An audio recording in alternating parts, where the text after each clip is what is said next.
But when we refinance, okay, we take out the borrower.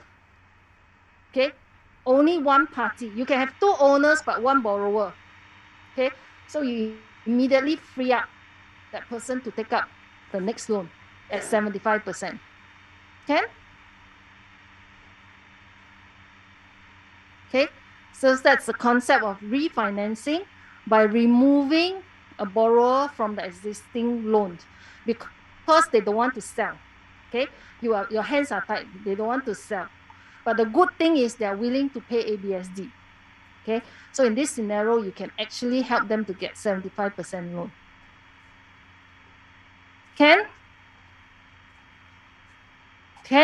the online people can type in your comments? Can you get it? Yes, thank you. Okay, thank you so much. Daryl, I have a question before. Mike.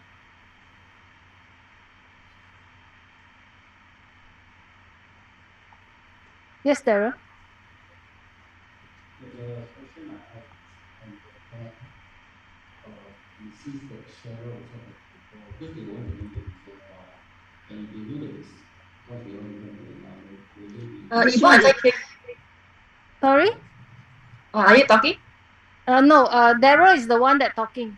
Daryl, Oh, louder. Sorry about that. So my question is, will the bank query why sharer is not paying the borrower? And if they know that, oh, because sharer has intention to purchase another property, will they then seize the both the borrower? No. Will there be an issue there? No issue with that. Okay, if a property you just want to have one supporting it with though both are owner, bank would stop it. It's not a must that both has to be a borrower. Okay. Daniel, have a question?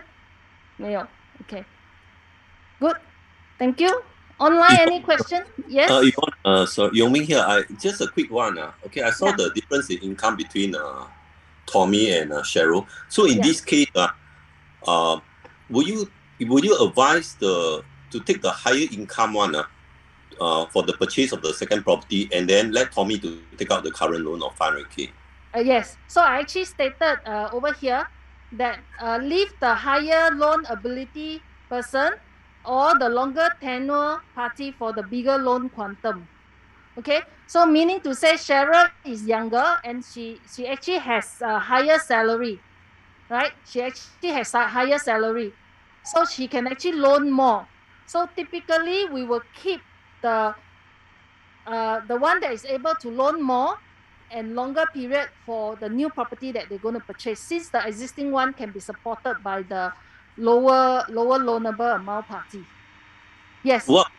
Sorry. Okay. The other question is, what if Tommy is not able to take up the 500K loan? That means if there's a shortage or she's not able to in that scenario, how would you help the client? Okay, so if it depends on how much his shortfall. If his shortfall is like another 100K, just now what we talked about in the earlier technique is to apply the pledging and pledging, show funds or put FD equivalent to increase his loanable amount up to 500K. But if the amount is really too huge and he can't pledge or show the amount, then this solution cannot work, because this is on the condition that the staying party, which is a 0.1, can support the current outstanding loan. So you try to apply the second technique to do the pledging and pledging show funds to increase if possible, because it's only for that moment. Okay, noted. Thank you. Thank you. Welcome. Any questions? Any other questions from Yvonne, for showing funds, sometimes the bank will sort of freeze that certain amount, although it's not pledged, but the money cannot be used.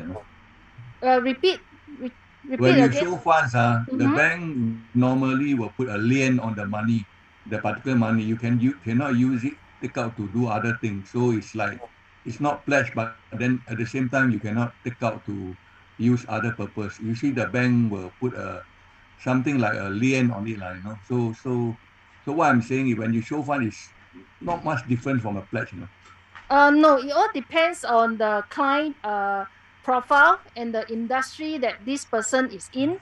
Sometimes also the nationality.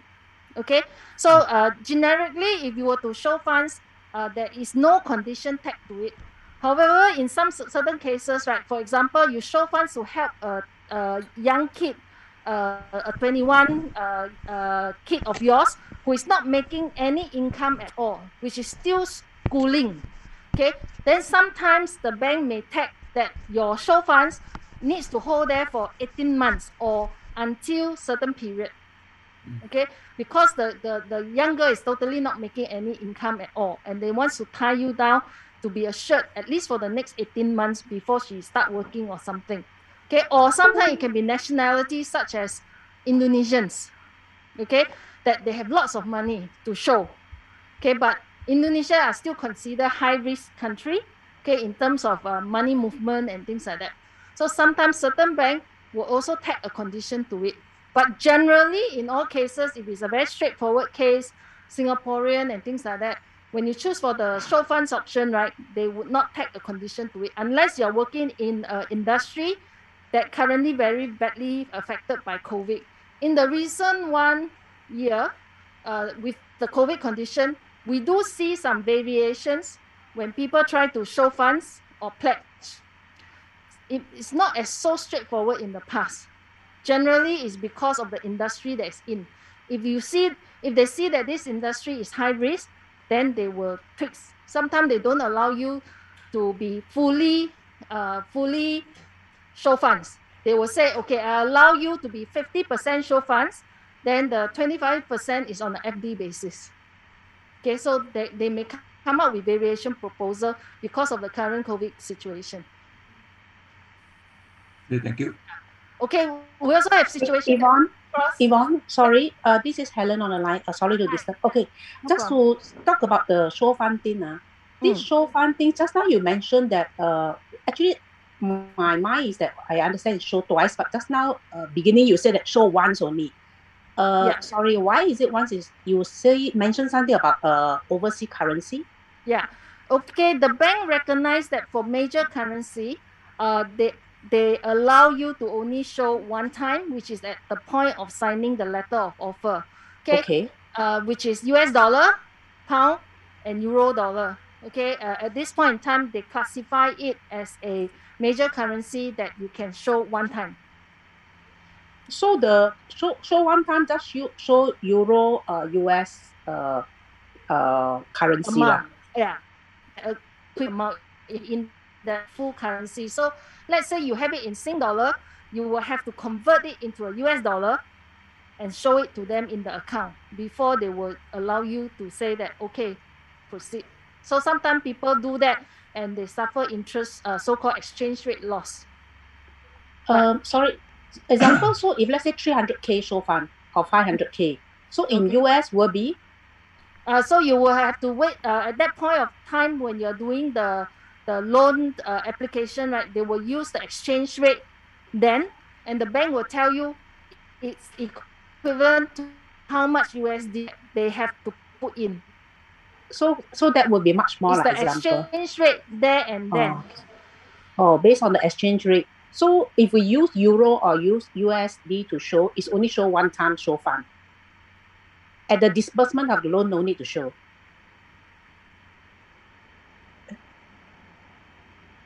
Sorry, can't hear. Cannot hear. Yvonne. Yvonne, cannot hear you. Yeah.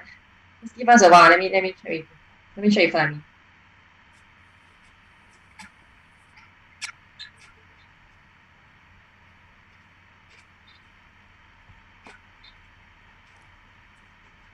Good. Okay, thank you. Okay, Casey was asking that she has Malaysian clients, okay, but they are Singapore PR.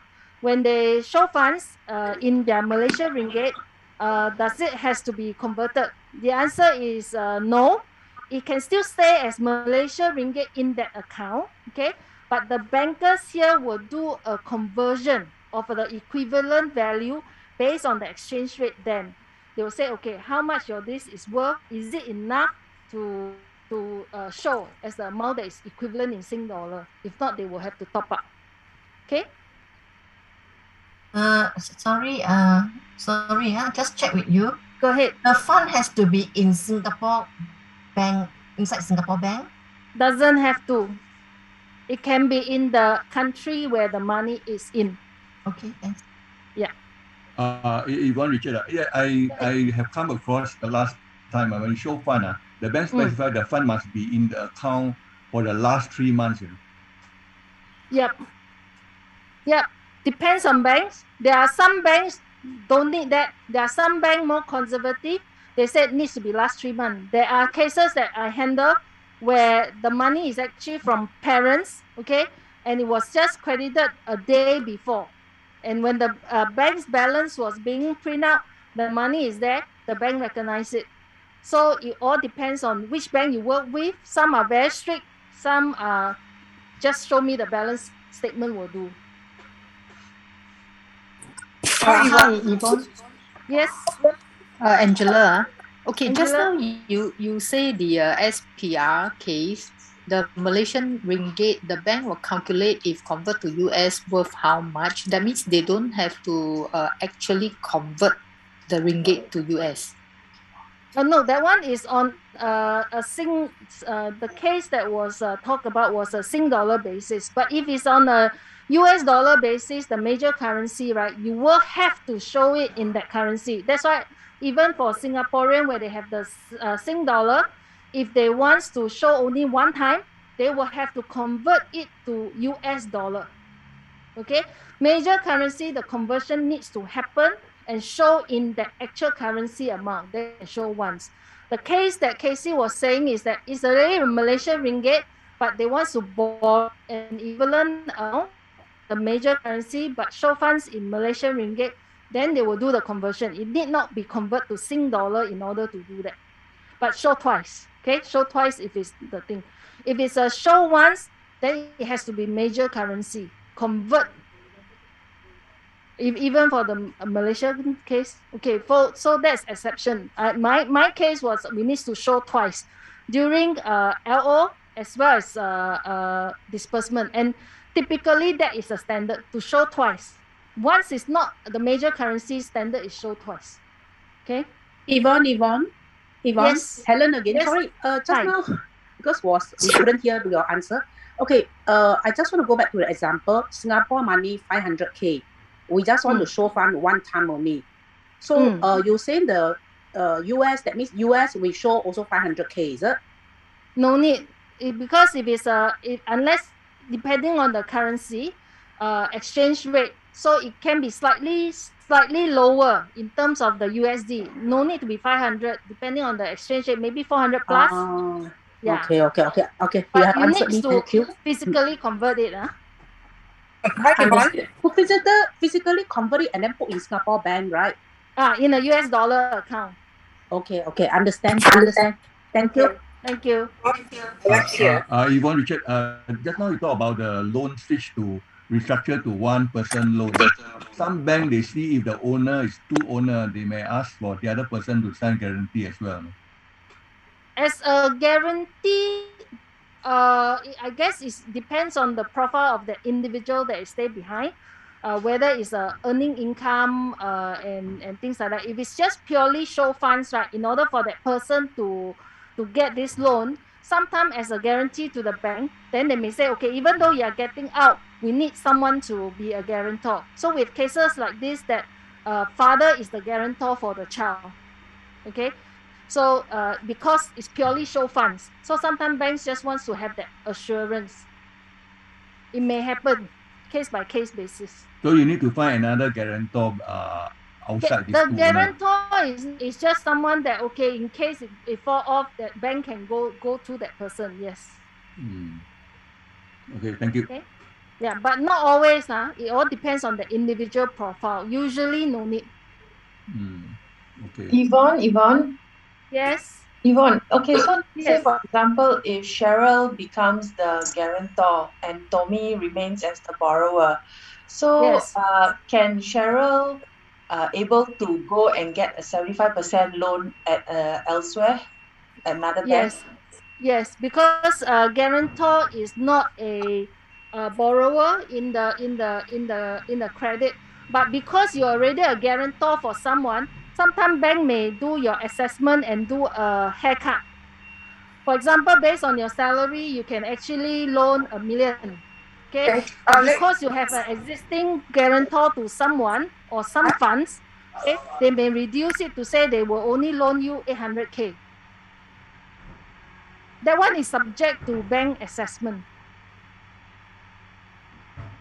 Can? Okay, thank you. Hi, Yvonne. Hi, Yvonne. Hi. Okay, I understand that bank nowadays they don't allow guarantor, right? Yeah, it's not a direct guarantor per se, meaning to say, let's say party A wants to take loan, but they have no earning income at all, and then party B wants to come in to be a guarantor. No, nowadays cannot do that, no more. Okay, in that scenario that we talk about, the where it was raised, is the party A actually are able to loan on its own, like for example by showing funds. Okay, so by showing funds, but because it's a show fund basis, the credibility is not strong enough, but he already fulfilled the requirement, show funds and I can borrow this amount. Then the bank asks for a secondary guarantor to this, to say that as a backup only. Okay, if this party cannot pay, but it's a different scenario versus she wants to borrow. Let's say party A wants to borrow, but her income actually not there. She cannot show funds, and party B wants to come in as a guarantor to borrow for her. Cannot. This not allowed anymore. In the past can, but this option has been taken out years ago. Can? Any more question online to clarify this? Yes, hi Yvonne, Alex here. I'm just Hi, trying Alex. to ask, when you were saying that in foreign currency, right? And then in the bank. So let's say my bank account is DBS, So I convert it into the foreign currency, in DBS. Yeah. Yeah, so you must convert your Sing dollar into a USD account and open a USD account. Open a USD, another account. Okay, got you. Yeah. Thank you. Okay, welcome. Okay. Thank you for all the online inputs, okay, and also all that is supporting the query. Okay. Next, we have. Hi, Are you Yvonne. ready? Hi, Yvonne. PC here. Yes. Hi. What if they? Okay, first two questions. First is that means the second owner must remain as a owner in order for the bank to allow the other owner to continue paying the loan. Is it? Actually, the owner perspective is does not tag in with the loan. Okay, just that there's no point for you. They already said they wants to keep the property, so there's no point for you to decouple because they are okay to do ABSD. So you no need to say take the ownership away, because they said their decision was to keep the property as it is, co-ownership. So you need not think about removing the ownership at all. What if they don't want to pay ABSD? Yeah, then that will be that will be a different scenario, and yeah. Okay. Because the main point, mother and daughter own the property, so they want to buy a second property. Okay, in my subsequent techniques, I do cover this. Okay. I do cover this in the subsequent technique. Okay. Thank you. Thank you. Okay. Ready? Next one. Okay. So just now we talked about borrower, owner, and borrower. Okay. For this one, I'll straight away introduce a technique to you. It's called guarantor. Just now we talked a little bit on guarantor, but it's a bit different perspective. This is a guarantor for commercial loan. Okay. Now, how this work? Okay, the objective of this technique, right, is to buy commercial or industrial property and not affecting buyers' TDSR. Okay, how can we buy a property and not affecting the buyer's TDSR? Okay,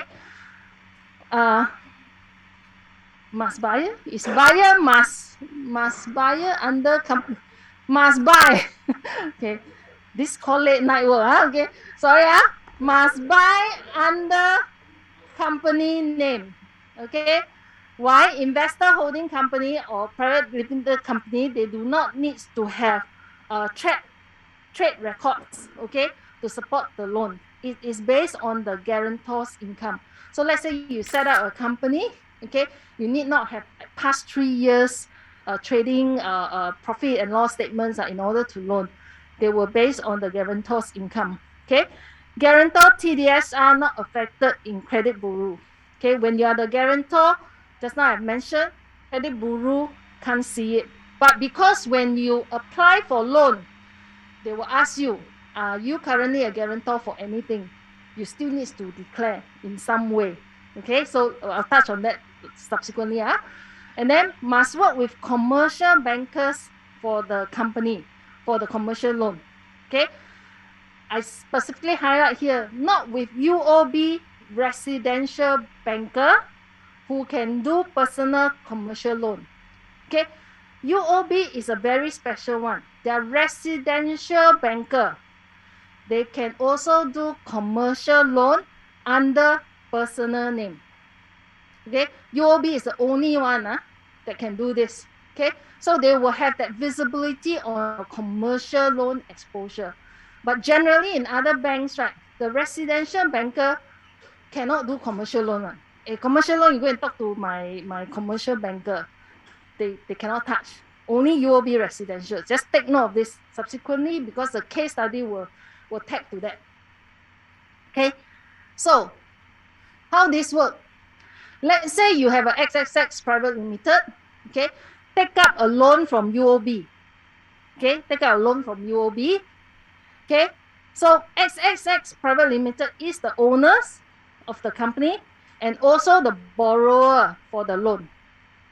Can this part clear? Now, because this company is owned by Patrick and Mary, okay, they are the guarantors for XXX Private Limited. Remember, I talked about the company. They doesn't look at the trade records. They only look at the guarantors, the shareholders in the company. Okay, so naturally, Patrick and Mary become the guarantor for this loan. Okay, but they are not the borrowers. Okay, and will not be seen in credit bureau. So if you are a commercial bankers, okay, you want to take a commercial loan, you go to commercial bankers. Sometimes they also call them the SME bankers, okay, small medium enterprise bankers. Okay, then you take the loan under company as guarantor status. If you go under personal name, it will be borrower status. Okay, very important. If it's personal name, not company name, it will still affect your TDSR. Okay, because you're a borrower. Okay, so go if it's a residential banker, like I said just now, generally they cannot do commercial loan. The only difference is UOB residential. Because why? They can do this. Okay, this residential banker, but they can do commercial loan under borrower status. Okay, so they can do this. Just take note. If you want to apply this technique, this thing you need to take note. Okay, so I'm going to move on. Online, okay, so far? Good afternoon, Yvonne. Can I ask clarification from Sorry, what clarification? Repeat. Yeah, this one is applicable only for private limited and corporation, right? The sole proprietor cannot, right? Yeah, no. It's a private limited investment holding company. Thank you. Okay. Okay, so just a summary, okay? Residential banker, other bank, except UOB, they will not be able to see other company loans as well as OCBC loan or UOB loan. I'm trying to build this table, right? It's just to show you very fast, wait, that again to stress this point that for UOB banker, okay, they can see the UOB company loan. But if other bankers, right, let's say I go to an OCBC banker, okay, they won't be able to see that I have a OCBC commercial loan, okay, because they can't do it. They got no access, okay, but UOB banker can. So for the case of just now, what we talked about for the private limited that is owned by Patrick and Mary, if they were to loan from UOB, okay, if Patrick and Mary wants to take loan for their residential property, okay, will UOB residential banker know that they are the guarantors for XXX Private Limited? Yes, huh? Okay, very special because why is UOB? So that's why the moment you know that it's a UOB commercial loan, you have to be very careful. If they want to take residential loan, make sure you divert your client to go to other banks, okay, other bank residential banker, then you will get the loan across approved. Okay, can this is the technique for commercial loan, because sometimes people wants to buy but they are afraid that it affect the TDSR. Okay, so if for the case of UOB, if they were to see that you have this loan, okay, UOB will take a cut, okay, a cut on the value, okay, 20% cut, okay, on the equivalent on their TDSR.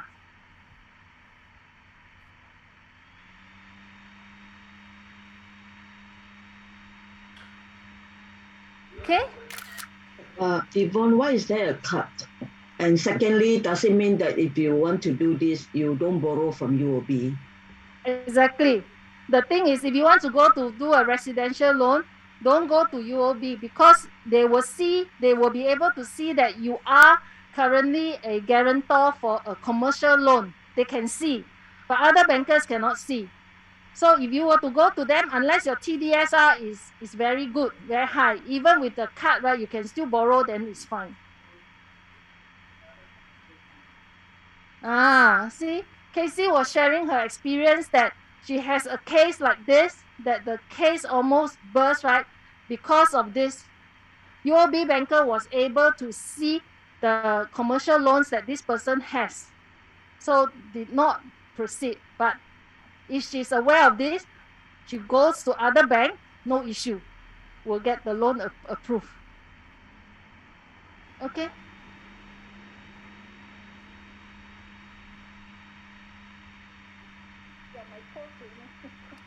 You understand what Yvonne say? Cannot see the other bank info.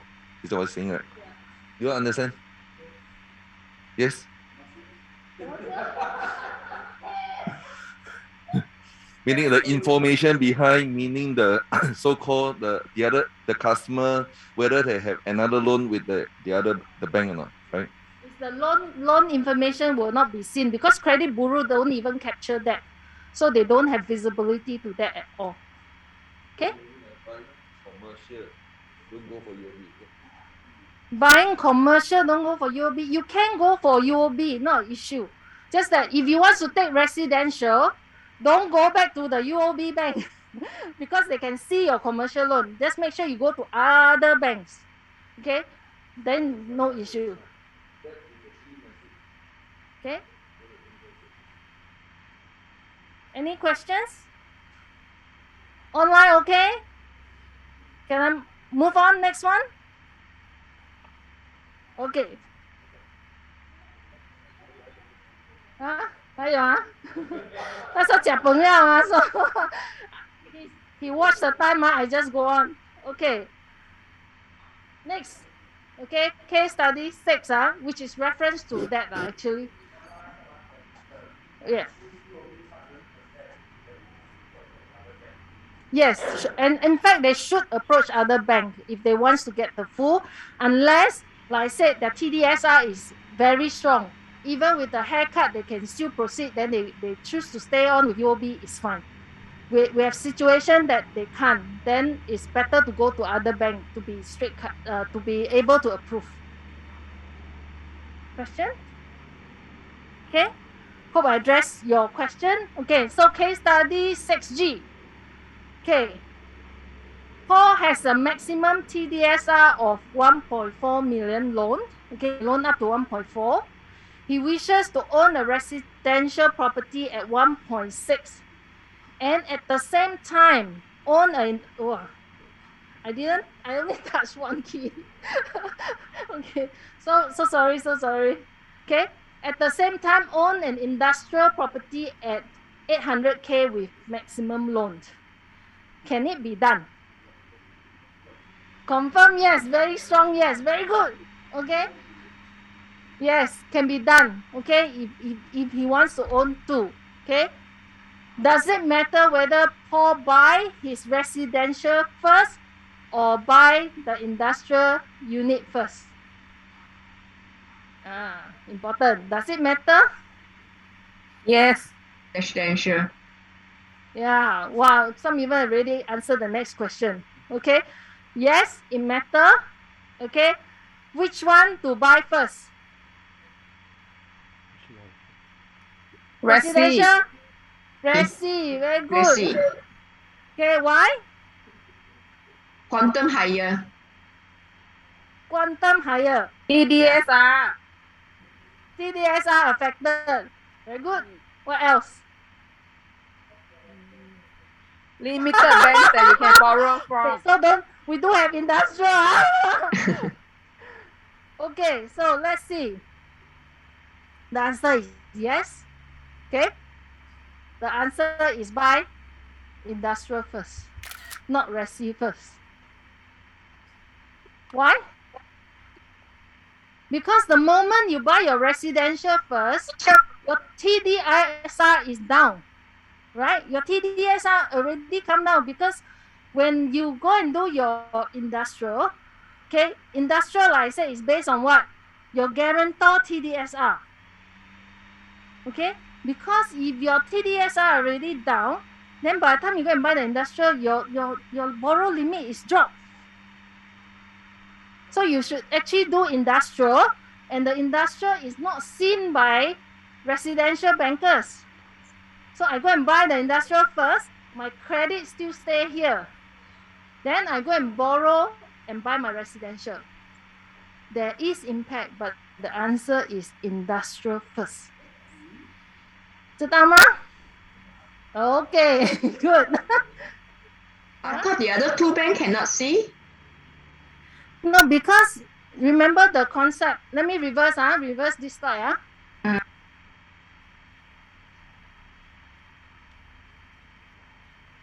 Reverse. Okay. Remember this slide when we say if this company,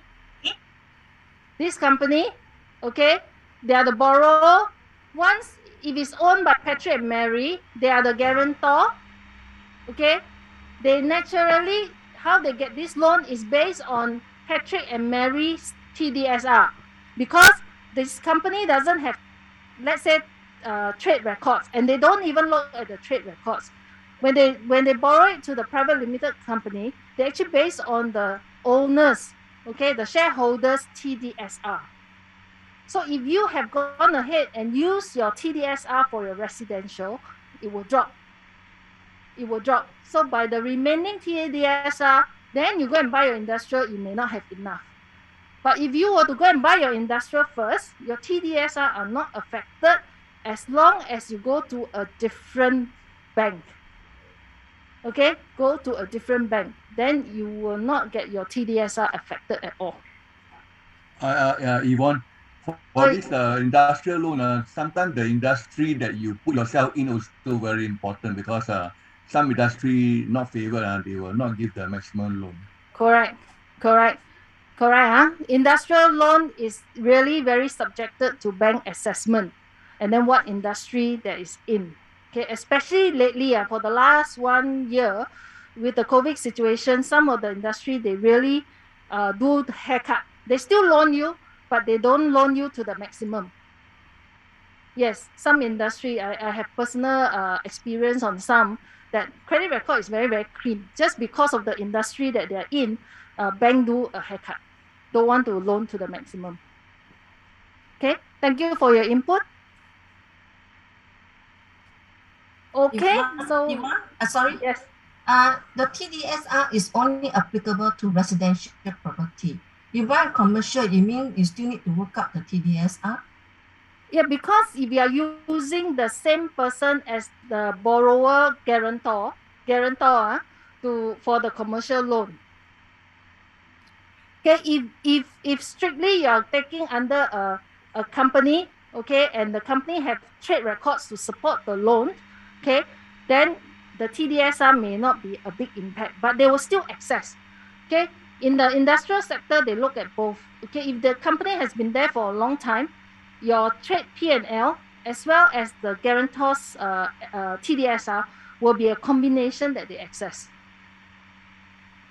Okay, but for company that newly set up and they don't have anything, no previous running transaction, then it's purely on the owner's track record, TDSR, okay, to be the basis for the borrowing amount. Okay. Sorry, Yvonne, this case is based on if let's say two individual and not the SME owners or private limited owners.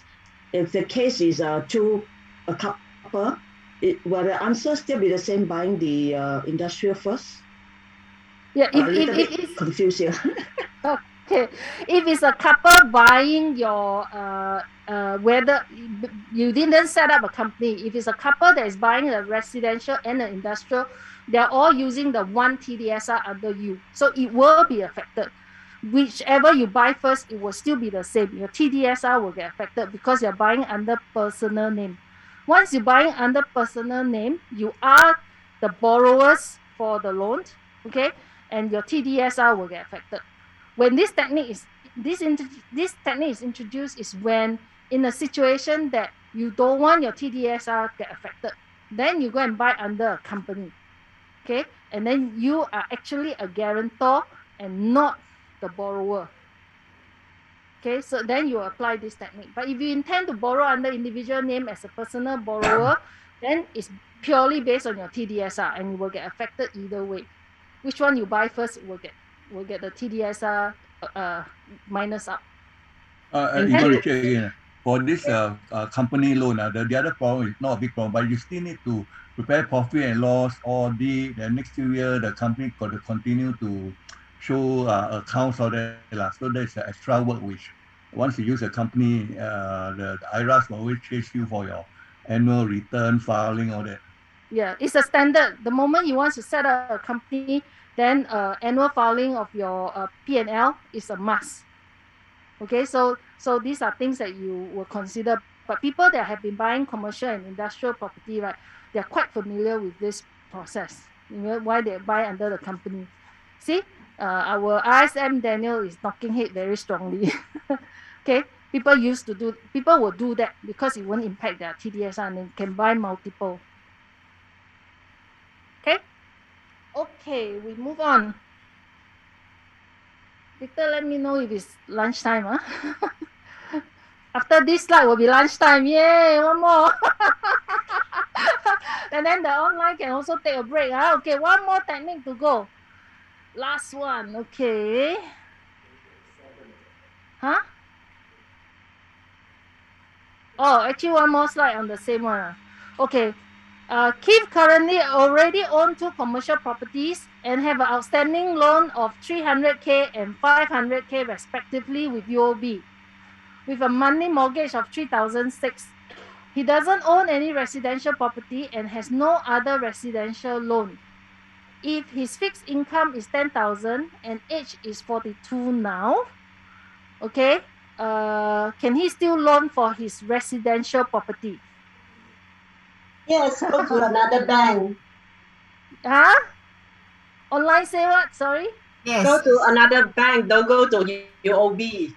Oh, very good! Yay! 你们有上课 you are here, you are really very attentive. Okay, so yes, in a sense, or it depends, is that you got to check, okay, whether that loan is under personal or company. Okay, because he say it's with UOB. The moment with UOB, you just have to remind yourself, you got to check. Because why? UOB can do personal loan. Okay, so that's why when it's UOB, you always make sure you do an extra check. Is it under company or is it under personal name? Okay, and then must loan from other bank. This is the key answer. Okay, the moment it's UOB, go other bank. It's the safest. So as not to affect your TDSR. Okay, so far so good. I hope it's not too complex because it's the initial. Okay, 6 again. Okay, ready?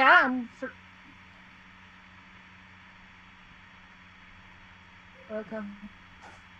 Okay, so okay, so this technique are case by case in a scenario. So hopefully that help you to recall. Okay, in this scenario, what can apply? Now, subsequently, just now online has some questions. Is that what if this person actually don't want to pay ABSD? Okay, so that will be a more complex one, which is after lunch. So you have your break. Okay. Okay. You can have your break at now is how long? Okay, so now it's 12:30. We come back. This is done already. Okay. Okay. The winner got one chocolate. Kenny. 1, 2, 3. All right. Good. Okay. So how much can he gear up? Do you all know the calculations? Yes. 1.3 million gear up. Okay. Let's see the answer. Okay. Okay. So technique 6 is actually on gear up, gearing, or sometimes people call it equity term loan. Okay. So, okay, the objective of doing gearing is to cash out money from existing property, okay, to do what owner wish to do, except directly buying another property under owner's name. Okay, let me repeat that. Gear up, okay, is to take out money from your existing property because you buy it maybe $1 million in the past, it has gone up in value, so you can actually take out money from there. But you cannot take this money out directly to buy another property under your own name. Government throw it, not allowed, because when you're taking the loan, they'll ask you, what's the purpose of the loan? Okay, and you have to declare that it's not for buying another property. Okay, there is a declaration done. So if you advise a client to clear out and buy an immediate property directly under his name, no way. Okay, you'll get yourself into trouble. Okay, now how to calculate gear amount? Okay, what is the formula that is being used? Okay, so it's 70% of the current market value of the property minus out any outstanding loans, as well as minus out the CPF accrued interest to be refunded. Okay, I use 70%. Okay, however, it varies from bank to bank. Okay, now I've given you some reference here. UOB, okay, if it's for own use, you buy it, then you're going to stay in there, 70%. But if it's for investment purpose, meaning you buy already, you intend to rent it out, okay, 45% on the value. Okay, so it does varies according to bank and also in terms of the purpose. Okay, so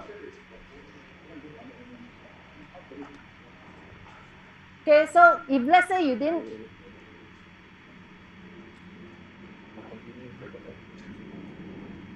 Okay, Alfred asks, okay, how, go ahead. Yeah, the question is, just one is saying you cannot be under owner's name. So how does the bank get the owner 70%? Okay, so because of the fact that sometimes you saw my word directly, okay, so that has some implication in terms of the process, which I'll elaborate later on a bit more on this, the directly under owner's purpose.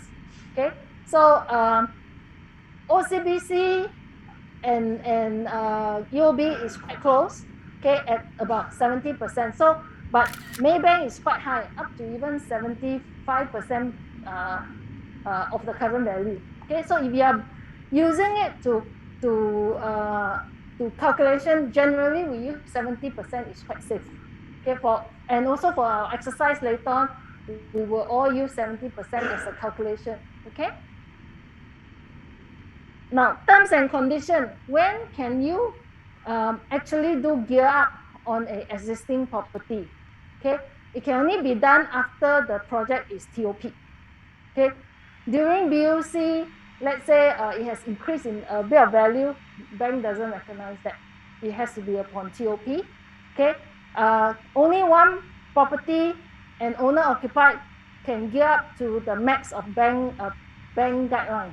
Okay, only one property and the owner occupied unit can be geared up.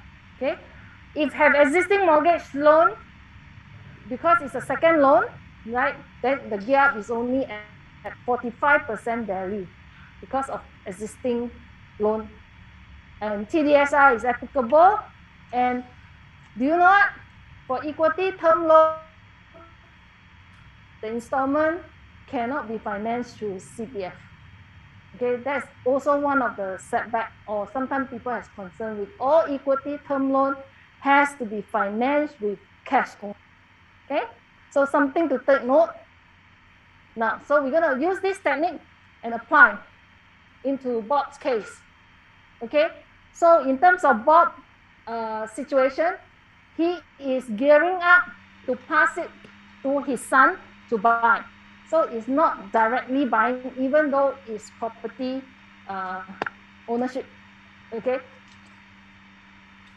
So to calculate, okay, valuation is 2 mil, outstanding loan is 0 for this case, and he has 200K to be refunded.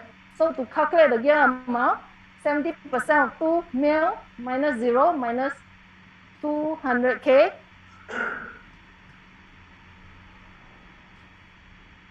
$1.2 mil. Jane answer. Okay, so it's 1.2 mil at the 70% value. So far, okay on this one? Now, just now I talked about the words directly. Okay, we have to be very sensitive because it's MAS controlled guideline. So there are people that they gear up. Original intent is to maybe dabble in shares. Okay, 1 month, 2 months later, shares like didn't generate a lot of returns, or he hesitated. He watched the market didn't seem to go in the direction that he wished to, so he hold back. He already gear up. For 2 months or 3 months, he didn't enter into the share market, but originally his intent is to do investment. 2, 3 months later, he didn't do anything, but he already gear up this cash. He go and buy property. Can or not? Who answer? Jane. Can. Anyone say no? Cannot. Yeah. Okay. If currently you take it immediately, you go and put a deposit down payment and make payment to, your intent is very clear. You gear up is to buy property. The answer is no. Okay. But if you have gear up, dabble into shares, wait 2 months, 3 months, but the shares didn't go in the direction that you, but you still have this money, you go and buy.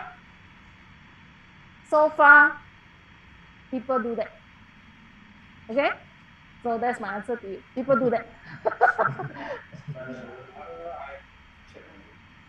So because you are able to show that you didn't take it up to buy immediately. If you have taken it up immediately, you go and buy because you look at a property you like. That's why you go and gear up. Your intention is very clear. You do it.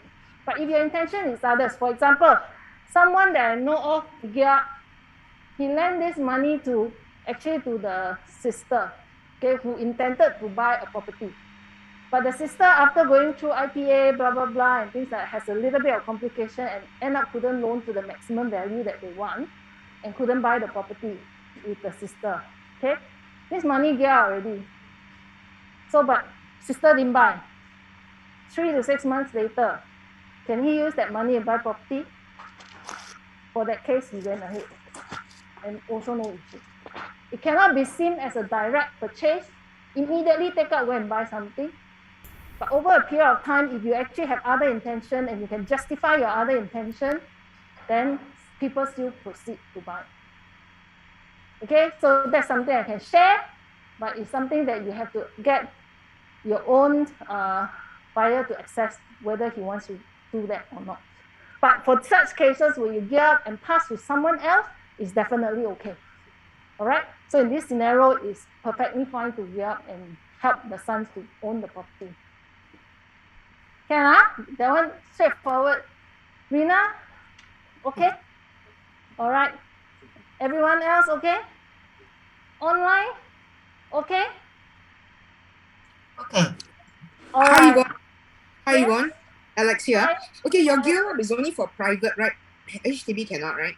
HDB cannot gear up. Okay, only private. TDSS also cannot gear up, okay?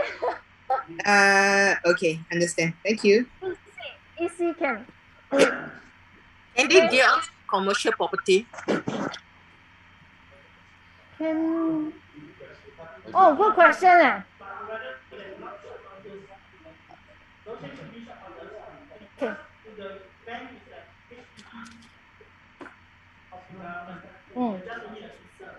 Okay. Okay, we have someone helping this question. Casey is helping to answer. Can commercial property be geared up? Residential component. Commercial normally difficult to get up because if your company profit and loss don't look good, usually they're not interested. How about okay. personal base of commercial property? Can they gear up? Wow. Okay, I got Guru here. Guru, yes? Okay, the question is, can commercial property use for gearing up after their value go up? Residential, I know can. I've not done commercial before. Can it be used for gearing up? You also never done, right? Depend on whether company own or a personal own. Personal own. Personal own. Game. You don't need is okay. Maybe Irene, I come back to you. I've not come across commercial property used for gearing up. Sorry, I don't have that experience because if I want to tell you, it must be something I've done before and I'm confident. But for this, I've not done it. I can check for you. I'll come back to you. Okay, thank you. Welcome. Good question. No, they don't have answer for that for now. Okay. Even I think cannot because of GST issue unless it's a personal name. Okay. I think cannot because of GST purposes. Oh. And company, so I don't think you can gear up. Okay. But you have to double confirm with the bank. Yeah. Yes. I'll take that as an action item to double check on that. Okay. Thanks. Moving on. Okay, moving on, case study 9. Lawrence and Betty owns an existing private property and has an outstanding loan of 400K. Okay, they would like to buy another property for investment purpose and would like to maximize their loan at 75% LTV. TDSR is not an issue for them to support the loan. Current valuation of the property is 1.5. Outstanding loan is 400K. CPF to be refunded is 300K. What is your proposal for Lawrence and Betty? Okay. What is your proposal for them? Can they maximize their loan with the okay? Hui Ting put up to poll also at the same time.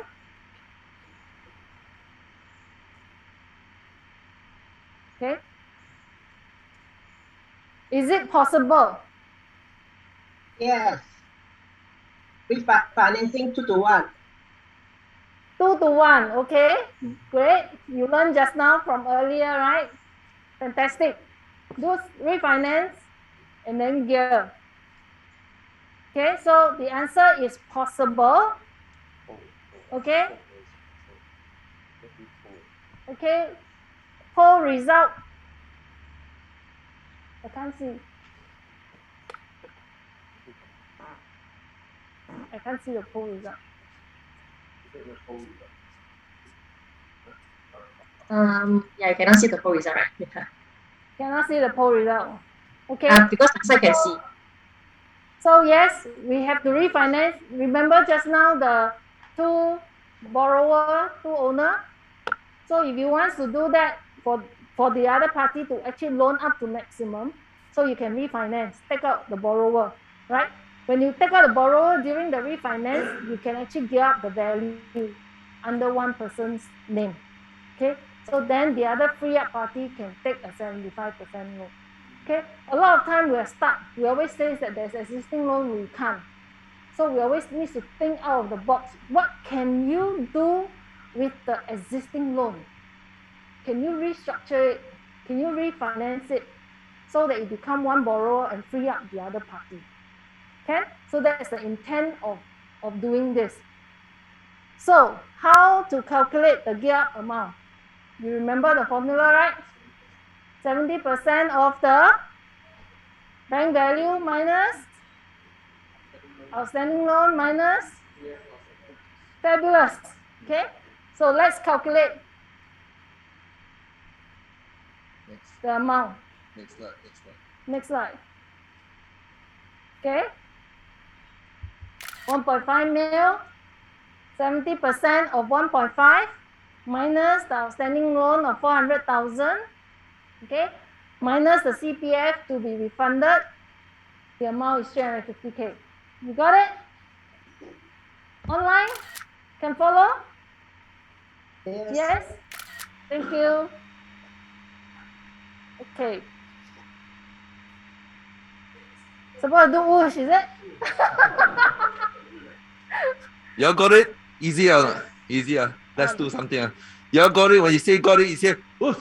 Come, 1, 2, 3. Whoosh. Thank you very much.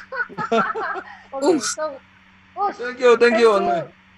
Okay, so the next case study that we have The next technique also. is also the next technique. Okay, PTM. Someone notice I have a way. Okay, it's called PTM.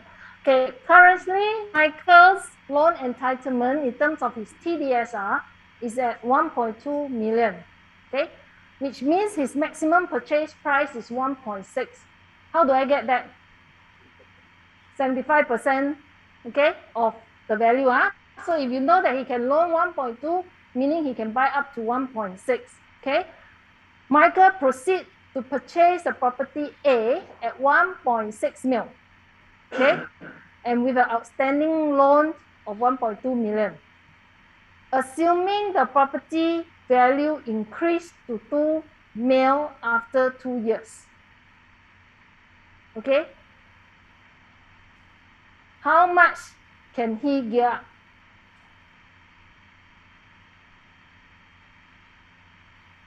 Okay, I won't activate the poll. Just do the calculation. Oh, I can activate the poll. 200,000.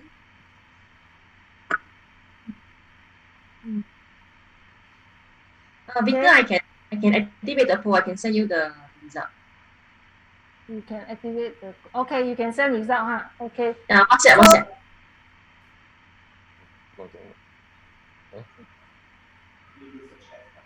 Okay, some say. Use the chat. Use the chat. Okay, how much can he gear up? Can you calculate and give me the answer over chat for online? For people here, you can shout out your answer. 200,000. 200,000. Great. Anyone else? Anyone say 0? Or not sure?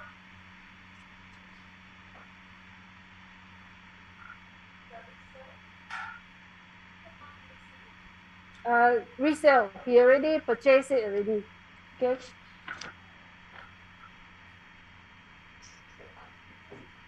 $200. More than 200. How do you get more than 200?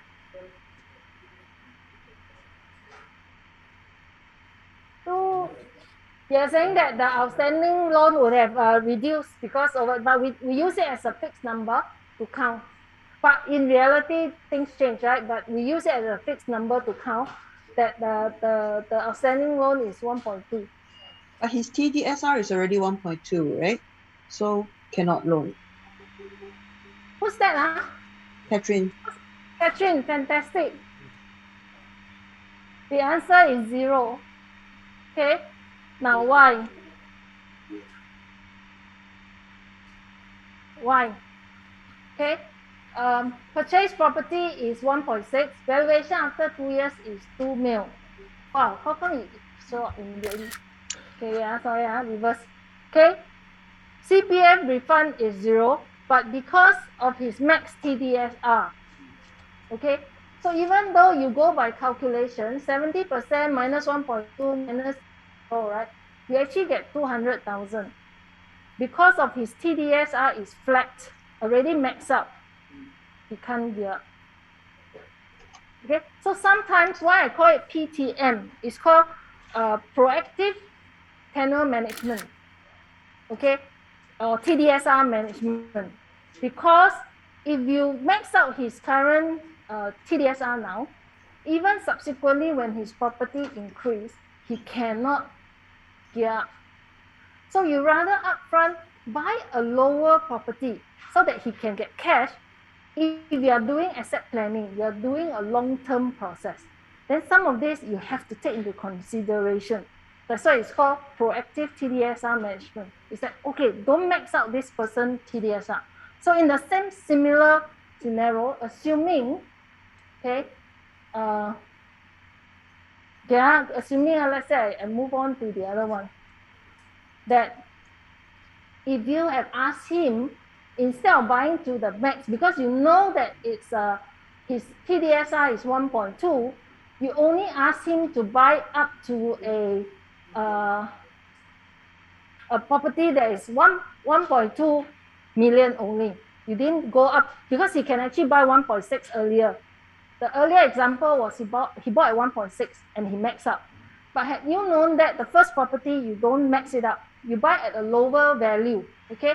So 75%, even lower value because he has increased the value over the 2 years, okay? He can still gear up some money. Because sometimes to buy the next property, client face the issue is their cash run dry. Because when they bought the first property, they have to pay for 25% and things like that. So they use up their CPF, they use up their money.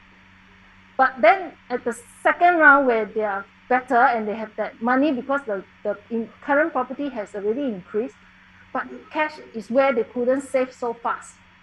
Okay, so they can actually gear up from the existing property to buy. But if they go on their own saving, they probably can't save so fast, 150K in 2 years. Okay, so they are using the property scenario of increased value. As long as upfront you don't max out his TDSR, then he has a chance to have this money to go for the next property. Understand? So it's called proactive TDSR management method. Okay, so now with the 150K, okay, even though he has an outstanding loan of 900K, by the time he gear up 150, he's only at 1.05. So he's still within the 1.2 million TDSR ratio. Okay, of course, if the property increase more, then he can even loan more. So, but minimally, at least he will have some cash that he can gear up for the next property purchase. So Yvonne, hi Yvonne. Yes. Then if let's say in this case, right, then the second property, the ABSD will be actually 12% by 1 million property will be 120,000 already. Does it make sense? Yeah. So this one is to I'm not saying that this is the approach to go, but I'm saying that when we are managing our client TDSR, just be mindful not to max out their TDSR at the first instance if their plan is to buy a subsequent property. Meaning to say, when we work on asset planning or in terms of asset progression, we always hope that our client is, as they go, they can buy more and more property. Okay, so if you actually leave some margin behind, it will be a jump start for them to buy a second property. Otherwise, when you max out buying the most, the highest value property for him in round one, even subsequently where he has that ability or he wants to buy a second property, he might be constrained because of the max out. So something that you have to plan for. Sometimes when you sit down with your client, don't look near term only, is what we're trying to say. Look on longer term. Of course, some of these things where you talk about ABSD and things like that may comes in. Subsequently, in the next technique, we'll talk about how to so-called save ABSD if possible. Not all scenario can save ABSD. Okay, sometimes customers are willing to pay ABSD. Okay, they don't want to get into trouble and they still want to own their current property for some reasons. At least you know that there's options for them. Okay. Hi, Yvonne. Yeah. Hi, Yvonne. Yeah, can I clarify this case? Okay, number one is when you say don't max the TDSR, means they don't get 75% or they still of the get loan? 75%, but you buy a property value that is lower. Because you see, by this scenario on purchase property B, the A just now, he bought it at 1.6 mil because he calculate if my TDSR is 1.2, I can buy up to a value of 1.6 if it's 75% LTV. So it's maxed out. He already used up all his TDSR. But instead, I said, don't buy at 1.6. Go and find a property that is around about 1.2 mil.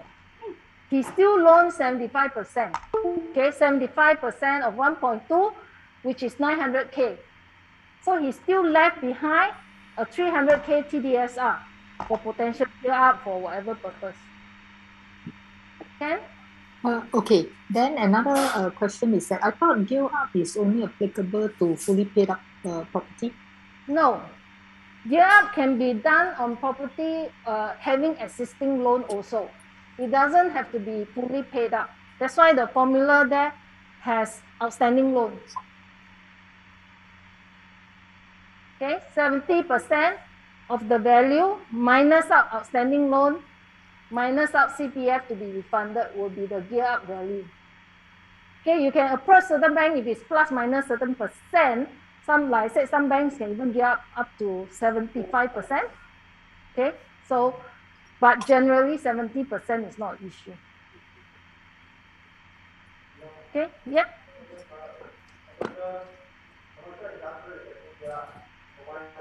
Depending on the company, what the company LTV. Okay. Yes. Okay. For commercial industrial, you can still do gear up, just that you need to check the company LTV. So yes, so that means to say private and commercial industrial can be done. Only HDB is out. Cross. Okay. Thank you, Daniel. So Daniel has got us the answer, Irene, that commercial property can also gear up. Sorry, commercial property under personal name can be geared up. Company's name. Under company's name can be geared up. Name? Deborah, yes? If it's under personal name? No, cannot.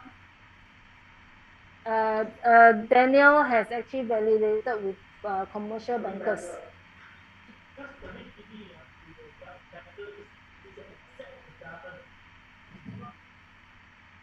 To HDB, the banker is an asset of the government. It's a lease only. So this is why that if let's say got HDB portion on the residential, like shop houses in HDB, usually this one cannot be done in completion.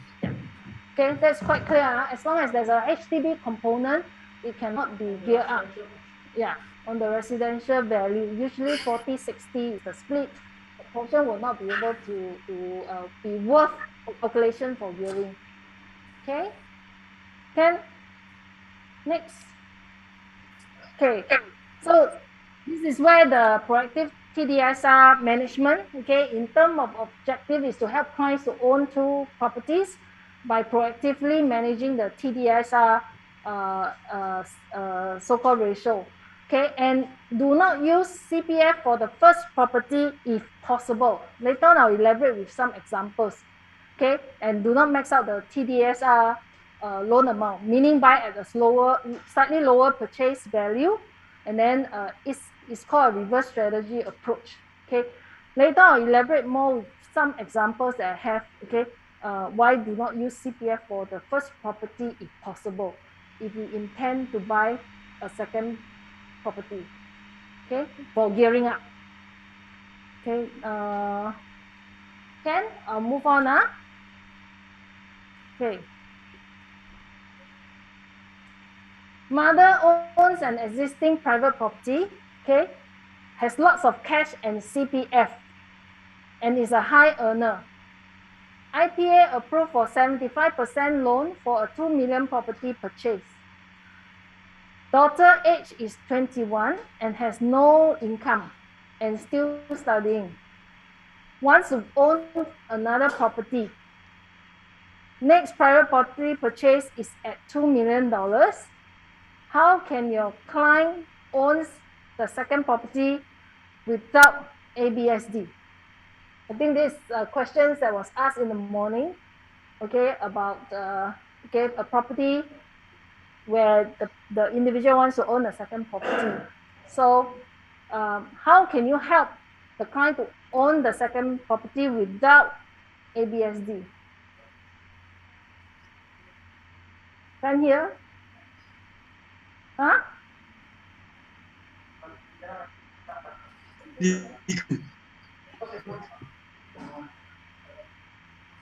Yeah. Tak boleh. Okay. So how? Above 21 cannot go under trustee. So what can you do?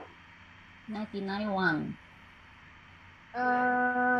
Is Amy reply 99.1. Someone deploy decoupling. Huh? Okay. Possible to gear up and then help the daughter fully paid since she got a lot of cash. Then she use her CPF to pay the loan for her. Cannot. then she pay the installment for her own property using cash. But she already has a lot of cash, and then because her main intent is save on the ABSD. The daughter is the owner also? Yeah, he got a lot of cash. Yeah. He got Buy under daughter fully paid. buy under daughter. Very good, encourage. Okay, fantastic. Fantastic. You are learning what you have in the morning into the scenario. Okay, so let's do it, okay?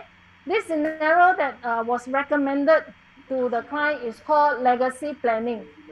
Okay, legacy planning in the rightful term is no longer called 99.1 because there's a lot of confusion when people talk about 99.1.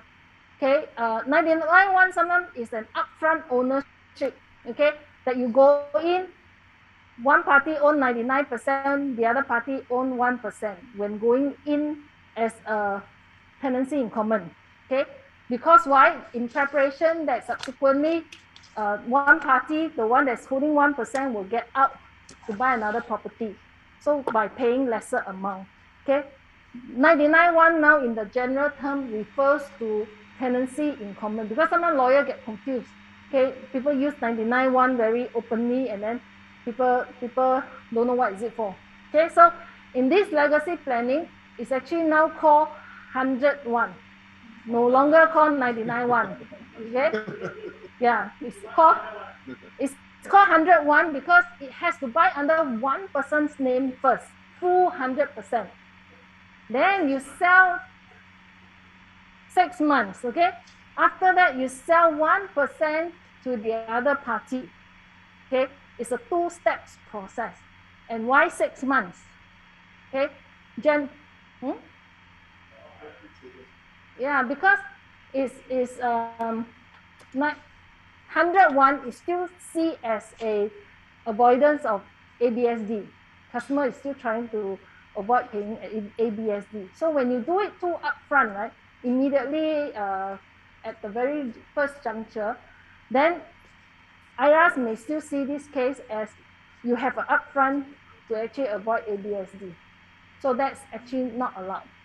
Okay, so even for this 101 scenario, you saw the word called legacy planning. It's no longer supported between husband and wife, or Singaporean ownership with PR ownership, a friend joining partnership to buy. Okay, because very upfront, it seems to be avoiding ABSD. The foreigner or the PR is trying to save the ABSD. That's why they want to buy under a Singaporean first and then sell 1% out. So a lot of lawyers are not supporting it, okay, because it's obviously a method of avoiding ABSD. So we have to be very, very careful. Legacy planning, even for legacy planning, I was chatting with Daryl earlier. Even some lawyers now are not willing to do it, okay, because it's more and more people are embarking on this route, and it's catching MAS attention. It's just like people that are familiar with BUC, reissuing of option and things like that. Because in the past it's okay, people have been doing it, but it's obviously done and people exploit it too many times. Okay, then now that door is shut. Okay, so even legacy planning as such, right, is not openly or not so easily supported these days. But can it be done?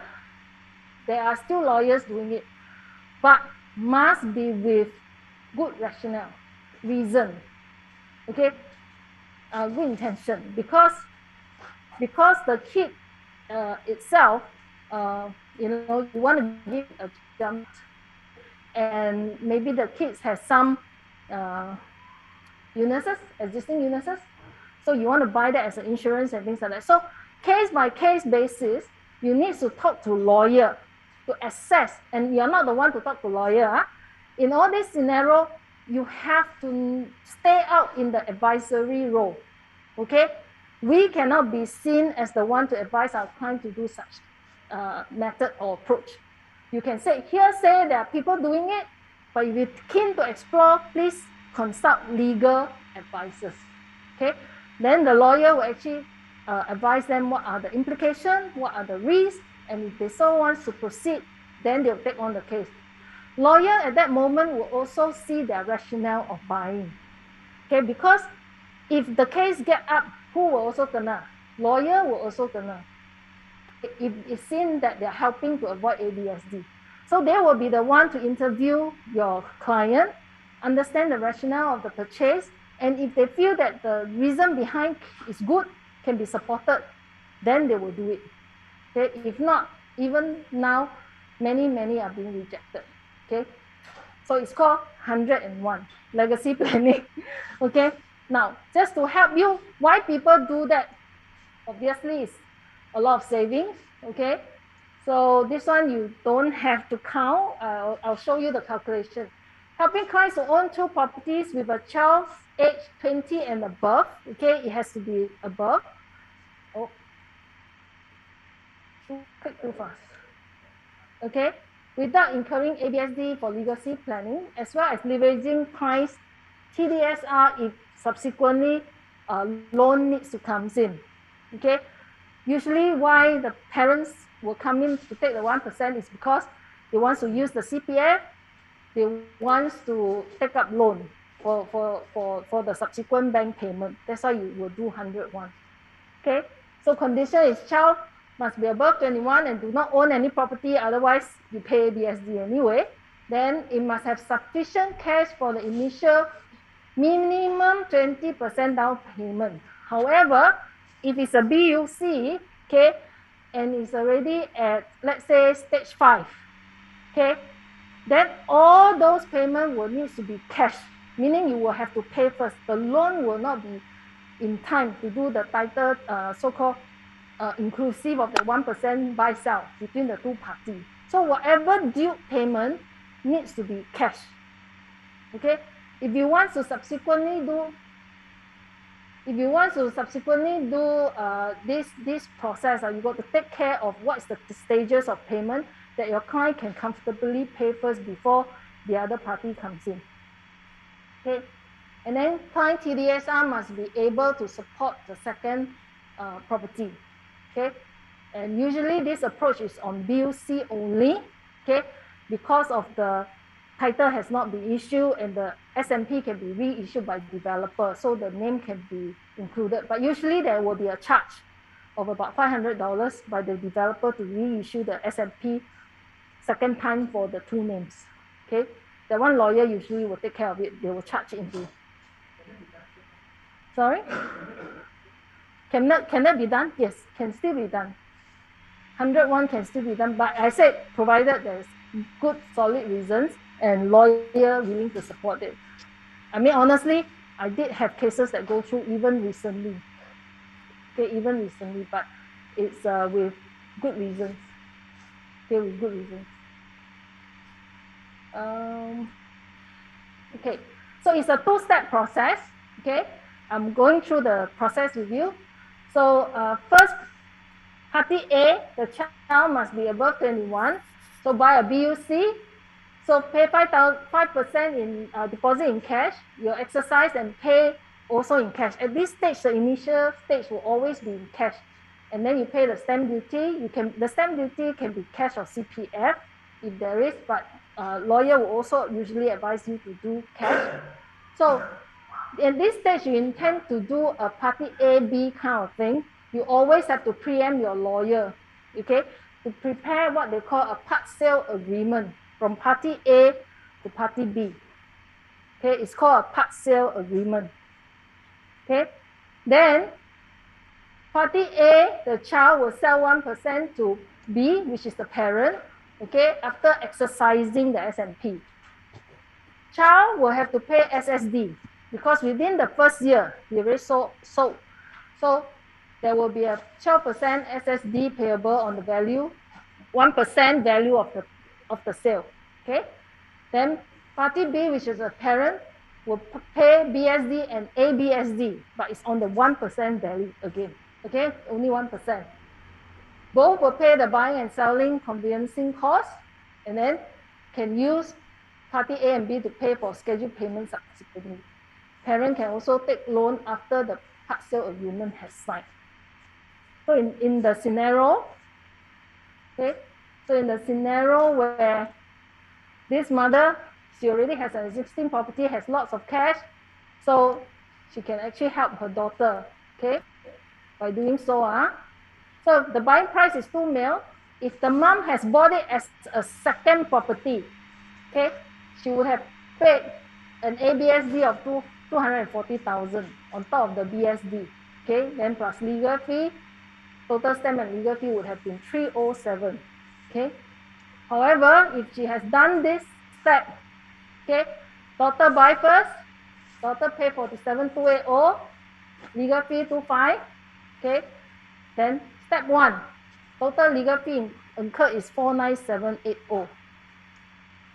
And then daughter sub sale, the 1% to mom, part sale, okay, then 1% is only 20,000. Okay, so daughter pay SSD 2004. Okay, you know, right? Just now I talked about first year SSD, so 12%. Okay, so the legal fee for selling 2005. So for this part of the selling by the daughter, it costs 4,009. Okay, now mother, okay, BSD 200, but needs to pay ABSD, second property, right? So, but because it's on the value of 1%, it's only 2,004. Okay, legal fee 25. Stamp and legal for buying portion is 5,001. Okay, so the total for step 2 here is 10,000 for doing this part, part sale. So total stamp and legal fee involved by doing legacy planning is 59,780. So how much did they save? Almost 250K. Okay, 247320. Yeah, you pay one time for buying on your own first under the daughter. Then this is between part sell. One for buying, one for selling. So there's a 3-part of legal fee involved over here. Okay, but because of the value has dropped, that's why the overall saving is substantial. Okay, so that's the part where people do 101. Okay, legacy planning can still be supported, but case by case basis. Yes, Nico? Sorry? Yeah, for this case, yes. Of course, if you want to take under the daughter, then you have to show funds and things like that because the daughter is still schooling, no income. And actually, the mother is a high earner. That's why the loan the mother wanted to undertake by herself. Okay, Chao, you got a question? Yeah. Yvonne, the BSD paid by the daughter should be the same as the mother, 100%. BSD 100%. Yeah, you put only 30. Should be 64,005. Because this is only on the 1% value. The 1% value is only 20,000. No, the first part, step 1, daughter pay by 100% under her name. The BSD should be the same as 64,000. BSD supposed to be 64. Oh, you're right. 2 million. Okay, help me double check on this one. One of the figure is wrong. Okay, BSD on the stamp fee on the 2 million. Should be 64,000. Should be 64,600. Okay, thank you for catching it. Okay, this one should be the same. But either case, the saving will still be huge. Okay, this part has changed a bit. Yeah, thank you. Okay, thanks. Thank you. Okay, so now you understand 101 concept and where the savings come from. Yeah, online can follow the calculations. Thumbs up or say yes in the chat if you are okay. Yes. Okay, thank you. Thank you, Nirel. Okay. Woo. Whoosh. Okay, one more. Whoosh. Whoosh. All right. Okay, case study, ciao. Can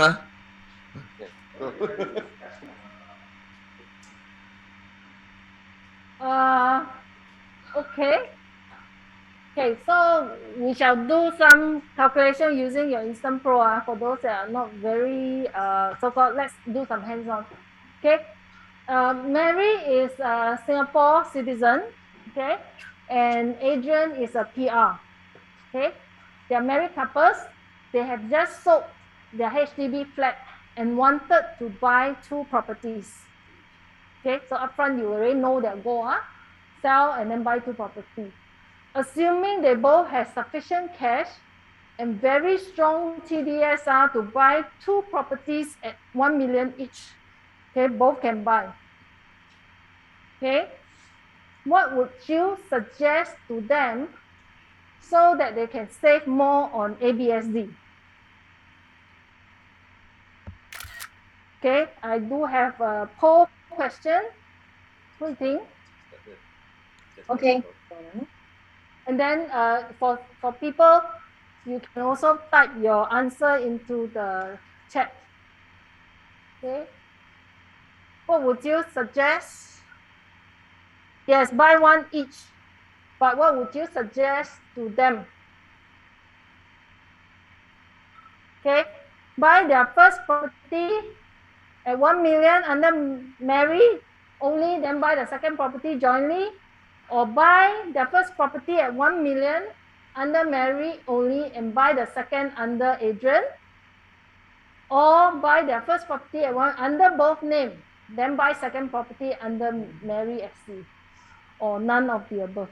1C. Buy under both name, then buy second property under, but if buy under both name, then how? ABSD? 99.1. Then okay, 99.1. Okay, then buy second property under SC will have, the second property would have ABSD. Decouple. Decouple. Wow, a lot of idea come in already, huh? Fantastic. Okay. Answer? Oh, I saw Carrie shake here. Don't know, none of the above. Okay, let's study the case. So for this, buy their first matrimonial home at 1 million, and actually it's none of the above. Okay, none of the above. Okay, you buy their first matrimonial home under both name. There's no ABSD because it's matrimonial home. Okay, Mary SC then sell her part share to Adrian, PR. Okay, after which Mary proceed to buy the second property. So just now there's someone online shouted 99.1. Okay, so you will buy, okay, but you buy under 99.1 ownership. Okay, different from just now where we say 101. That's why there's a different naming convention these days. This is an upfront decision to buy 99.1 because they have a plan to buy another property. So the first property actually no need to pay ABSD, it's matrimonial home. So you won't want to go through this buying and then after that decoupling and things like that. The effort.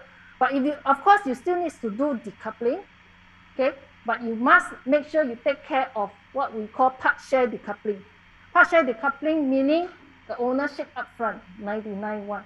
If you didn't do it, it will be 50-50. Then it will cost more money to actually do the decoupling later. Okay? So this is called part share decoupling technique you want to apply upfront, especially your client has made known to you that they intend to buy 2 properties. Okay? So, buy their first matrimonial home. Okay? Manner of holding, 99.1. Who will hold the 1%? SC. SC, very good, thank you. Okay, because later on she wants to go and buy a second property. The one that with the no ABSD impact is the one that wants to go out, so should hold the lower share. Okay, clear with this? Then okay. So just now I already asked, does it matter on the first property? Actually, doesn't matter, but the ownership does matter. Okay, on first property it doesn't matter because there's no ABSD, matrimonial home. However, if you intend to buy a second property, it matters. Okay, so that's why the upfront 99.1 is very, very critical in this. You help your client to save a lot of money by knowing the approach and do the right technique upfront. PSD. Okay. All right. 99.1 ownership doesn't matter on the first property. Okay. Okay.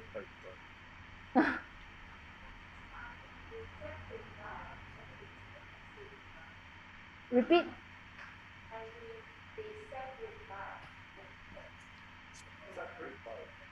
No, cannot. Immediately you pay, the PR needs to pay ABSD. Yeah, married home, no ABSD, matrimonial home. Otherwise, individually, there will be ABSD payable. Any duration period for this case? In what do you mean by duration? The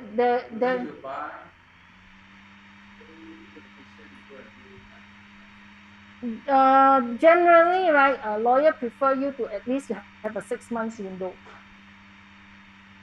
Okay, generally minimum 6 months window. Wee Hong here. I want to check, is there any case like IRAS will want to claw back like the ABSD, if let's say the SC exit, because I did hear something, so I'm not sure whether they really claw back the ABSD.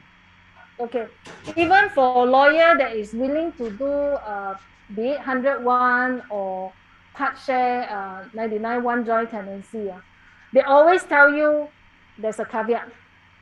Okay, if MAS pick up your case and you cannot support your rationale, okay, there is a risk that you need to pay back the ABSD, call back the ABSD.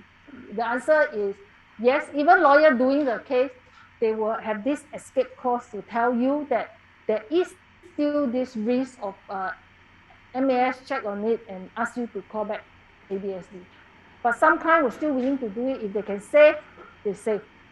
If cannot, then they say, oh, cannot, and things like that. Then I didn't know, cannot. Then top up to whatever that you were supposed to pay previously. Had you not done this part share or decoupling. So they still want to take the chance to save lah. It's like just now the case at almost a 250,000. Then they take the risk off over the few years that hopefully it doesn't call back. But otherwise, if you have bought it, you also need to pay this 250. So the lawyer will advise that, yes. Thanks, Wee Hong. Thank you. Yvonne. Oops. Hi, Yvonne. Can I ask, can you please explain, you say on first property matrimonial, no ABSD. Yeah. But if it's a first property in the first place, there's no additional BSD, ma? You mean BSD, No, for married couple, right, when they buy, even though they are of a different nationality, okay, as a matrimonial home, there won't be additional buyer stamp duty chargeable, be it foreigner or PR. Otherwise, on their own, if they were to buy the property, being a PR or being a foreigner, there's ABSD payable. Oh, I see. Thank you. Okay. This example is for the intention to buy second property. So this is some of the technique or some of the calculation, the way to do it, where most of the agent have to know. Because sometimes the customer, when you talk to the customer, hey, this one you also don't know, that one don't know, but the other agent knows, so the other agent will win the customer hearts. So you need to know the technique itself and also be very careful because of legal perspective. So always go back to the lawyer, and the lawyer, whatever thing they say is always the final because they are legally trained. But the technique is still the how to do it, you have to know because this is part of our so-called knowledge and skill towards this. Okay? Okay, so I'm going to give you the calculation. Okay, had they bought the property and if they didn't take care of the ownership upfront, then what impact does it have? Okay, so okay, if they have buy their first property at $1 million under the SC first, okay, then they buy the second property jointly, there will be a ABSD payable. Okay, 12%. So, because it's not a matrimonial home. Okay. Now, if have they bought their first property under marry first and then buy the second property under Adrian, there will still be ABSD payable. Okay, which is 50,000. Okay, this one can follow. This one is straightforward. So, if they buy their first property at 1 mil under both names, okay, which have no impact, but then buy second property directly under SC, there will be a 12% impact, right? 120K. This one no decoupling, no part share decoupling. It's just directly buy and things like that. So that's why we ask them to buy under both name as a matrimonial home, then sell part share. Now, if they have sell 1% upfront, you take care of it using 99 and 1% tenancy in common. Okay, so Mary would have paid 12% on the 1% of the $1 million value sold, okay, which is 1,002.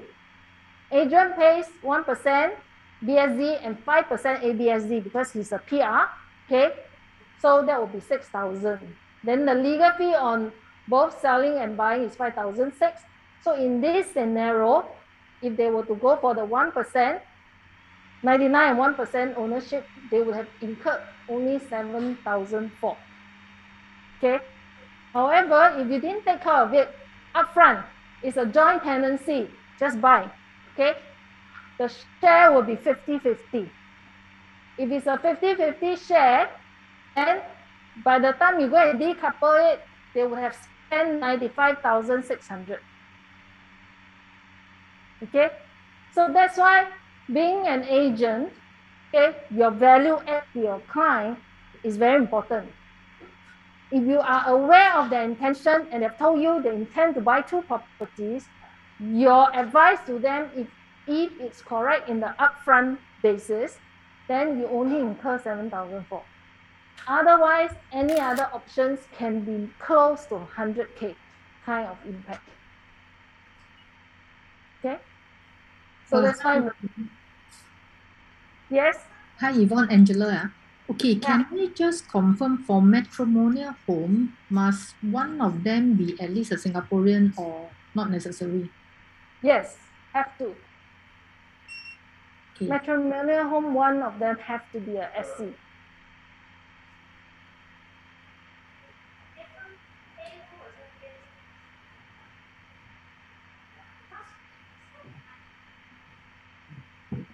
This, which one? This one? Must agent pay ABSD 5% for the same property?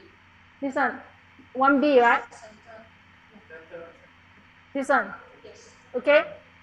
Agent buys, he will have to pay the 1% BSD on the portion of he buy over. He buy over the share that Mary sell, right? Okay, there's a seller stamp duty. For me to buy over, I must pay. Buyer stamp duty is a must, right? But because he's a PR, he will have to pay 5% more ABSD. But it is the same. He buy over, ma. He buy over. I have checked with double. Okay, because he's a PR. This is confirmed with lawyer already.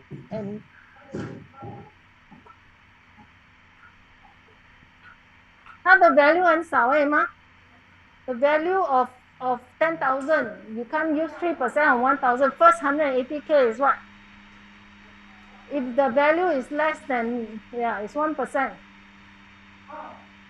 You don't default, 3% minus 5,004, then you end up the value is very, very high, because it's actually the formula is 1% on the first 180K, then 1 more percent. So as it is, if you usually exceed the value of the 360K, then there's this standard formula coming. Otherwise, it's based on first 180K is 1%.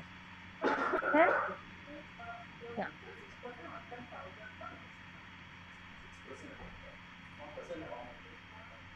1% is BSD, 5% is ABSD, so total is 6% on the 10,000 value that is buying.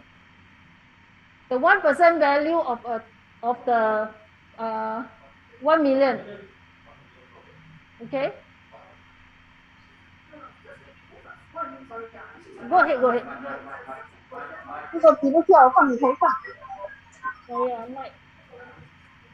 No, what I mean is, if it's 6 on 10,000, is 10,000 times 6%, right? Is it 6,000? You don't read it as like that, right? 6% on the 1 million. You know what I mean? 6% on 10,000. If you read by the figure, if you take 10,000 times 6%, it's only 600. How much? 600. I should use 1 million. Yeah, correct. 对 thank you. Sorry, yeah, it's 对 error, this one is 1 on the, yeah, 对 thank you. Sorry, these are all late night work. Thank you. Sorry, what is the mistake? What is the mistake? 600. Not 6,000. Oh, so 6% on 10,000 ah? 不是 this one is on the 1 million 1 million. No, it should be 10,000. 100,000. 100, right?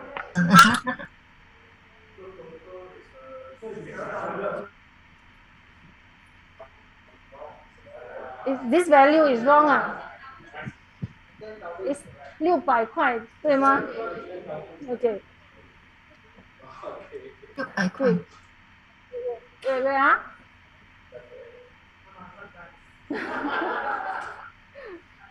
Because I type one.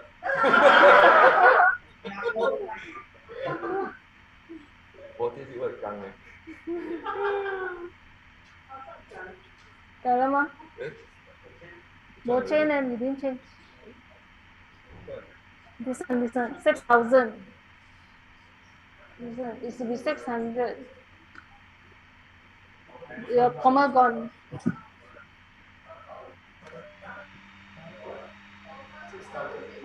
total 6,002 74,000 6,002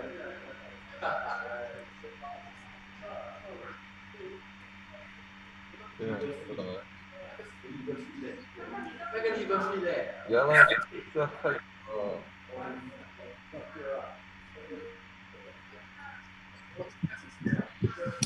legal fee on both selling and buying 对吗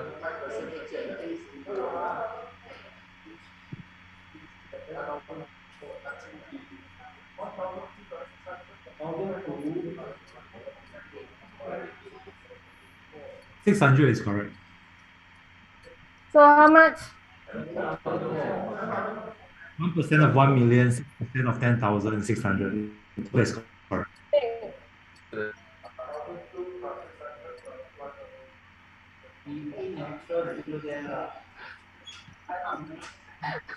extra zero cause a lot of confusion thank you okay so got the error we corrected it okay thank you Total number also different. Supposed to be 62.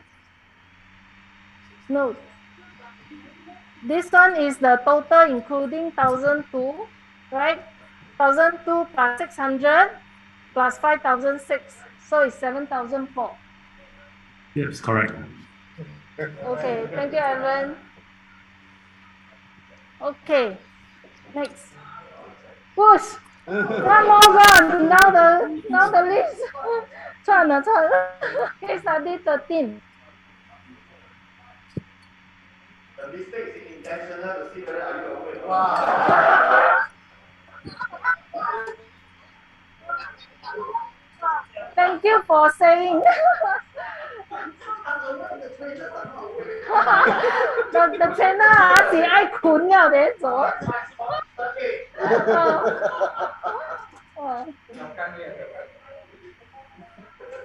okay Patrick and Jenny okay next one D1 a different technique already D1 Patrick and Jenny bought their condo at 850K 5 years ago.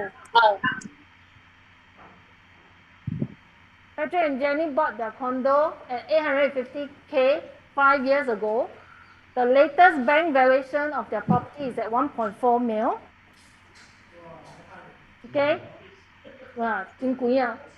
They still have an outstanding loan of 650K.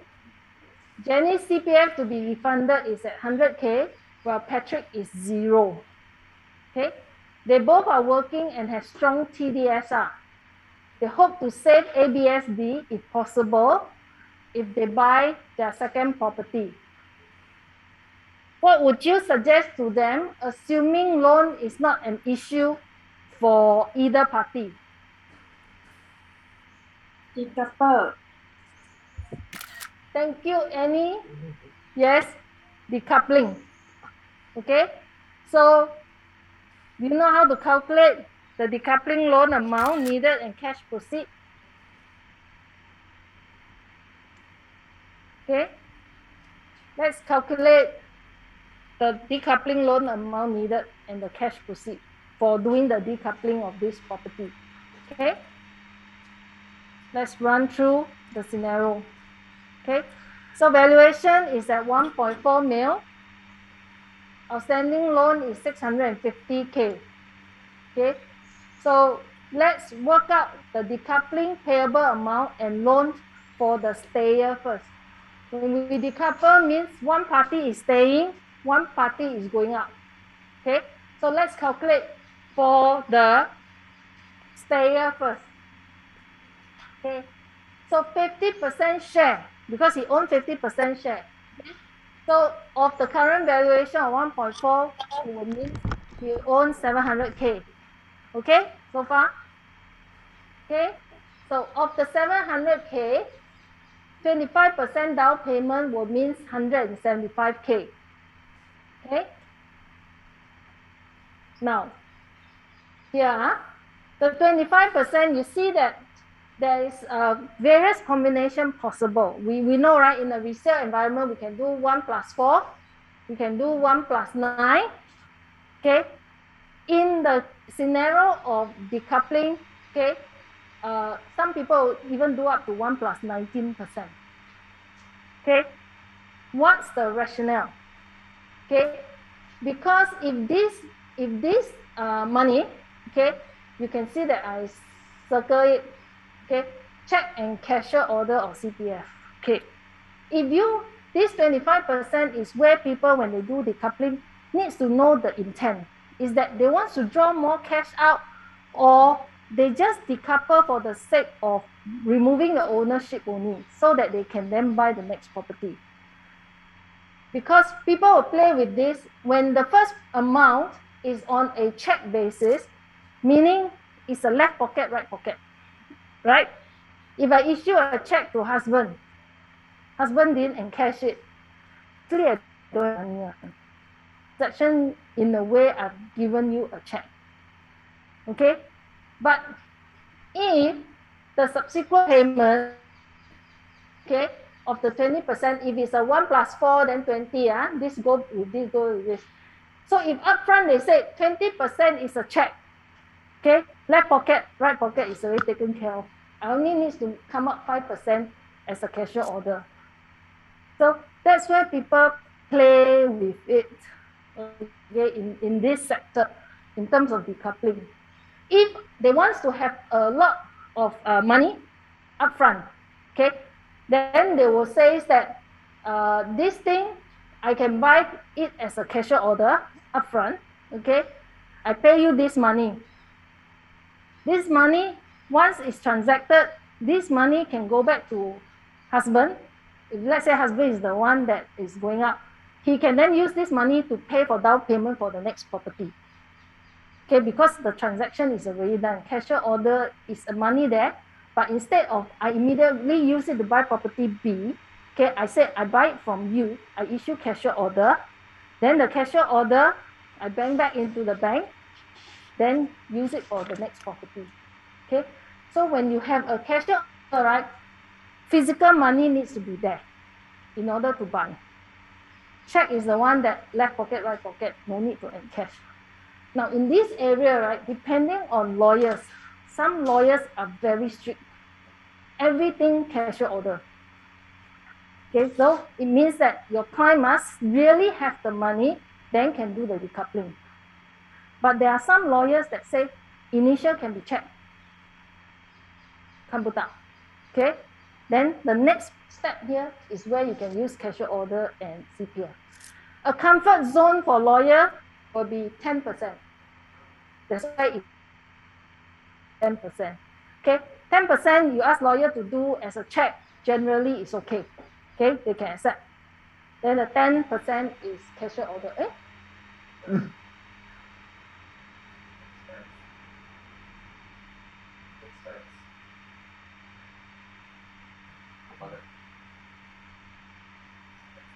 Sorry, there's a disconnection. Give us a minute. Say under this portion, okay? Oh, this where people play, so-called play with it in this sector.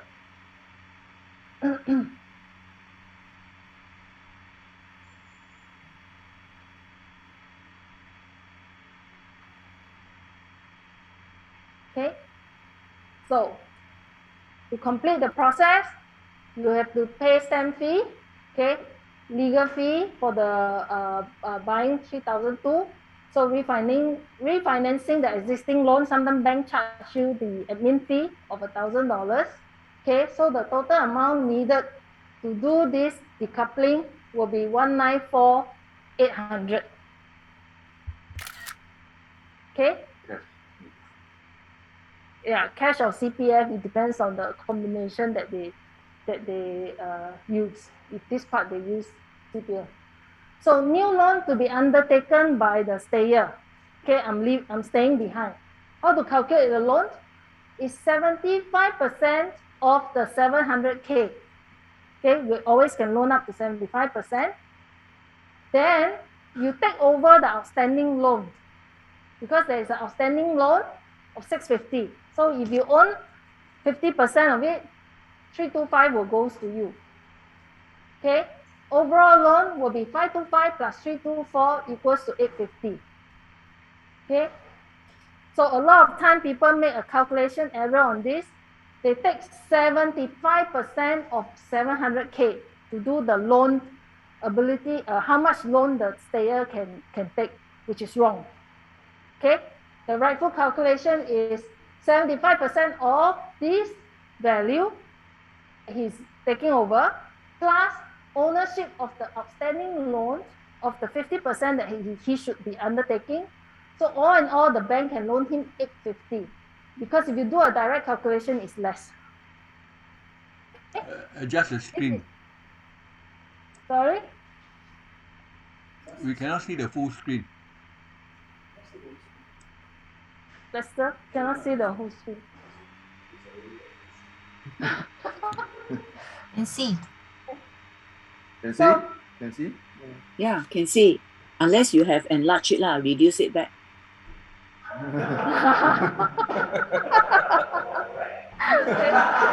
Okay. Over here we are at the maximized screen already, so can see. Yeah. Okay, so 5% mandatory cash, remember, because always when you take a 75% loan, 5% is mandatory cash.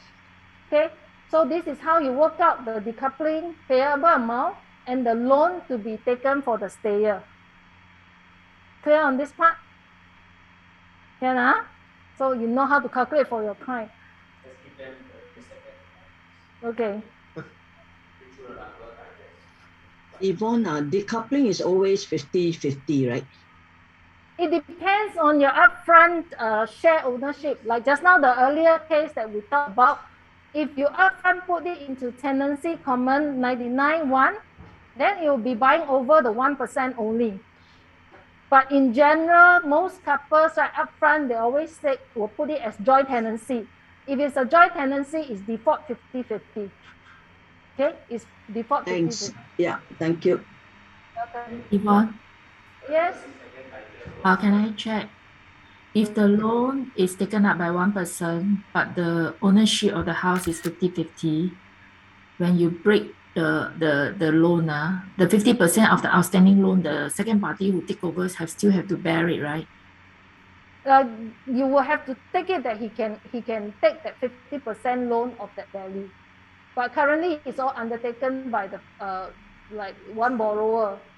Okay, but the stayer will be able to take over that 50% loan amount. Okay, thanks.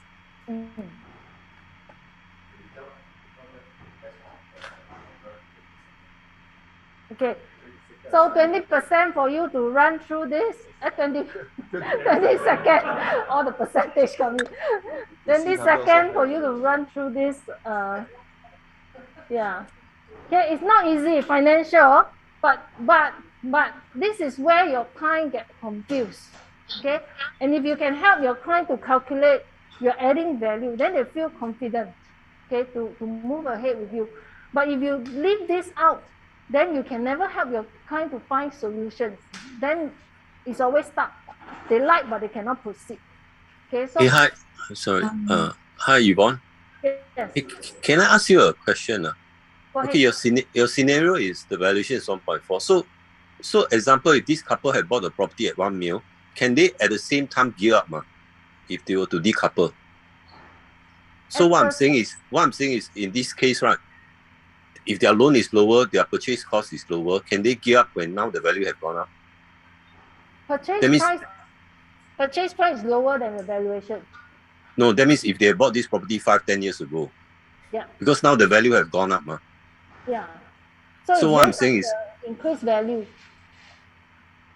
so have you done any case that they can gear up at the same time when one name is taken up?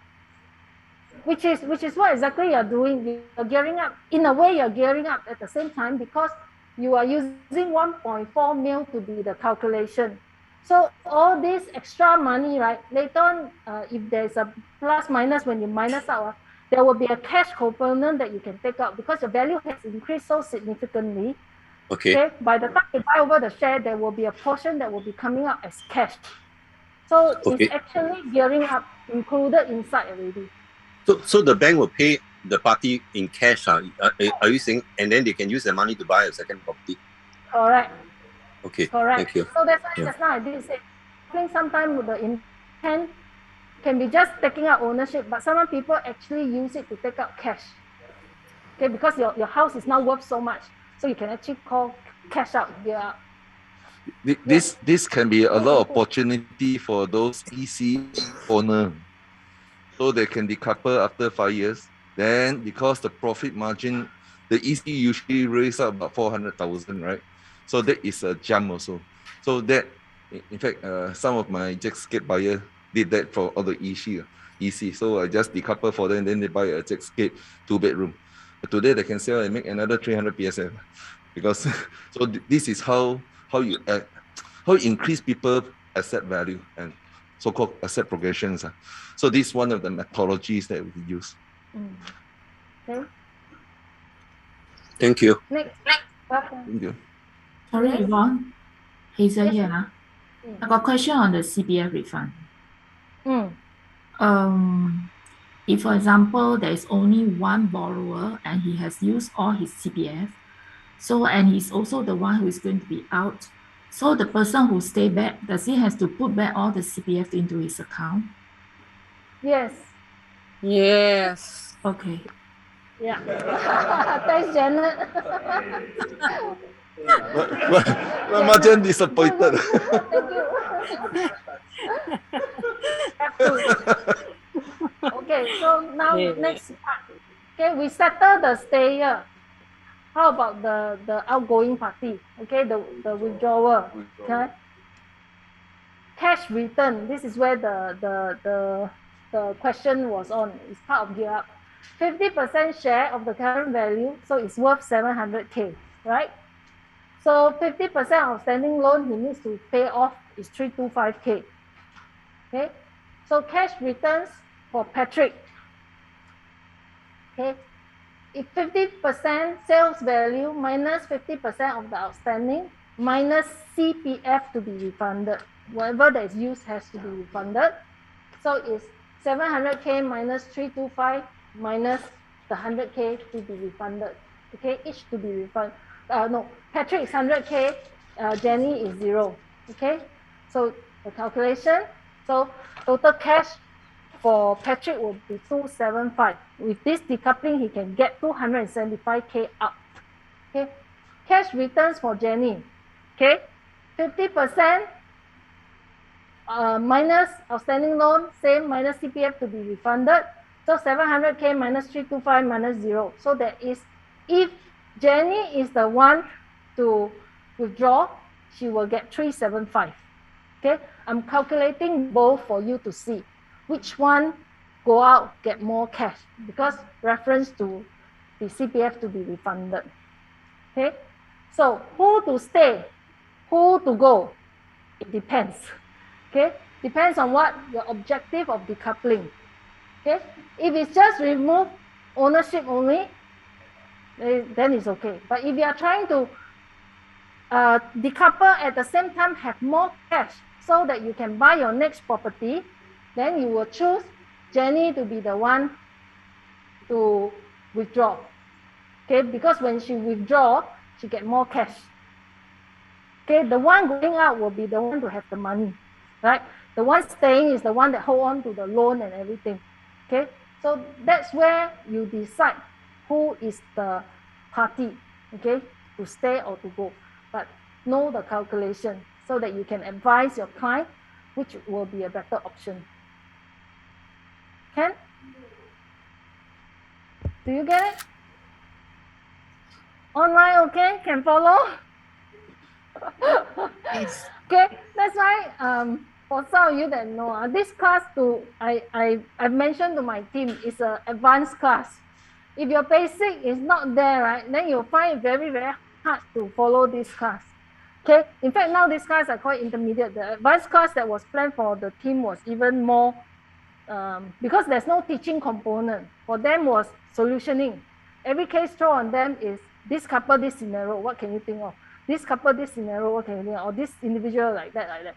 Okay, but this one we tweak a bit to be the intermediate, a bit of throwing to you the case, but at the same time, there's a little bit of teaching in there to see the techniques, how it's being applied. Okay, so it's complex because we don't cover the basic anymore. So it could be quite taxing for you, especially first time that you're dealing with so many numbers. And you also may not have handled decoupling before, but keep this as your reference, okay? Keep this as your reference that if you have a case that you need to do decoupling, at least you roughly have an idea on how the formula works, how to count, okay? May not know how to do it on your own, but as a reference, then you do a first calculation, go to your leaders, come to us to validate what you do, is it correct? Okay? All right.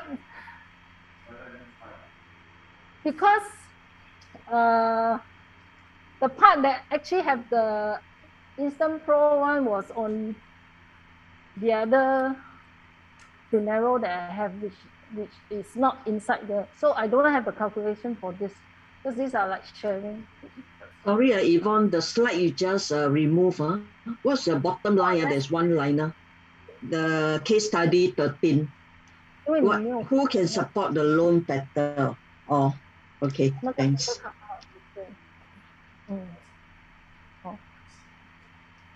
How many of you here have done decoupling before? One. The rest no? Two. Still decoupling. Still trying. Go and attack all the EC owner. Yes, we all try this exercise, even manually, so you look at those techniques or lost without Aha. Best case.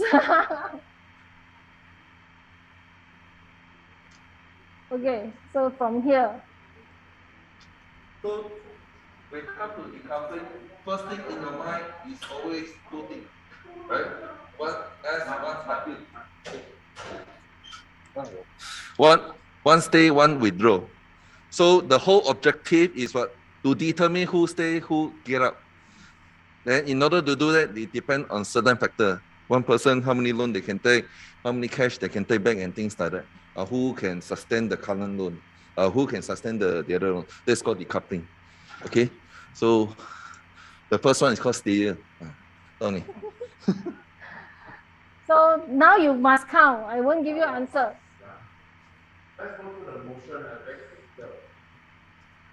Instant theory, just like I can tell you the theory how come going to 50%. never know how to swim. I Must can tell you cheap, stroke like that, stroke cheap like that, stroke like that. 6 hours later, you still don't know how to leave it swim. alone. Only way to learn swimming is to jump into the water. Who got loan? 5% of outstanding loans dapat dicapai. Supaya trade return CPF cepat, cepat dicapai. So you get 425, so you get. Deborah Gunn, you need to off your mic.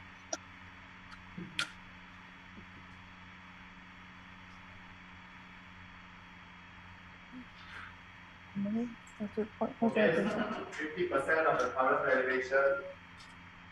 Okay, so that's the first step. Who doesn't know how to calculate 50%?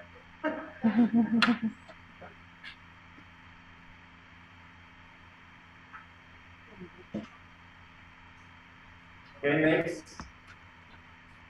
So you need to work out the 25% down payment next. The next party they need to buy over, need to have 25% down payment to buy over the 50% share. So 25%, because why? You can only take 75% loan maximum.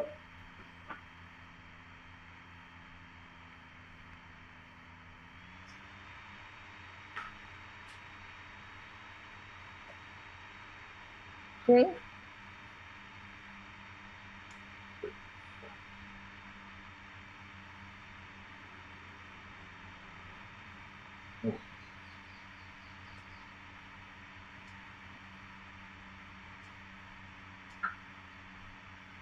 Portion very important.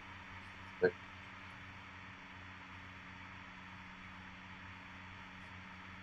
So because you have to pay ABSD, the normal ABSD is 3% minus 5,400 because it's less than $1 million.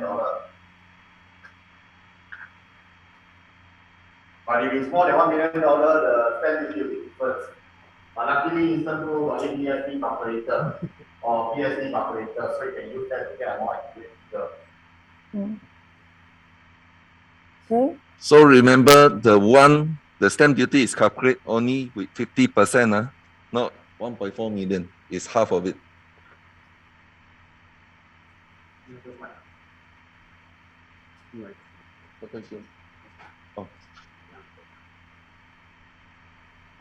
Okay, after paying stamp fee, you need to also take care of the legal fee. Can legal fee be paid by CPF? Legal fee, yes. Can, but the lawyers doesn't want. Which lawyer? No, ask which lawyer.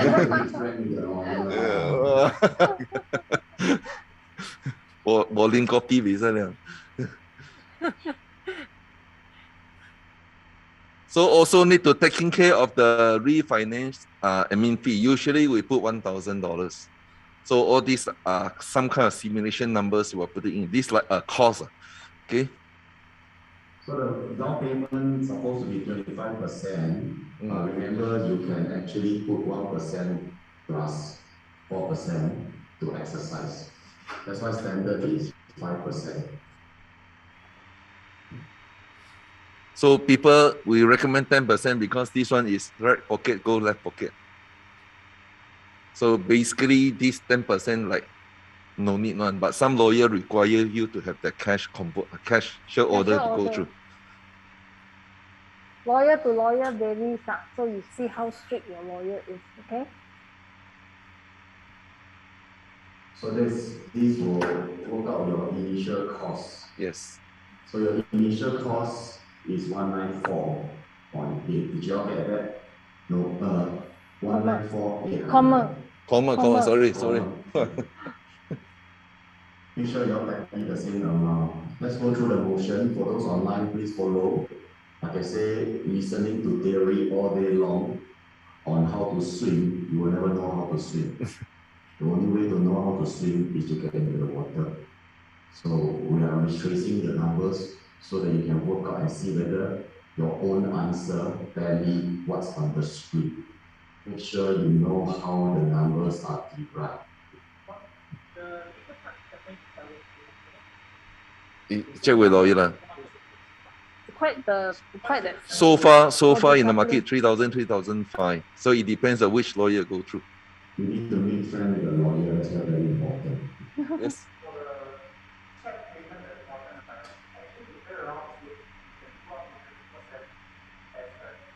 Yeah.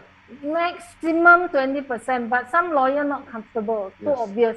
So that's why I said recommended is 10%. But if your lawyer willing to do, you can. Maximum 20%, yes. Because 5% must be mandatory cash, 75% then can go on loan. That's quite creative, actually. I never thought of that. You never call us. You never make friends with lawyer. Never appoint us.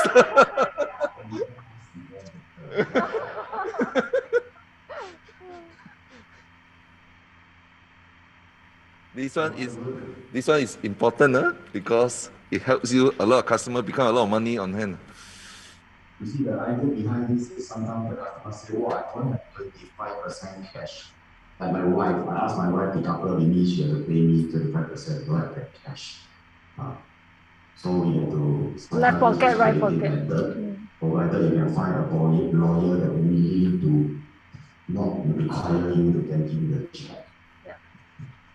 10% generally is okay so Yeah, far. so far so good. Okay, next. Okay, new loan to be undertaken by the stayer. How to So you calculate? understand we have just cleared the buying over side. Okay, but you still, that's for the cash component, correct? The money. Okay.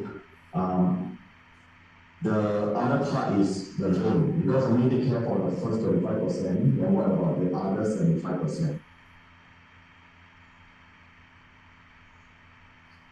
Hi, Yvonne, can I ask you a question? Yes, go ahead. Just now you mentioned that. Wait, Angela, let's just say do the calculation first, then ask question. Wait, huh? Okay.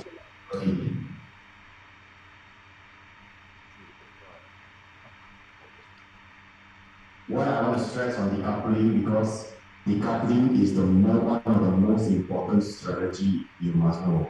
Because every time actually the husband and wife all own the same property, they need to split the property up. So this one is very important. Make sure you master this, very important.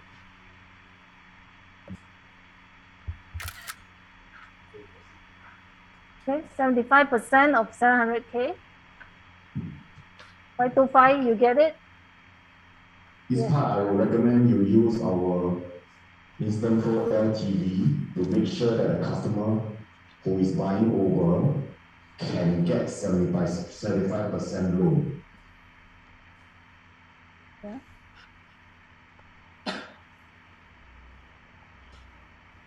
So 50% of the outstanding, which we know is 650K, so it's 325K.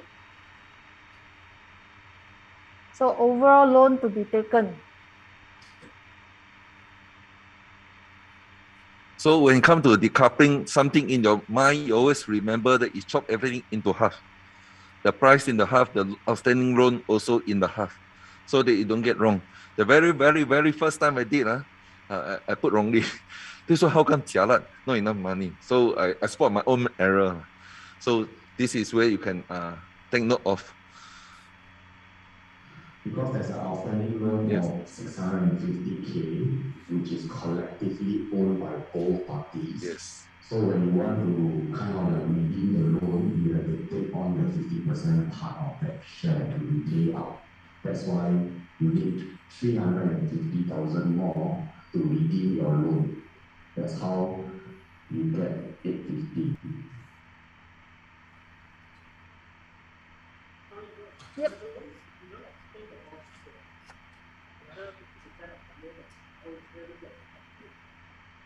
Repeat question.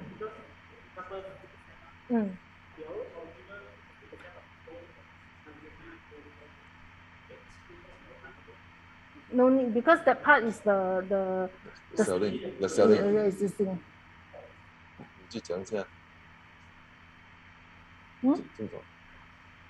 No, this is where a lot of time people thought the way to calculate will be 75% of 700K, which is not the right way to calculate because it's lesser. This payer can actually loan more because the bank will give them the bandwidth to take over this 50%. So it will be this plus this, not 75% of 700K. A lot of agents calculate wrongly. It's direct calculation of that 75%. Then they realize that how come the loan amount is so low only. Actually, they can loan more because of the way bank calculate. So I ask question, does it provided the guy, the stayer must be able to loan this amount, TDSR? Yes, it definitely has to be subjected to TDS. So that's why just now in terms of objective, right, I always say that decoupling is always subjective to the stayer TDSR can support the balance loan. If the person can't even take up this loan, then can't do anymore. Understand? It has to be on the basis that yes, he can loan. Then that's where Lester comes in and say how to validate that. make sure you use our LTV. TDSR calculator. Okay, inputs the age. Okay, then you'll be able, and the salary, you'll be able to know whether can support this loan or not. Can?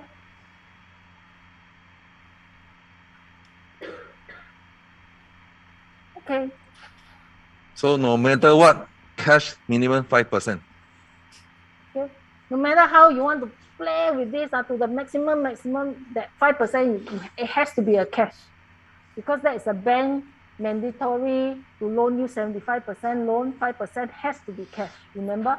So that part, no matter how you play, okay, there will be a 5% that needs to be with proof of encashing, meaning to say by check or by cashier order, there must be a 5% component. Okay. Okay, Angela, you have questions just now? Yeah. Yes. Okay. I want to check. Just now you mentioned that any method that we use is better that they speak to the lawyer to understand what is the implication, right, of the method used. So normally your approach is, do you do the calculation already to tell them the method, then they consult the lawyer, or consult the lawyer first, then you do the calculation?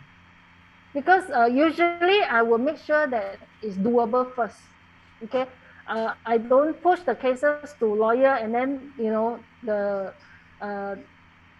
they can't even actually loan. So some of these basic assessments, right, I feel usually we as a consultant has to do it first. That okay, based on your salary, your age, you can loan so much. If you were to do decoupling, this will be the cash involved and things like that. So you should run through the proposal with your client first. And if your client feel that it's an option that they want to explore, then they go and talk to the lawyer, okay, on the process, how to do it, what's the timeline, etc., etc. But the investment done by with your client to make sure that they are comfortable, they understand this approach, they understand the money flow, how much is involved. Because lawyers sometimes when they talk about this process, right, they may not calculate all the way, okay, like the way we've done this. Okay, if you go to a good lawyer, like honestly, like Lillian, okay, she will do some of this calculation. But you go to some lawyers to do decoupling, they don't even take care of this part of the calculation portion for your client. But they will explain the process, that's all. But how much cash is involved and things like that, they won't work out the numbers for them. Okay. Okay, so far. Yvonne? Yes, Yvonne? Angela? Oh, sorry. Yeah. Do you verify their loan eligibility at this stage, or also no? Just based on our calculation and move. Of course, these are just first pass. Anything that you want to proceed on, you always have to get the banker involved in case there are things that the owner themselves missed out, okay, or there are some credit ratings issue that the client may not be aware of. So I share with you one case where the client actually cancelled MX card years ago. Okay, he have cancelled the subscription because they billed him the subscription fee. Then he said, no, I don't want to pay, and cancel. But in the record, he has cancelled and he has moved, and then he didn't know. But in MX record, right, this bill was accumulating years after years. So when he actually wanted to move forward, when the bank did a credit bureau check, his rating was very bad. He has outstanding a huge amount because it rolled over the years, which shocked him. He didn't even know. So when he came to realize, then he went back to the bank to say that I already canceled this termination years ago. Then it get erased from his credit bureau, then it clear. So some of these things that even owners themselves may not know because they thought they've taken the necessary action. So you always have to make sure that credit assessment, loan assessment be done by bankers. They have the final say, they do the final check for you. Yvonne, you want to switch to number 4? There's some questions. Okay. Brian Cheng.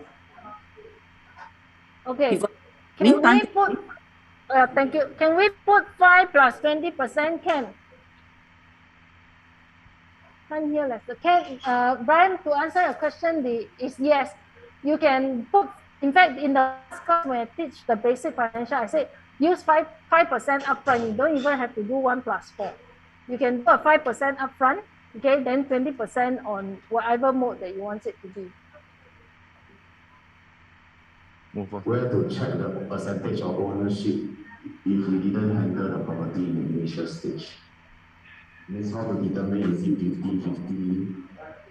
Okay, lawyer is probably the best person that you can go to. Okay, they will confirm whether it's a joint tenancy or tenancy in common. And if it's a tenancy in common, they will be able to tell you what's the share. Can the one who buy over the share for decoupling gear up on his 50% share, assuming there's an increase in value? Okay, during the time where they do the decoupling, as you see just the next slide, right? Just now we had the cash out portion has already been based on 1.4 million. So it has already been cash out, gear up already. Okay, so unless there's a next round in future, but immediately you actually have cash out based on 1.4 mil already. Okay, now question is, if the property value now is 1.4, can you decouple at 1 mil? My question to you guys, if the property now is at 1, who answer? Karen. Who's the one that? Karen. Yeah. Cannot. Okay. Everything has to follow the current property value. Okay, bank valuation. If you go too low, okay, bank will not support. Okay, there is a limit that the bank will go for you in the decoupling value.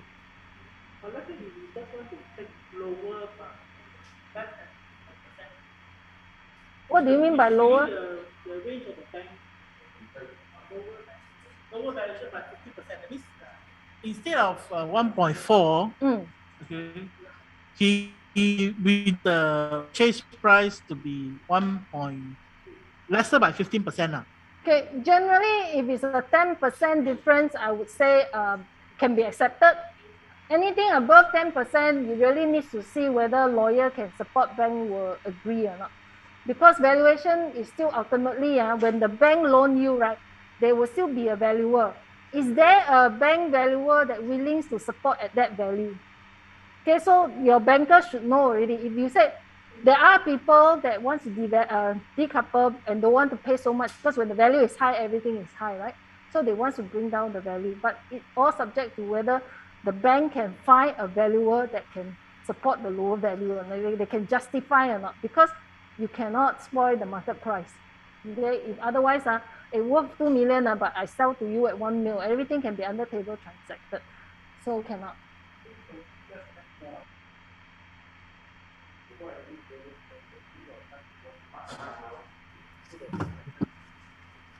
Sorry, I think I think from the legal standpoint, I think the lawyer want to do everything at arm's length to avoid any subsequent query which may crop up years later. So if everything is done at arm's length, it's very clear. There's nothing hidden. Correct.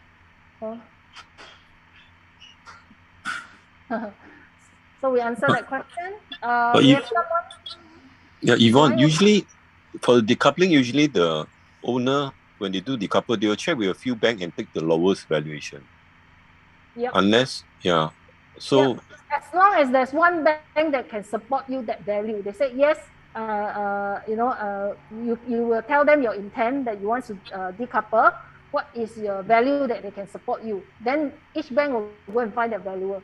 You can take the lowest of the options that are provided to you, as long as there is a bank that acknowledge that he can support you at that value. Okay. Can I put it the other way? If they take the highest valuation, which they just pay a bit more on the stamp duty, if they take the higher, can I say they will be able to cash out more? Exactly. So there's also the other way. There's also the other way. Some of them will push the value as high as possible so that they can cash out and buy the next property. Again, that also subject to whether bank willing to support you at that value or not. Everything has a market value. If it's worth 1.4 and then you say it can push it up to 1.8 or not, it's subjected whether valuer can do it. Okay, so yes, there are people intentionally push it higher so that the cash out will be much more. Okay, thank you. Good question. Anyone else? Yes, Yvonne, this is Chu, BC. Yes. The loan, you show that slide again. The loan, the bank, the maximum loan is 850, right? 850K. But the outstanding loan was 650 only. 650. Right? Then the bank loan, maximum loan is 850 overall loan. So there's a difference of 200. So would the bank give you that 850, the extra 200? Can you use that 100 to buy something else? This one is tagged to your house, so it's not a cash out. Okay, it's a loan that's tagged to your house, so you cannot have this extra to buy something. No, it's a loan. Cash. It's a loan, not cash. So cannot. It will only loan you 650 lah. No, they will loan you 850. Depending on your TDSR. Yeah, If your TDSR can support 850, you go for 850. Yeah. So, but this 850 extra, you cannot take out as cash. This stick to a proper maximum loan that the bank will be able to loan you. Max is 50, it has no reference to that 650K to be the one of the value. It's the 75% of the purchase value plus 50% of the outstanding loan. So that's why we can get 850. Thank you. So let's say these two are two different persons. They are just two friends, but now they want to split, and so that means what? One have to pay the other 194? Yes, correct. Correct. But they are married couples staying together, still with together. What do you do with this 194,800? That one is up to them. With this cash, they want to use it, buy the next property, or if they are not on talking term anymore, split 50-50. But because the stayer is the one that take the loan, okay, so that if it's not husband and wife, that has to be worked out. If it's a partnership upfront, or you both go in and buy 50-50, then this one that is cashing out is the one that see this value of this property may go further, and then there's no more sharing. Once you cash out, this person is out. That one is in between two parties agreement. Okay. If it's still husband and wife, so it's between the two how they want to treat this 194. Is it? Yeah. Yes. Need not pay also lah. No, this 194 is to pay to the couple. To pay to the couple. The next slide is the one that is cash that comes out from the decoupling. Yeah, the minus of this, but this needs to have first. This money needs to have first in order to decouple, so that when complete, then the cash will come up. Okay, so that's the next slide. This is the part that is the cash portion when you decouple. Then can cash out. Okay, then can cash out, and then the cash portion is see who wants to do what. So the cash out portion is always the withdrawal. 我要离开你了. I'm going out. So how much cash I can get? 太股了. Okay. Then Yvonne, I don't understand the why 75% for Jenny, why the 75% of 700,000 LTV. This case study is talking about decoupling, right? And then it asks, I think we do not know what property and the amount that Jenny wants to buy, right? Because I think I was trying to read the question for our case study originally, talks about this couple wants to decouple, right? So this is just from the decoupling process. Decoupling means taking out ownership of one party from the existing property. Yeah, I understand. Yeah, from two names to one name eventually. Yeah. Process of decoupling, there will be cash component that can be cashed out because the property has already increased in value. So this has nothing to do with the next property purchase yet. At this point, once they do a decoupling, how much can be cashed out from this property because of the increase in value? So what is meant under the new loan to be undertaken by stayer? In this case, is the wife, right? The stayer. The stayer, you put there 75% LTV of 700 equal to 525. I don't understand why is it written as 75% LTV of 700. Yeah. Yeah. Is it this one? Yeah. Number 2. Okay. This New one, loan right? to So be undertaken. Yeah. So basically, new loan to be undertaken by the stayer, the person that stay back, whoever, husband or wife, the person that stay back need to take up this loan because he's might over the other person's share, right? Yeah. So it become 100%. So in order to take that, then you must calculate with a property of 1.4 million now, today's market price. Maybe initially they bought at 1 million, now 1.4 million. So you got to choose the 1.4 million today market price, and then you half it because you buy 50% from the person. Okay, so you need to use 700,000. It's half of the 1.4 million. So from there, you need to take about 75% of this 700K, which is 525. Why 75%? Usually people will loan in Maximum. the property up to the maximum of 75%. Okay, this is nothing to do with that 50-50 share. This is, we are calculating what is the maximum loan that during this process, these people can take. Okay? Oh, yeah. Now I understand. Because you're talking about this this address that will be under one ownership, and that's a stayer. So he has owned 50%. He buy another 50%. So he has to pay LTV 70. I mean, he gets 75% LTV of what he hasn't owned, but now he own now because he sold this one. Correct. Yeah. Hey, yo. Half on your 辛苦你们。You see, for the last 2 hours, now working already. Okay. Before go tea break, one more. One more, okay? Before tea break, huh? Truly. Okay. Hello. Back to this one.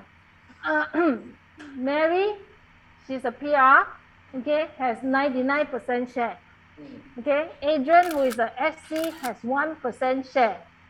In a private property, they purchased 3 years ago at 1.2 mil as matrimonial home. Okay, their property now is valued at 1.5 mil. They do not have much cash savings on hand. Okay, then this is Mary income. Okay, salary is 10K per month, OA amount, and then CPF money to be refunded if they were to do decoupling or selling of the house. At least you know what is the money to go back. Adrian SC, salary also 10K a month. CPF OA has 30,000. CPF to be refunded is 120,000. The current home still have a 600K of outstanding loan. Okay, they are ready to decouple their property per the previous agent's advice. Okay, how can it be done?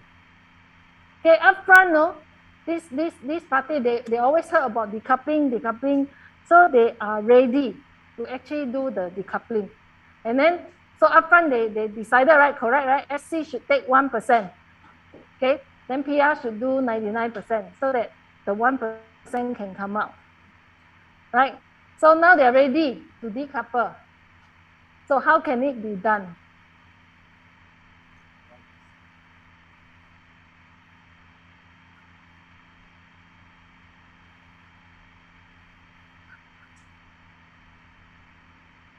How? Decouple lor. Okay. Now the reason why I flashed this, I wanted to let you know if an agent didn't handle it well upfront, even though they do 99.1, the decoupling cannot happen. Why? Okay. Mary is the owner plus borrower. She owns 99%. Okay. Agent is the owner. Okay, and he owned only 15% share on this. 1% share. 1% share, which is 15,000. Okay, they do not have much cash savings. Okay, if you want to do a decoupling, you have to give back 120,000. Okay, but the 1% value is only 15,000. Gear up, then do decoupling. Okay. You can, if the value is high enough, okay, and the party can take up the loan. But the issue was they don't have much cash saving. To do decoupling, you still must have some level of money. Yeah, the key thing is they must have the money to refund this guy. So why I flash out this example is they listen, you know, to agent. Hey, you want to do decoupling in future, you must make sure you 99.1. So which they very diligently do it.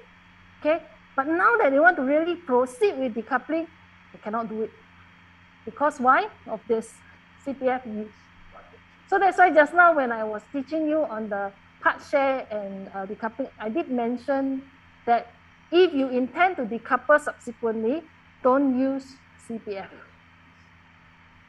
Okay, don't use CPF because that will be a component that you need to put back before you can do anything. And if you don't have the money, you can't use it anyway. So it's an intent for me to highlight to you that you need to be careful when you do such 99.1 with the intention to decouple in future. Okay. Okay. So that's why I said to restructure properties, to own two properties without incurring high ABSD. That's why people like to do the 99.1, then do a coupling subsequently. Okay. Or if you were to do a joint tenancy of 50-50, that's very common. Okay. People also upfront do a joint tenancy usually, which if default, that's the ownership. Okay. So the terms and conditions, in order for you to do 99.1 and decoupling, is you must have sufficient cash or CPF to support the decoupling process. The client individual TDSR must be able to support the decoupling. Okay, to support the decoupling loan and new property loan independently. Meaning when you decouple, both must be able to support the loan. Otherwise, no point also. Okay. Then do not utilize the intended withdrawal CPF where possible, because otherwise you need to put back first. Okay, avoid having the withdrawal to be the borrower where possible also. Okay, if they are not part of the borrower, then the decoupling loan can actually be settled within the same person. Then you also don't incur the refinance costs. Okay. So careful consideration if it's 99.1 or 50-50. Stamp duty fee is to pay cash first. Okay, even if you have CPF, it's like resale. Okay, in a decoupling, you also need to make sure you pay cash first. But can you use CPF to pay? The answer is yes. But pay cash first, then refund. Okay. This thing is very important. So every time we do something, you need to know what's the objective. So you want to use this technique, think about these objectives. And then what are the criteria, the terms and conditions. When you fulfill this, then you use this. So you have a checklist. I know at the start there are techniques, so many techniques. And sometimes you just look at the scenario and fulfill what are the conditions first. So the way you do it, you also can design your question to ask your customer in this manner. Then they can do 99.1 or decoupling or not. Right? So 你有多少钱啊? How much money? How much cash you have? The kind of stuff. The kind of questioning, fact-finding from the customer is very, very, very important in order to start doing this. So I always keep telling you doing EC because it's just like EC, the value still go up one. So it's very easy. So most people will do that to buy another investment property. Okay? Sorry, can explain the do not utilize intended withdrawal CPF.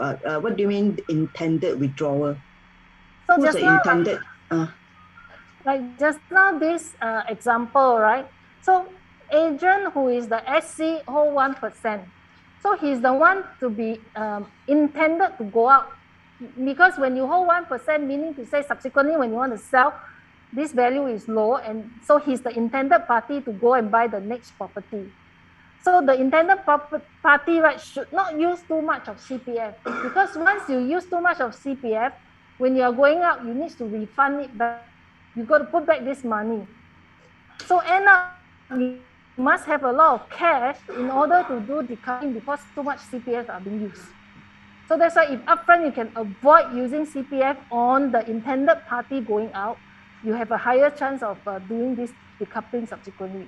Otherwise, like this case, they are ready to do it, but can't do it because they don't have money. They don't have money to put back 120K to the CPF fund. Though they have done it 99-1, they thought they can do it, but in reality can't because they use CPF. So in short, if you want to do 99-1, the 1%, try not to touch a CPF if they can. If possible. That's why I said if possible. That day I just closed a deal at BUC, and then this, without me knowing, this couple go to the lawyer that I always go with them. Then I say, hey, I want to do 99-1. I was shocked. Why? Oh, because one of my friends do 99-1. So the lawyer also very good. Explain, you know what is the impact or not? This is the one. Do you have the CPF to return or not? Are you going to use your CPF? Yes, you better don't do. Then no point. Next time you will need to fork out a lot of cash. The intended CPF use is 250,000. So unless you have so much cash, then it's different story. Also during such process, your lawyer will also advise your client, you sure you want to do 99-1? What if divorce? Husband and wife, never mind, now happy, 99-1. Divorce, the party 1% is 1%, okay? Because you agree upfront is 1%. Yeah, your right is only 1%. So that's why this come to such things, the lawyer, that's why we say the final will always ask your client to go and consult the lawyer, because they will tell you the implication. Doing it is easy with the intention, but in life you never know what happened. Okay, so and such thing happen at time is really 1% value. So whoever that agree on the 1%. Yvonne, may I check with you? Yes. HDB, if a married son and mother bought a HDB, but in future if they want to they want to buy their own, the married son, or vice versa. So can they do that? Or they have to sell the HDB? The parents buy with the son? The mother buy with the married son. Married son? Let's say, because the son is married, so the mother bought together with the married son. But now, that means a few years later, MOP, they want to sell. Can the son sell it to the mother, or the mother sell her share to the son? How can this be done? Or they have to totally cannot do and they have to sell the HDB? But if they sell to the mother must have an existing scheme that he can buy over. Existing what? Mother is not single. Mother is single, divorced. How can mother be single? Unless it's widow. Widow? No. Mother is divorced because considered as single. Divorce. Divorce. Okay. Divorce. Okay. Okay. Divorce case, then you can sell the shares. Normal transaction. That means the married son in future want to buy on his own. He can sell his share to the mother. Correct. Okay. Or if the mother sell the share to the married son, the mother can buy on her own. Also can, right? Yeah. But the mother must consider to pay the CPF also. Yeah. Yes. Okay. Top up the CPF that was used. Yeah. Okay. Thank you for sharing. Thank you. Yeah. Okay. Sorry, hi, Yvonne. Can I add on to this case question, the HDB one. So when the mother buy over from the son, right, the MOP will start another 5 years? Yes. Yes. Yes. Yes. Yes. Okay. So yes. Okay. So next, Last before slide, you before go for tea your break. tea break, okay? The steps. Okay. Steps involved. Yes. Is it Victor? Yeah. Yvonne? Yes, hello? Go ahead. Yes. Just for Victor, can I ask you a question? Just now you mentioned about those condo buyer, married couple. Let's say they do coupling and decoupling, and then the husband, Every time there's a change of ownership. Okay. the buyers, okay, let's say the wife want to take up the name and then buy another property. So my question here is, let's say the husband buy over wife share, that means his income must be double, you know. Otherwise, how the let's say now currently the husband is 8,000 monthly salary. So what happens if buy over the wife share? That means his salary must become 16,000. Then he can, based on the TDSR, then he can afford to pay for that. You know, right? Is it true? No, may or may not, because the value of the property itself has increased. Okay, and there's a loan that you have already paid over the years, the installment that you have paid over the years. So it may not be that your salary must be double in order to support the loan. Okay, so you still need to go through that calculation to see what is the market value right now at 50%, then do all the calculation that we show you just now. So it may not be the whole TDSR needs to double. Then when you calculate the amount already, then you use Instant Pro TDSR calculator to check if this person can support this amount. It doesn't mean TDSR has to be doubled. I see. Okay, thanks. Thank you. Okay, go. Okay, so the steps very quickly. To do decoupling, okay, just to recap and so that you know the steps, okay. First, work out the loanable amount for party A and party B first, okay. Because you don't know who is going to be the one to stay and what, so you will work out both. You will use TDSR calculator to do it, okay. Then you work out what is the payable amount for the 25% payment plus stamp and legal fee, as well as the 75% decoupling loan amount, which is just now the one that we did, the stayer thing, okay? So you can also use our decoupling calculator, okay? Then you work out the cash proceeds, okay, for the outgoing party. So just now you saw, I will work out for both, right? If it's Patrick, if it's Jenny, how much, okay? So from there, then you decide which party to stay and which party to go, okay? Depends on who can support the current loan and who can support the future loan better. Then you do that decision process, okay? So again, factors affecting is who can support the loan better and objective of decoupling. I always stress this, objective of decoupling. Is it to cash out more money or just to remove ownership so that there's no ABSD? Okay, so the bank valuation matters. How much you put as the 20%, the 25% split also matters. And so this as a general guide for you to have a reference if you want to do decoupling, what you need to do. And then reference to the calculation that was done earlier, okay, you have a reference how to calculate. Okay, then you can help your client to do decoupling in their assets progression plan. Next slide. Okay, next slide, the most happy slide. 25 minutes. Huh? 25 minutes. Okay, so let's take a break of 20. Okay, I said 9 creative techniques, right?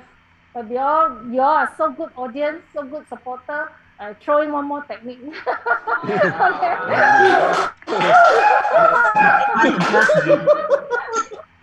Okay. Okay. So this is the number 10 technique. Okay, which is yeah. Okay, nothing new. Okay, buying properties under children's name. Okay, also in short, legacy planning. Okay, some people treat it like an endowment savings. Okay, if you were to pay 20%, then the subsequent, if it's a BUC, it's kind of like a forced savings. Okay, so some people do that as a savings plan for their kid. They treat it as a saving. Okay, so when can we use this?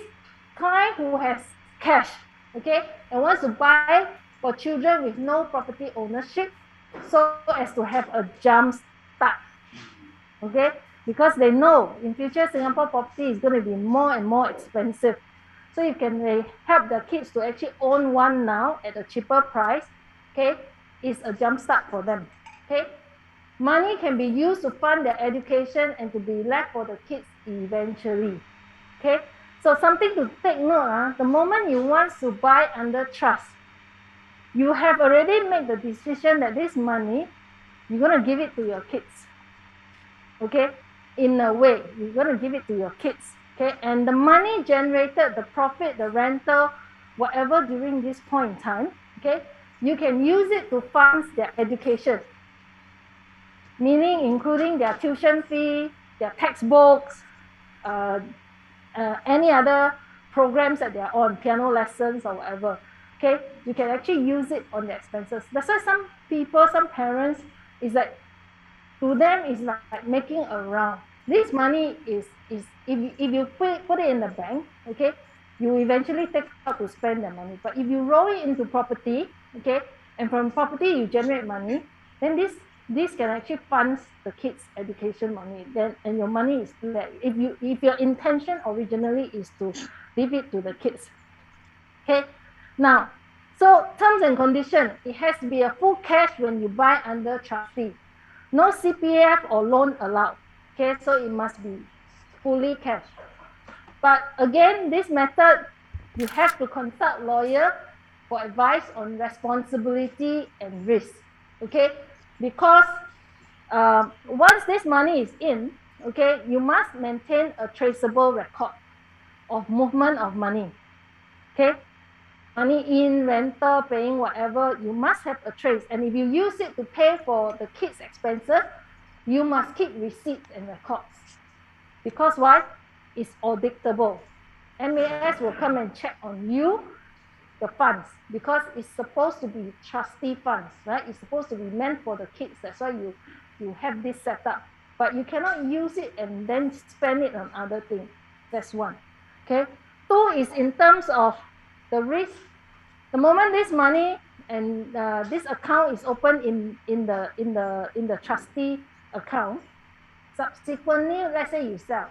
Let's say your kid right now is only 10 years old. Okay, example, 10 years old. Okay, then you say that, oh, I think in the near term, 15 years or so, I should be able to make money out of it. So you actually invested. Okay, you invested. And during this period, the property actually go up and then you sell. The sell amount plus the profit goes into the trustee account. Okay, so it's as good as this money is not yours. This money sits into the account. You can use it on the kid, but you cannot use it for yourself to another property.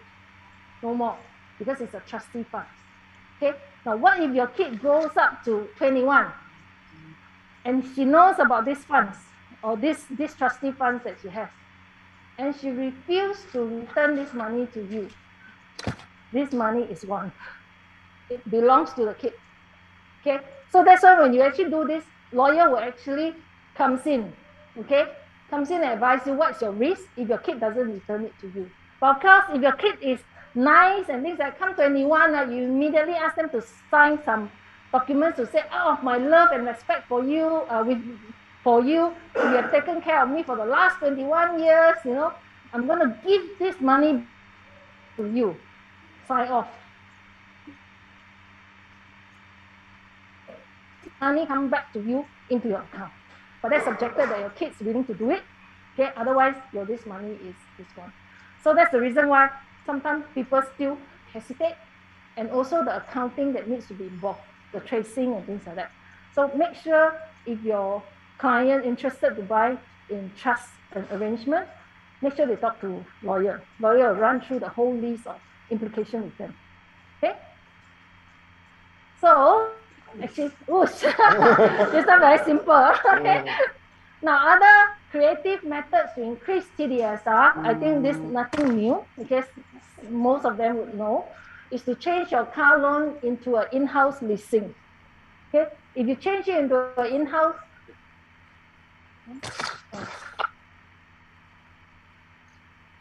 sorry, important one. So basically, this sorry for the Zoom, because Yvonne got more one important call that she need to take off. So basically, these are other creative techniques that you can increase your TDSR. Maybe you probably know already, change your car loan to the in-house leasing. So if you purchase a car, you can take the in-house lease so that your TDSR does not affect it. No record, so go.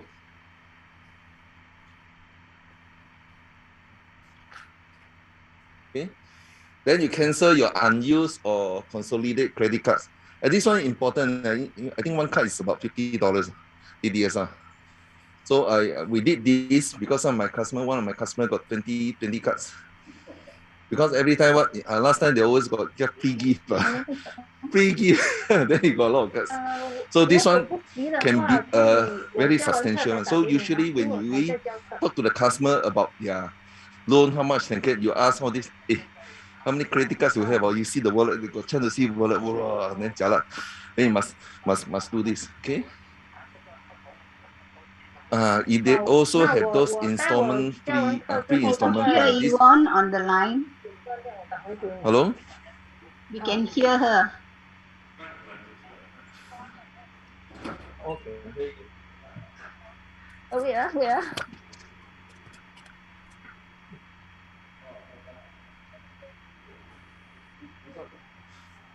This one, 20-year lease. Okay. So anyway, pay off interest free installment plan as well. Okay. So overall, this like creative financial technique is one. This you remember this. So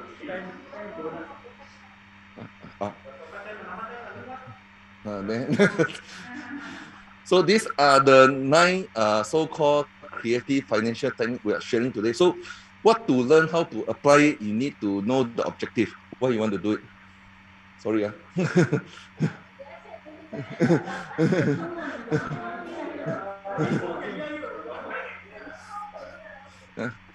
Okay. So close. Okay. I don't know.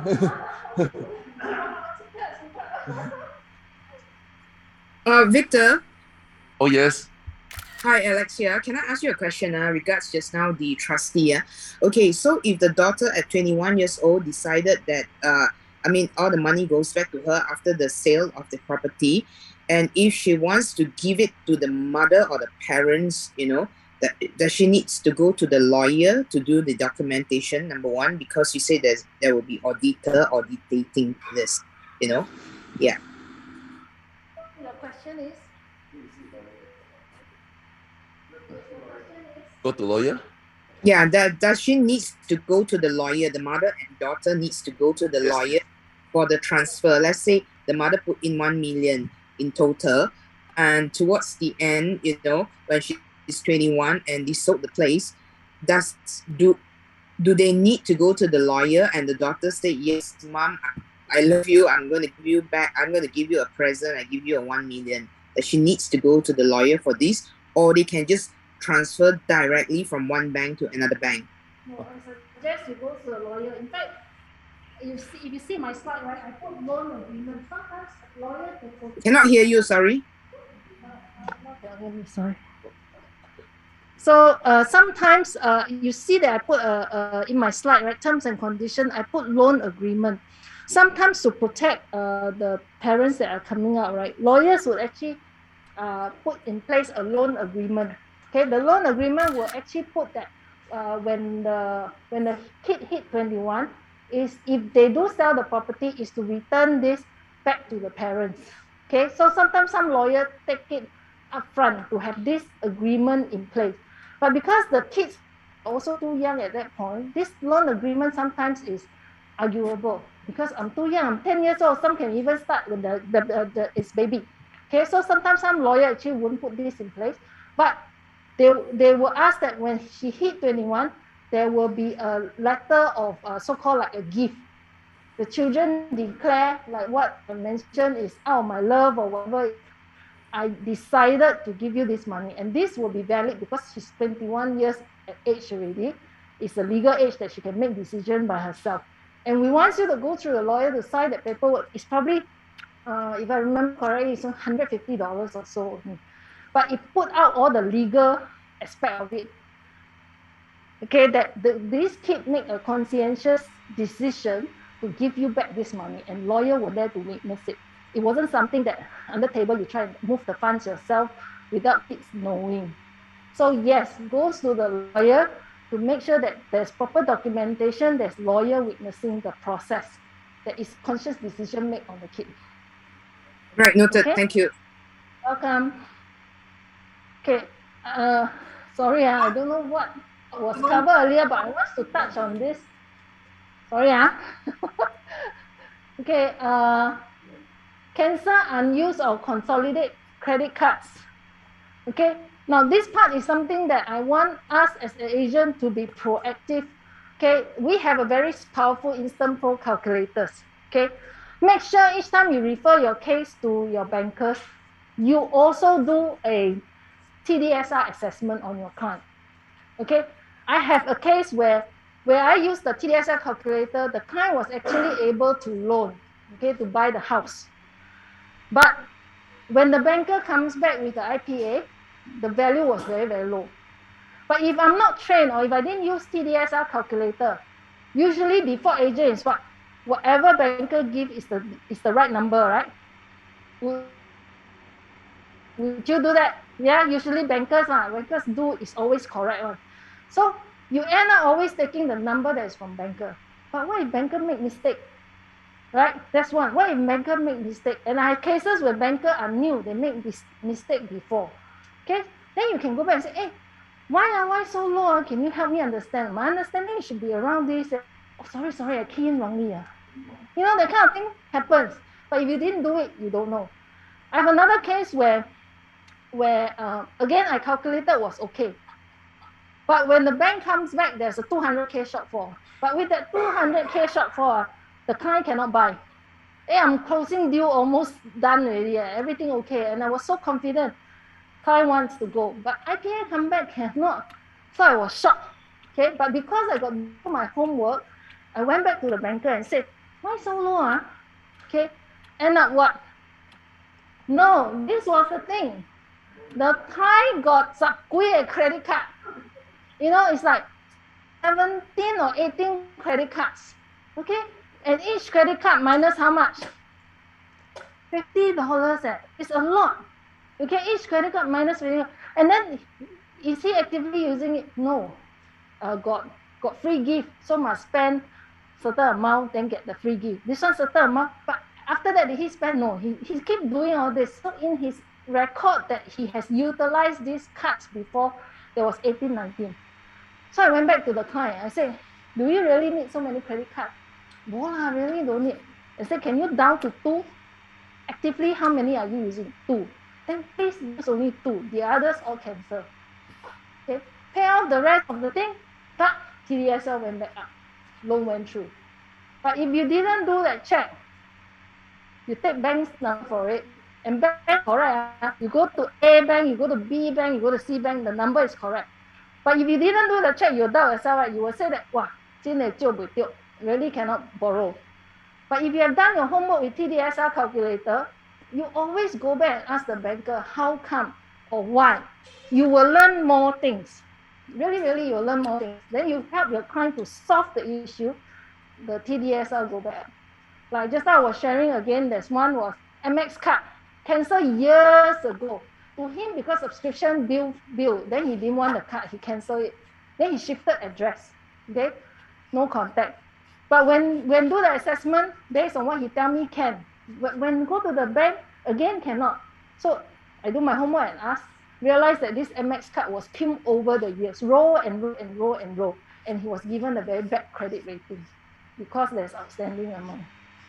So when the misunderstanding go back to MX and say, hey, I canceled this years ago, you know, how come it's still there? Oh, our side also missed out. So no need to pay, cleared out the credit bureau, the deal went through. So that's why I want to stress on this, our very, very important TDSR calculator. Okay, I love this. I find it's so easy, right? Key in age, salary, and let's say if there's car loan or whatever, that's it. But if that step you don't even do, there are many deals that sometimes get lost because of it that you don't know.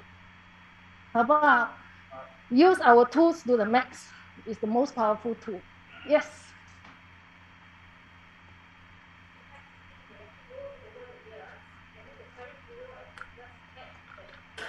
Mic there.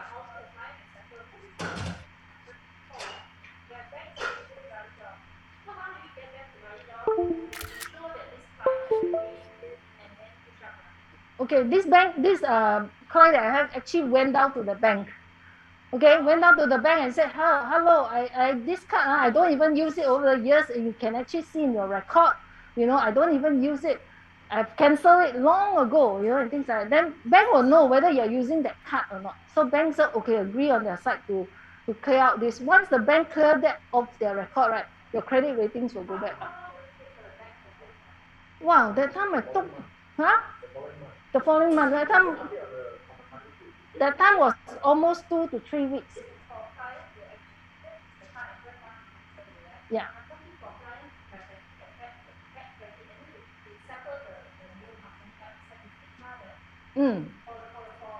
Wow, if it's stigma, my understanding from the bank, it may take up to 3 to 6 months.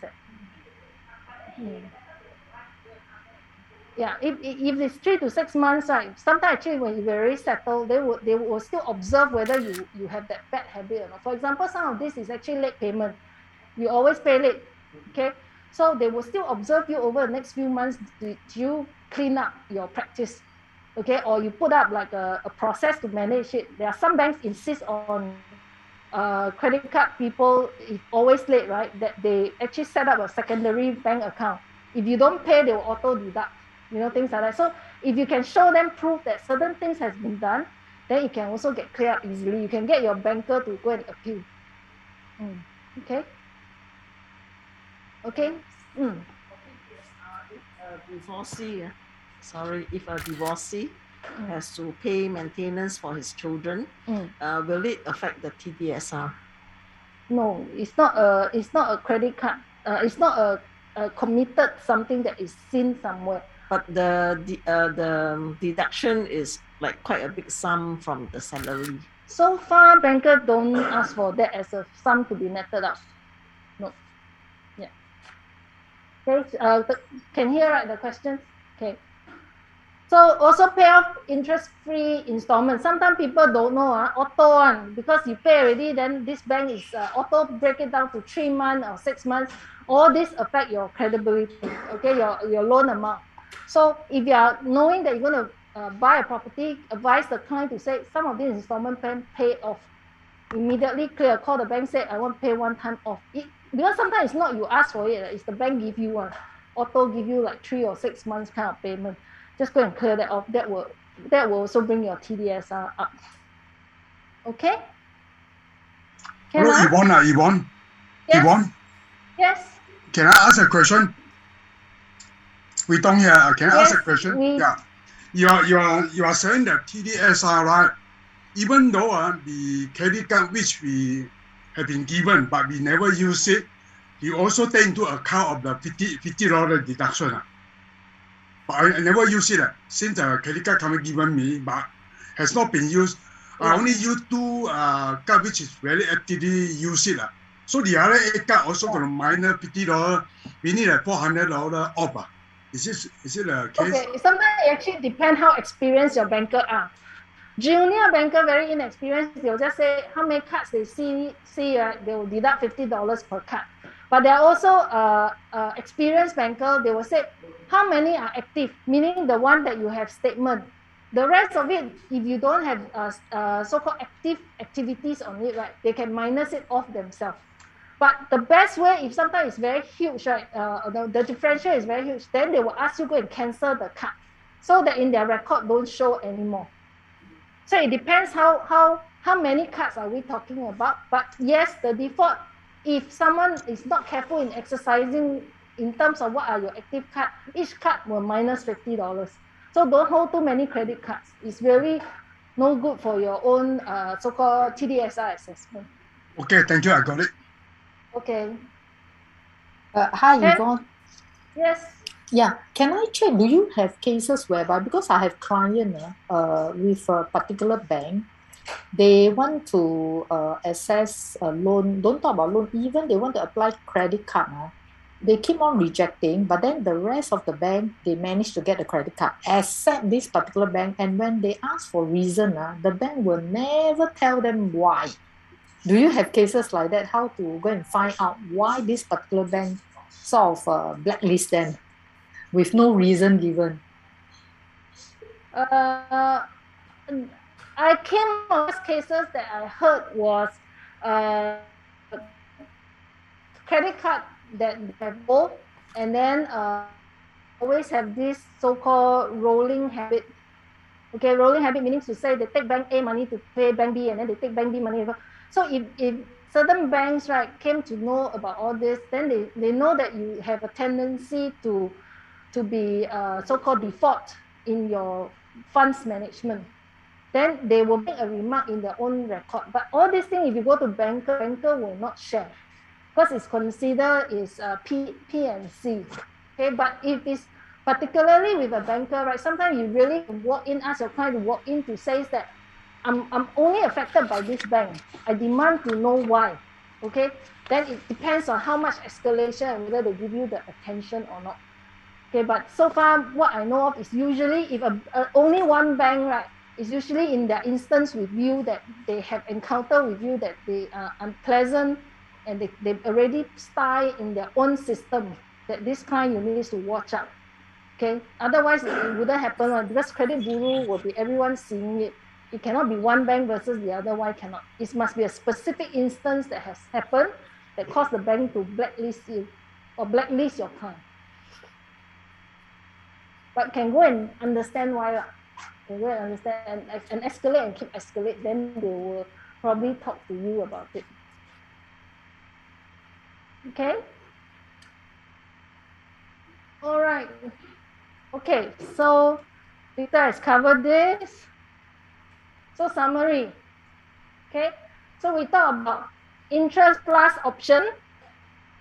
Okay, interest plus option where it's a situation where your client has a lot of CPF on hand. Okay. To loan rather than don't loan. Okay, because you actually earn interest. That's why interest plus. You make more money out of it by loaning.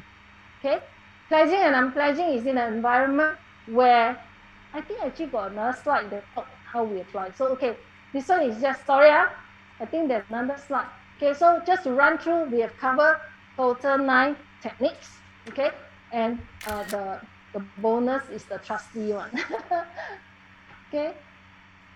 Before I do the overall summary, okay, you have learned the technique, almost 10 techniques. How can you apply it into a asset planning or progression environment? Okay. Knowing the numbers in terms of calculation is one thing, but how you deliver it to your client that makes it convincing, makes it that it relates to them, okay, is very important. So the objective of a power dialogue, okay, we call it the power dialogue because make or break out of it, okay, is to convert yourself from a trusted agent to a growth partner. First of all, in order to do asset planning with your client, they must first trust you already. You are their trusted agent because they are bearing out their numbers to you, their financial situation, their ideas, their plans. Okay, so it's very important that you already passed the first step. But in that conversation, you need to move yourself up to the growth partner. Growth partner in terms of helping them to see longer path, bigger opportunities that in their own expertise or in their own arena can't see. Okay, so you yourself must go into the aspect that you can see beyond what your clients cannot see. Then you can add value to them. Okay, so we call it the growth partner. Okay, application of these techniques so that you can use them. Okay, some of your clients may not be so familiar with the process, don't know how to do the calculations. You must know the numbers so that you can show them effects of data. Okay. Now the process we generally break it into 3 parts. Okay. Step one is to build trust with your client, okay, so that they trust that you're his growth partner, okay.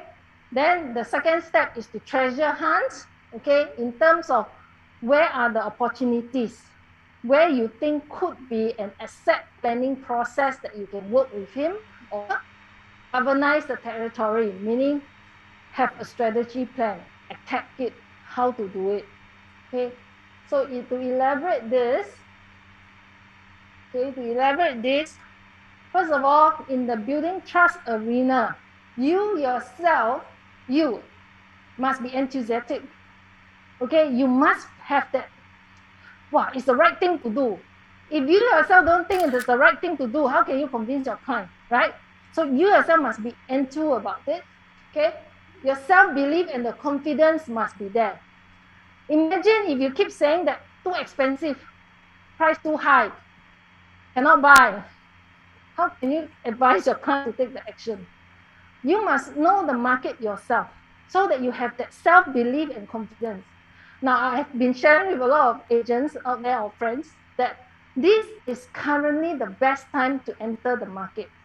Now, even if you as an agent is that it's the best time to convince your client to either buy or sell. Why? What is the most solid reason?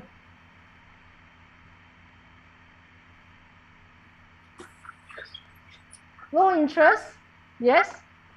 What else? 惨了啦。 Huh? Repeat. Market is hot, but why is market hot? Low supply. Okay. So if you have been following the market condition, you would know that there is limited supply, and so much so that there are en bloc activities, right? There are also land transacted. The most important thing is land transacted, because why? It gives you an indication of where the price is going to be. Okay, if currently there's no land transacted, as it is right now, if you tell the market, tell the client, good time to buy now, but where is your basis? You will every time say it's a good time to buy now, right? You will never say it's a bad time. But why is it a good time? Is because we already know land has been transacted and the expected sales price has already been, we have our crystal ball, has already been calculated for you. So for example, by June 2022, for the non-cost and CCR region, where do you think the price will be? Okay, so the OCR region pricing, where will it be? Anyone know? 2,000 minimum. We already know, because why? The land transacted, all the Yio Chu Kang, Lentok, Ang Mo Kio, Pasir Ris, these areas are the land transacted and the expected PSF minimum 2,000 PSF. It's known that this fact is a fact already. It's not something that we predict. A lot of time we find it harder because we are still predicting. But this is a set trend. By the time this project launch, the new benchmark will be created. So if you can be very confidently tell your client that the new benchmark is going to be here, if you are buying, just now the lady that I spoke to, if you can buy a property at 1,004 PSF, go ahead, you see, immediately. It's that kind of thing, that you should be confident to advise your client. But at 1,004, then you say, no, cannot buy, too expensive, still cannot buy. Then by the time 2,1, then you say, see, not in time. So you yourself must be confident, and that's why I said this is the best time, because low interest rate, land supply is scarce, en bloc is happening, market transacted land price is there. So we should be confident to tell our client all this with facts and data, not hearsay, not predicted, but firm data. Use our crystal ball to talk to your client. Okay, so that's one. So you yourself must have that belief and confidence. Next is to speak from your heart. In anything that you advise your client, asset planning, is that something that you yourself will do? Okay, don't do it just to close deal. People can feel your effort, your sincerity. Okay, if this is you today, always, even ourselves we talk, if it's you today, what will you do? Okay, so it has to be something that you really feel that is the best thing for your client. Then it will be convincing. But if it's something that you do it just for the sake of closing deal, people will also sense it. Okay, so this part of it is a very strong step that you need to have, the value in you that you need to have, so that you achieve this aspect of the goal. When we build trust, okay, we are trying to achieve the goal of gathering critical info from your client in terms of financial, as well as listen to what your clients, listen to what your client has to say. Okay, is owning a second property their priority? Maybe you hear a lot on asset planning, or buy, sell one, buy two. But is sell one, buy two the best option for your client? It may not be. If the client is already 60 years old, sell one, buy two, it should be downsize, right? It should be cash out, cash rich, and no liability. Okay, so if you have seen some of the, I still remember seeing some of the sharing from Azan. Okay, is that some of the things you do is really for the benefit of the client. It doesn't mean it's always sell one, buy two. It can be downsizing and no more loan, and you can live cash free, or so-called cash rich life. It's what they want. At the 60 over years old, you still want to stretch them with loan 4,000 a month and things like that, right? So these are things that you have to know and listen to what your clients have to say and give the right advice. Okay. Next is in terms of treasure hunt. Okay. In terms of treasure hunt, we always call it that you have to have instant response, question readiness. You must already know, if you want to do something for your client, what could be his concern. Okay, what will be the area of challenge? Okay, you don't go there and suggest something and hopefully he just accept like this. When you want to prepare a proposal to your client, you must first think of it yourself. What could be his contention? What could be his objection? What could be his issue? Then you're ready. Oh, if he raise weapon A, you're going to come up with weapon B, that kind of thing, so that you are ready to provide response and answer his queries. But you don't go there every time with a fixed A, B, C, then you're not ready to actually address his concern. Okay, so that part of it also is something that you need to be very ready if you're sitting down with your client to do asset planning. Can I add something?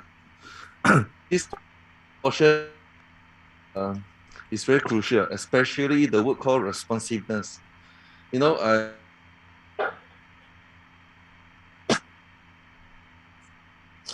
Cannot hear.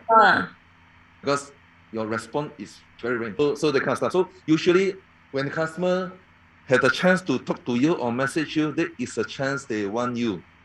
There's a time that they really have the energy to listen to you. If not, when you want to start triggering a customer, you need a lot of energy. Really, you need a lot of energy to connect to the person so that the person can come back to you and connect. In order to connect, this one is called a lot of energy flow. To connect it together and have a message flow smoothly is really not easy. If you really know how the communication flow itself, then the responsiveness is very important. I think my team show have ever see how I respond to customer instantly one. Because I also learned from Lester the digital technique. So every time this one, can anyone message me from the internet? So how I respond? Sometimes I'm quite crazy. Even highway, I stop halfway. Then just responding, stop there and responding. And because each one coming can be now very high, can be 30,000, 50,000, or 80,000. So responsiveness is very important.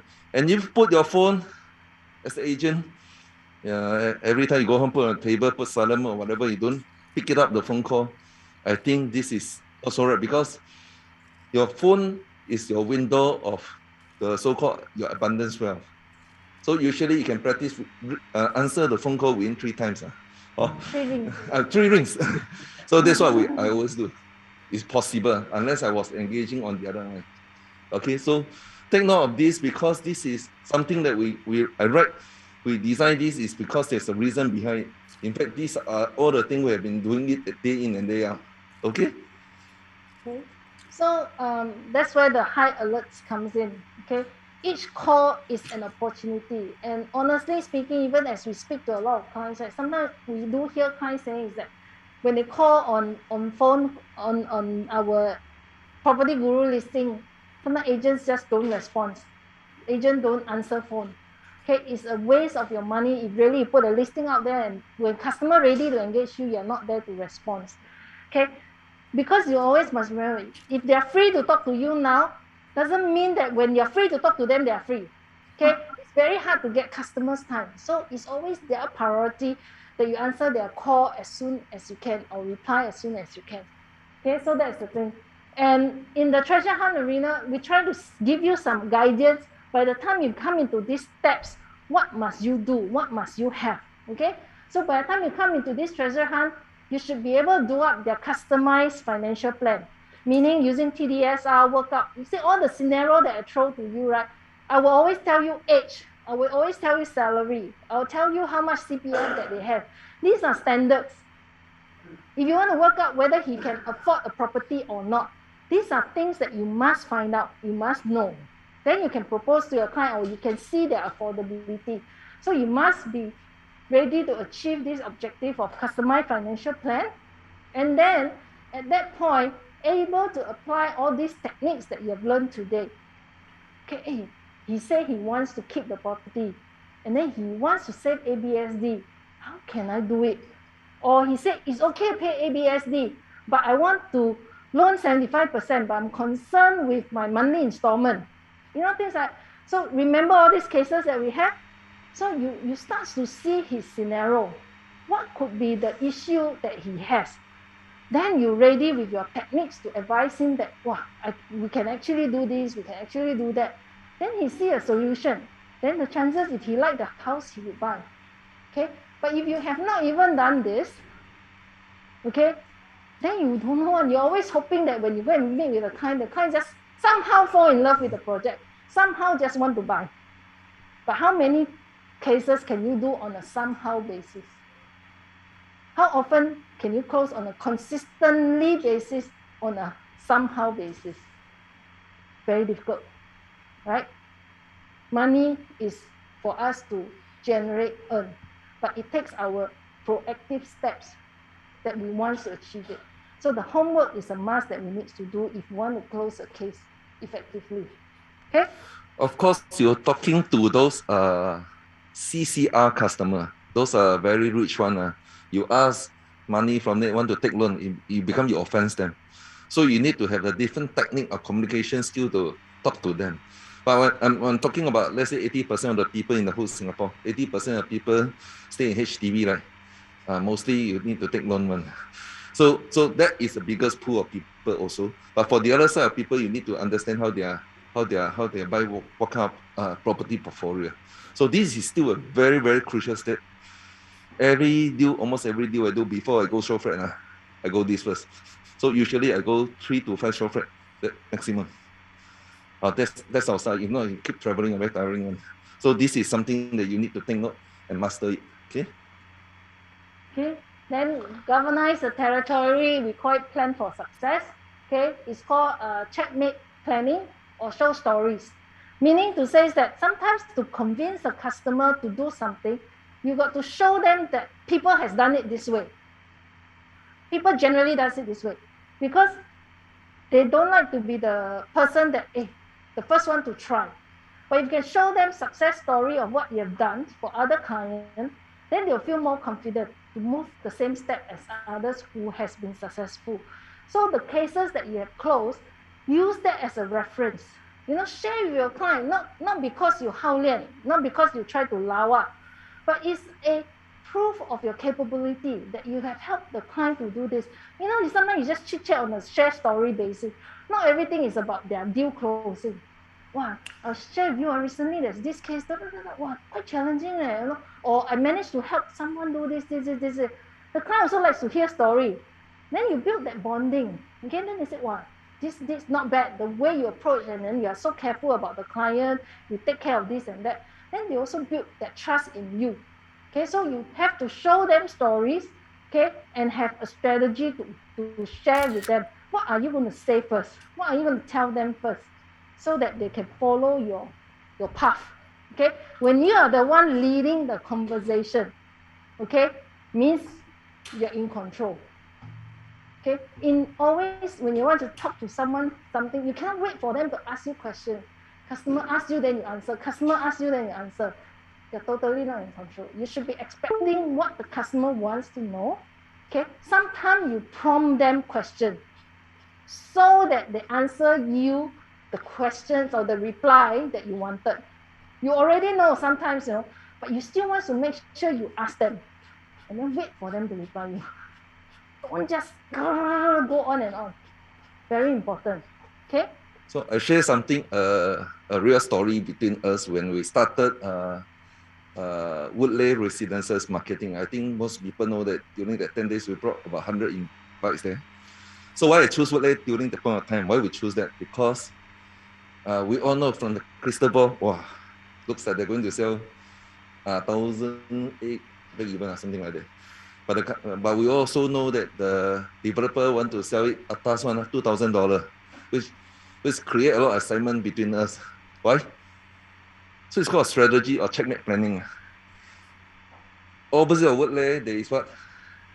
Trevor also, right? Trevor, Park Coronia, Trevor. So Trevor is 1,500, 1,600 BSF. You got the 2,000 customer, sure won't buy Woodley one, chances.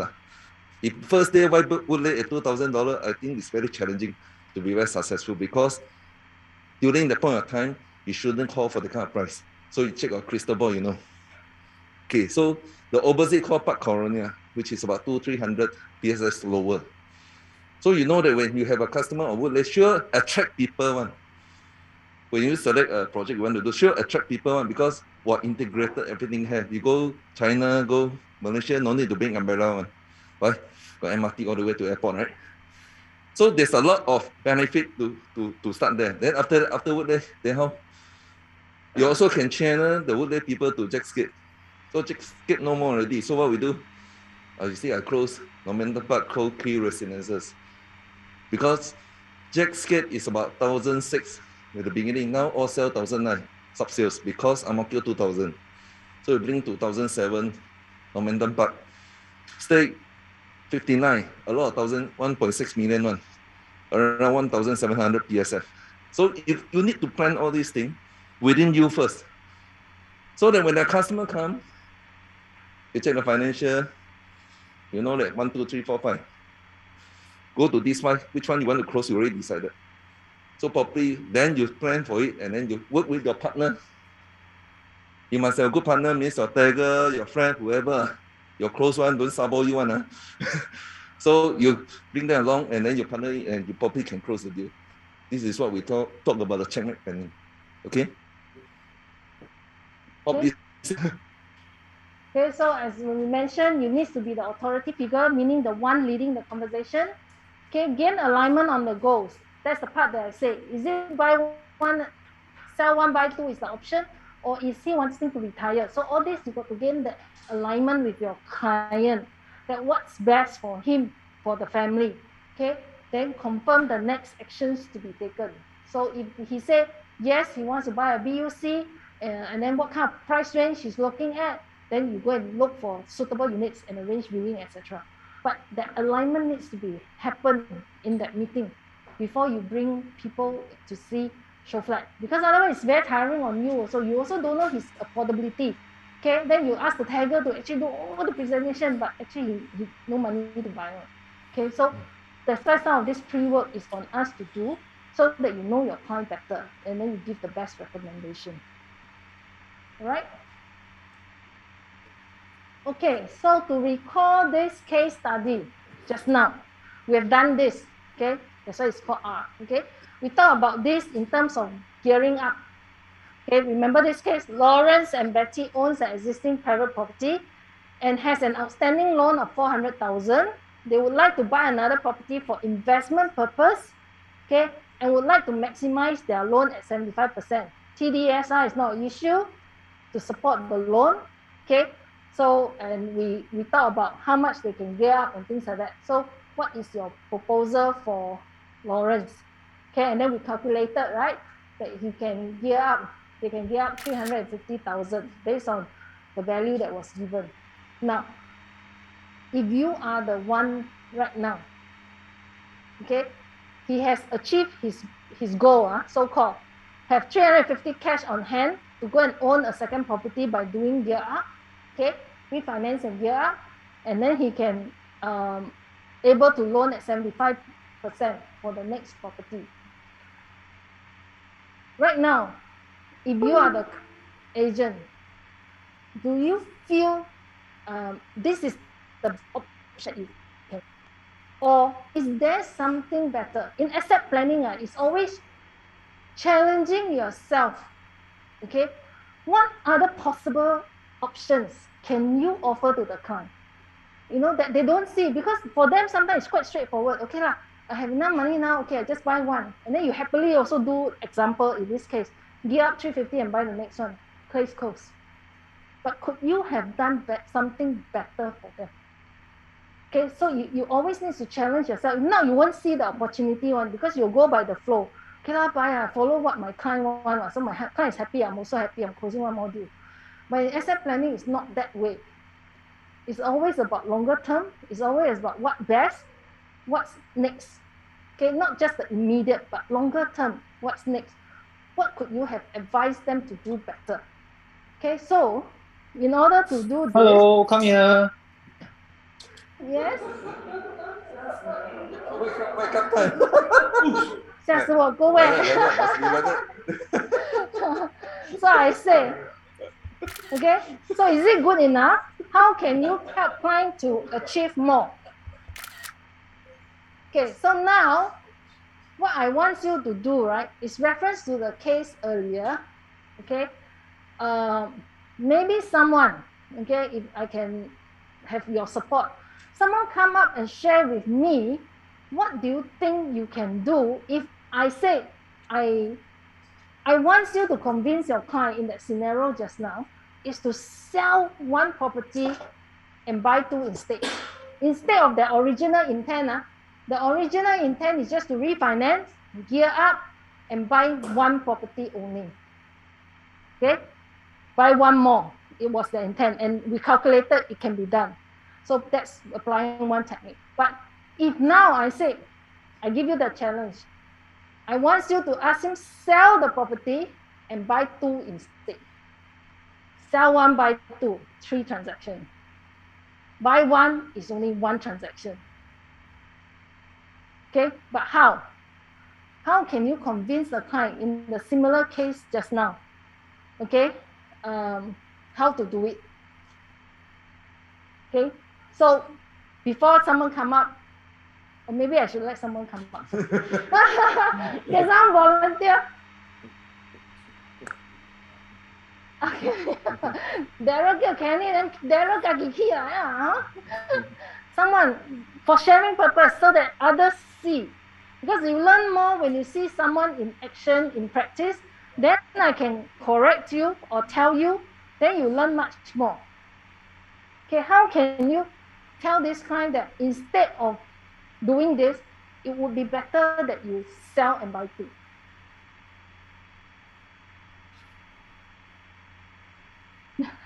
Then you pick someone, no? The Zoom one, they're lucky. We pick the Who should I pick? No one wants to look at me. All look down and below. Okay, Miko.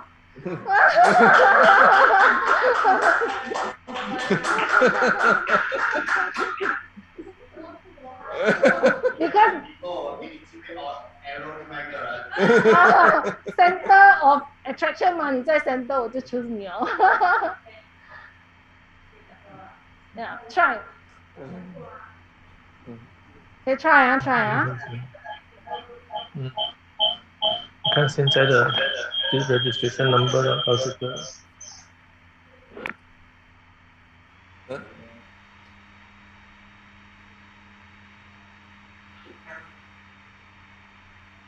在做什么？没有 reference to this case 啊 let's say this customer, okay, he already have a property on hand, okay, worth 1.5 mil, okay, and then if he were to sell the loan portion, the refund portion is this, okay, and then we calculated, okay, that if they just in their original intent is to refinance and gear up, which can be done, good enough, okay, they are very happy already, okay, I can gear up 350 to go and buy my next property, okay, my goal achieved. But as a property consultant and you are doing asset planning, can you actually do better than this, which your client may not have seen? What can you propose? And my solution, I already tell you, I want them to sell 1/2. But how will you convince your client that he can actually sell 1/2? How would you approach it? As if you're talking to me right now, I'm the client, so that you get a practice. How can you talk to me in a manner that I will start to think maybe I should sell 1/2?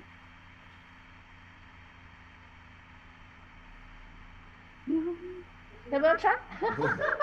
You point people, you can point people. Lester say you can appoint others. That's what good friends are for, right? Front and back. Huh? Oh, birthday girl 啊，今年要晒。How can you convince the client?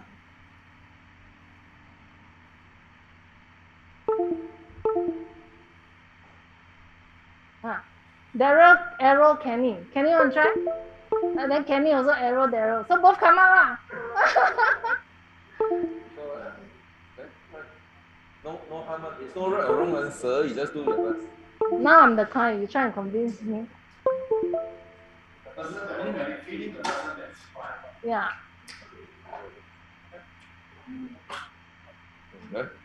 Okay, it's okay. No right, wrong answer. We just try our best.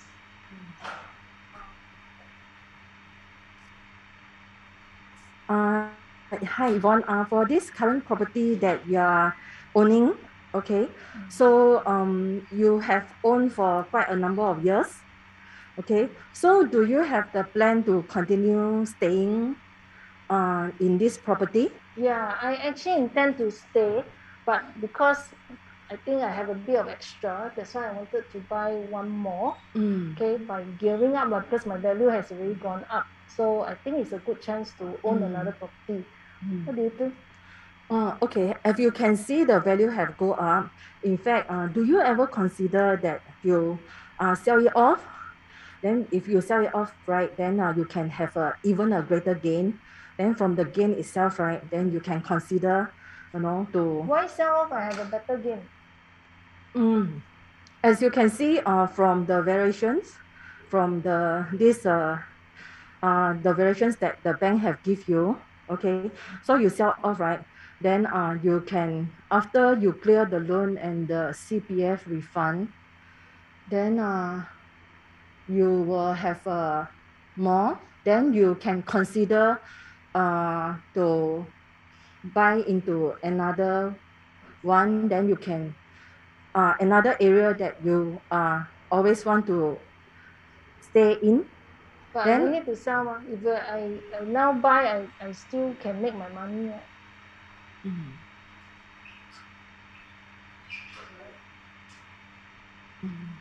Anyone want to help?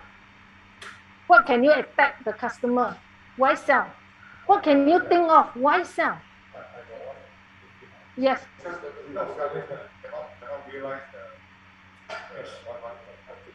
Cash out. Okay. Otherwise, it's just paper gain. Okay. Then what else? Okay. What else?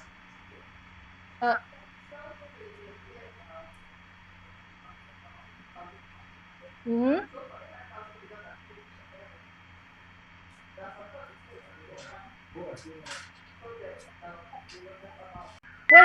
What you trying to convince me is that comfortably actually I can actually sell and buy two, unlock the profit, right? So yeah, so that's good. Buy, unlock profit is one thing. What else? What else can you think of? ABSD. ABSD. If they were to do this refinance, right? Actually, no more ABSD because they already minus out the borrower. The person can actually loan 75%, gear up and loan 75%. That was achieved. No. What else? Good. Good. Okay. See, now you guys are thinking already. Okay. Must think beyond that. Is that if I don't do anything, what happens? CPF money is locked inside, right? And accruing interest. You're paying yourself interest into that. But if I cash out this money, I buy on other property, it's starting from monthly installment again. The build up is not so much, right? So that's why you always need to think, if I do nothing, what will be the impact? Okay, so then I can see, if you don't tell me this, to the client, I don't know. That number I don't even observe or feel. But you must present that data to me. Okay. Have to prepare beforehand. Yeah, but of course I catch you last minute, I guess. But what I'm trying to share, I'm trying to make you think. Okay, if I already said sell, then what else can you convince the client? Then also future, right? If I buy now, it's at a very good price. If you have two properties, then you got better chance to make. Whereas your this current one is already mature, right? At the value that it is, may not go even higher. Okay, if it's a 99-year lease kind of thing. So you find out more factors that you can convince your client. Okay, prepare those information. Okay, but at least I like the way how Miko talked to me. Okay, she addressed me first. Okay, address my concern, hear what I have to say. Okay, don't ever go to your client and immediately talk about numbers. Haven't even talked and addressed me. Then it's all about you come in only, you very straight, you already, because sometimes it's like that, you're very excited. You already prepare what you want to say. Go in only, take out spreadsheet, take out whatever. I tell you this. Not the right way. Build the rapport, build the understanding first. Because I will still question her, she will still question me. Then I see something else, then you throw in something. But you don't come in when I say checkmate strategy. You came in with everything ready. Just go blah blah blah blah blah blah blah blah blah blah blah blah blah blah. Then there's no exchange. There's no care that I feel from her. All I know about is you wanted a close deal. Understand? But at least Miko come in as a very soft approach first, talking and things like that. Okay, I hope you all see something that I want to bring to you. Okay, in this aspect. Thanks. Okay. Thank you. Two chocolate.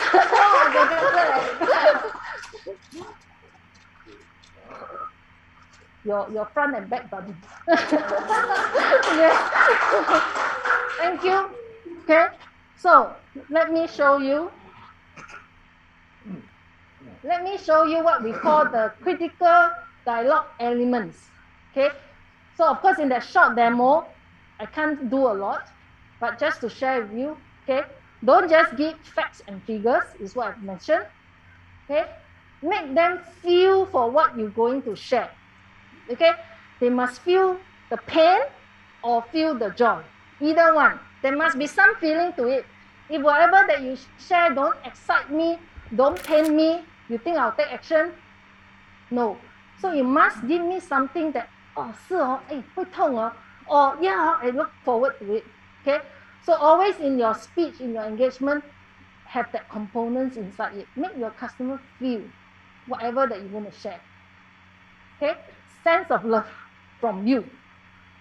The last thing is they see you as a transactional agent.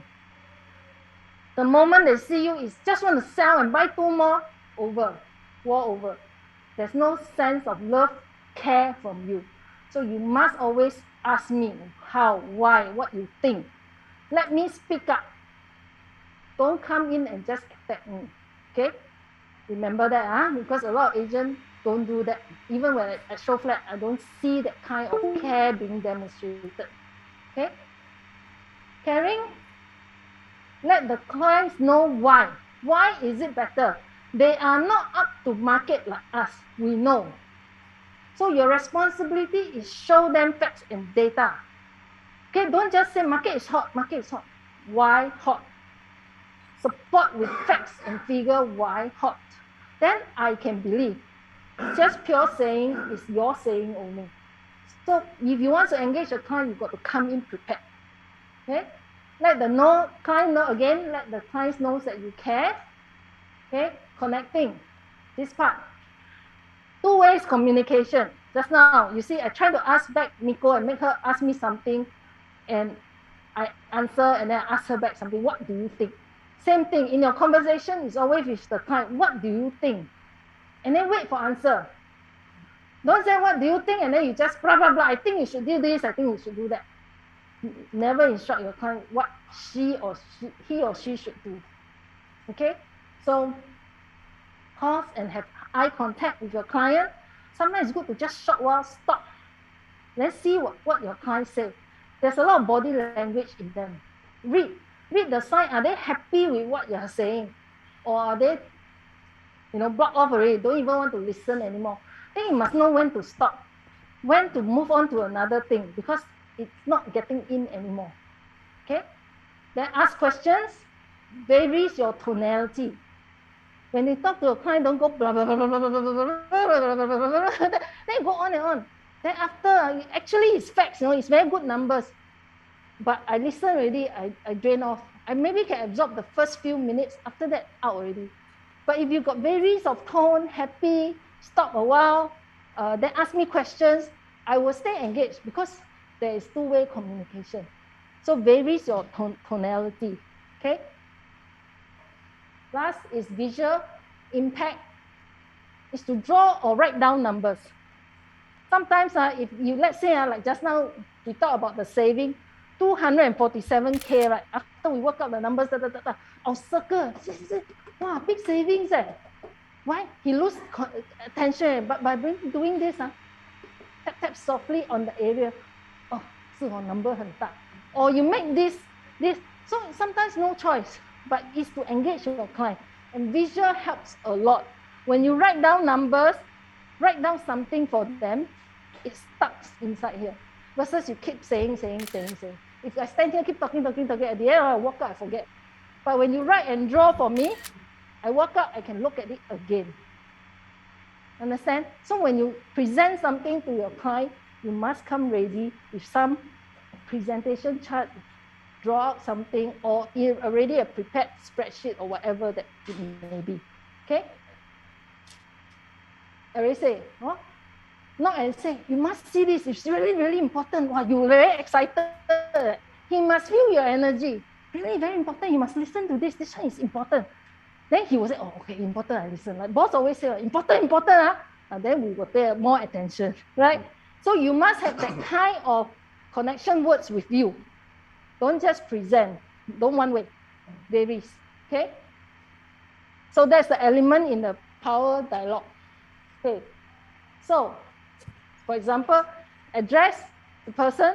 A lot of time, you notice agent don't do that. Okay, if you know the person by name or whatever, can call by name or Mr. So-and-so. So for example, I know the best option for you is to refinance and gear up to buy your next property. However, to act in your best interest, sir. Okay, immediately I talk to him, I look at that. He was okay, he will come back. See, that kind of thing you must do, okay? To act in your best interest, sir. Okay? And as your professional real estate consultant, I would like to share with you why some people in your similar situation would prefer to sell their property and buy two instead. I never asked you to sell and buy, but I would like to tell you that some people do this. Hey, you're not asking me, I'm willing to listen. But immediately you're telling me to sell and buy, I don't want conversation stop. Okay, but you share why some people are doing it. I can listen. Story only. Okay, so the approach must be subtle, is what we're trying to tell you. Okay? Next, you can say, just let me have another 5 minutes of your time. Maybe you already want to rush off or something. Okay? To show you this very important method. Okay, must stress. Wow, the tone also go up a bit more. Okay, very important method of how clients in a similar situation is able to unlock CPF money that is stuck in the house. Okay, and at the same time able to generate more cash returns every month for you. Will you be keen to know? You know, that kind of thing. So you must give them something to trigger them. Wow, unlock. Wow, stuck in the house, that CPF money stuck in the house. I can unlock it. Maybe I'll be more interested to hear. Understand? So your phrasing of words, how you want to engage is very important, so that your client don't feel so direct or feel that you're telling me what to do. Can? Yeah. So this is just an example. Okay? Example of softer approach, but gaining impact, gaining attention, gaining the connection with your client. Okay? So this case,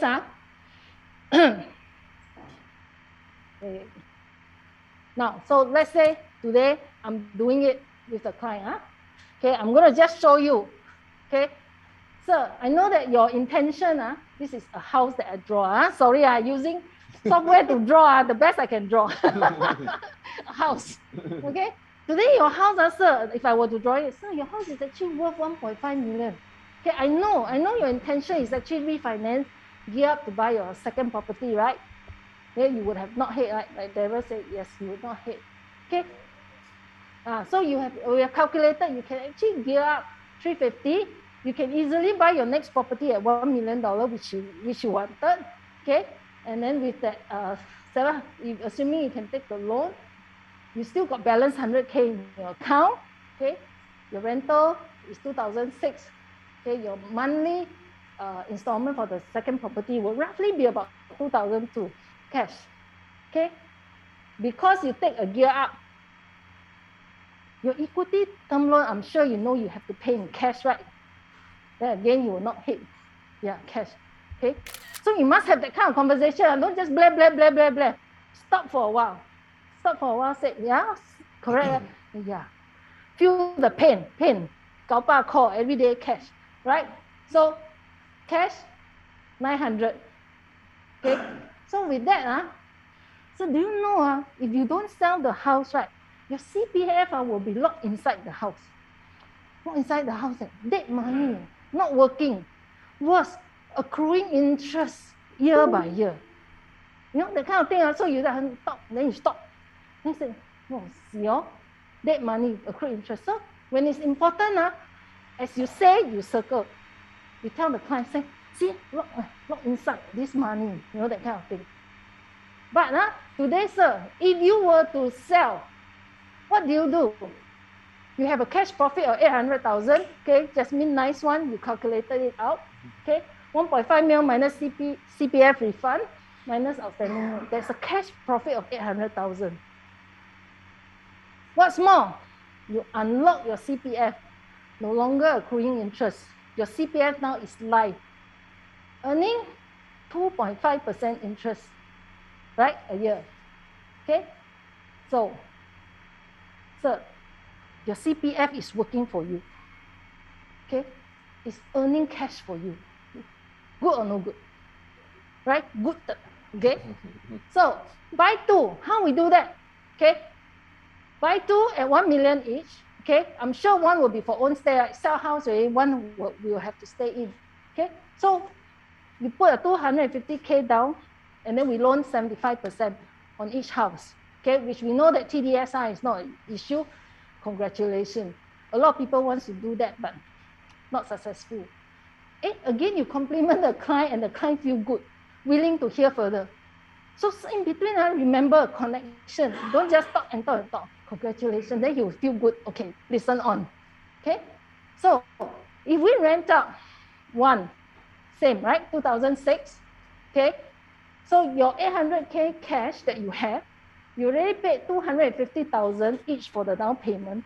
You have 300K cash with you. Earlier option what? Cash how much? 100 only, right? But by selling, your CPF is unlocked, it's now free, earning interest. You have cash on hand 300K. Okay, what's more? You have 2.6K from the rental, cash. You're collecting money. Just now is what? Paying money in cash, right? So CPF installment for both property, around about 4,004, okay, if you use the calculation and things like that. But because your CPF is unlocked, 300K in your CPF, do you need to come out money? No need. Your 300K is now self-financing. But the earlier option is you must come up money yourself to pay monthly installment. See it? Okay, so money come down and pay for this. More than enough. Okay? Wait, again too fast. Will this option work for you, sir? Yes? Can you see the difference? By staying on the thing, I actually need to pay and pay and pay cash, and my CPF accrued interest built up. Of course, if you're lucky, want to prepare more information, you can actually work out the amount and things like that. But I don't need to even down to the very specific. At a very high level, I must help him to see the picture. Why selling is better? Unlock cash, profit, unlock CPF, earn interest, get more cash on hand, higher return, getting cash. I no need to fund installment. Every month I'm collecting money and I'm still earning interest. Then you ask, sir, would this be a better proposal? Of course, I will still respect you if you think you want to just buy the next property by gearing up. Okay, so it's like you give him back the option, but you have suggested something that he will not think about. Okay, that become powerful. Okay, but you can only do it is when you challenge yourself. In asset planning, it's all about you putting in that energy source, the power brain. You have all the techniques just now already. But how can you package it better with the market condition that you know of? Okay, with the knowledge that we know, CPF stuck inside is accruing interest. How can we present it out here that the client can see in their perspective? If we just say, sir, money locked in the CPF is wasted, you know, things like that. But he can't see it one. Okay, he can't see one. It's just, oh, okay, but no impact. But you draw like this, 800K, 300K cash, got impact or not? The answer is yes, right? Obviously. So that's why the key thing about asset planning is not just the method itself, it's the application, plus, most importantly, the delivery. How you present the case across, that I feel it, I see it, and I think it makes sense. But still throw the ball back to your customer to say, I respect every decision that you make. Okay? Snapshot already. Snapshot one, sure snapshot one. In this kind of environment, sure snapshot one. Because it's the fact speak by itself, not you trying to do it. That's why many people do it. So if you like this, it's actually one of the best options that people typically would do. Okay? Sorry, Yvonne, the CPF pay installment for both property, sorry, I could have missed that part. Yeah. Yeah, because when you take up loan, at 75% loan, there will be monthly installment that you need to pay. Okay, but versus the earlier example, because gear up equity loan, you will have to pay by cash. Okay, and then his CPF is already used up. So if he's not making salary every month, even the earlier installment, he will have to pay by cash, 2,000 plus. 2,000 plus, but 900, all in cash to pay for installment. But in this scenario, the installment can be paid with a CPF that was unlocked in the account. When it sells, this CPF money becomes free money. So it can fund the installment. But as it sit in the house, it's a locked money. and pay interest every month or every year by yourself. Okay, of course this one you will cum also, but it's a small figure that you cum by month versus a lump sum of the CPF sit there and accrued. It's a lot more money. Okay, so you restart the whole cycle on this. Yes? Question? So this is the CPF money unlocked from the sale. Yes. Which goes into the proceed. Yes, it's a sales proceed. CPF money go back as a refund amount, and they can still take out the 800K cash. Okay, 1.5 mil minus 300K went back to refund, minus the outstanding loan of 400K. There's still a proceed 800 cash, hard cash. Okay, on top of that, the CPF of 300K is unlocked. It's free money now. Can use for financing of house. Okay? Thanks. Welcome. Any questions? Clear? Hi Yvonne, Alex again. When we first started after tea, there was one slides that you went out very fast. We couldn't capture. Can you show us that? Which slide? Can you roughly? Before this assess planning is also assess planning, but the earlier stage. This one? Is it this one, Alex? No. Before this. Power dialogue.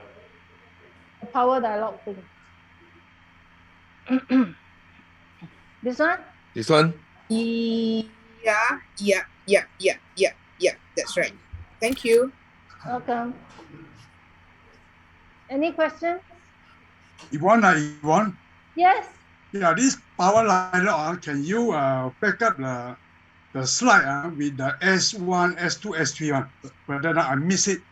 Oh, the earlier one. Yeah, earlier one. I think the one also going very fast. To achieve the objective one.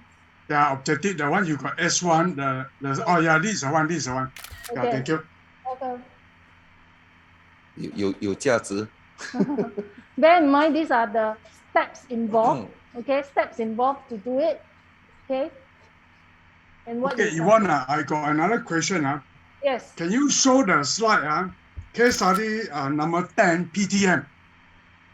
Case study number 10, the slide number 10, PTM. Yeah, PTM. Case study number 10.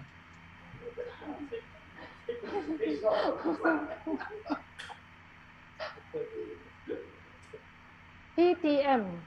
Yeah. Is it this one? No. Some more. Because the one you're talking about, the question is why TDSR should be 60%. Oh, yeah, this is the one. Why become 75%? I don't understand. I thought TDSR is 60%. Why? This is not TDSR. This formula is to do gear up calculation. Gear up is at 70%. There is varies. I mentioned earlier in some slides, some can go up to 75%, some is at 68%, but generally for calculation, we use 70%.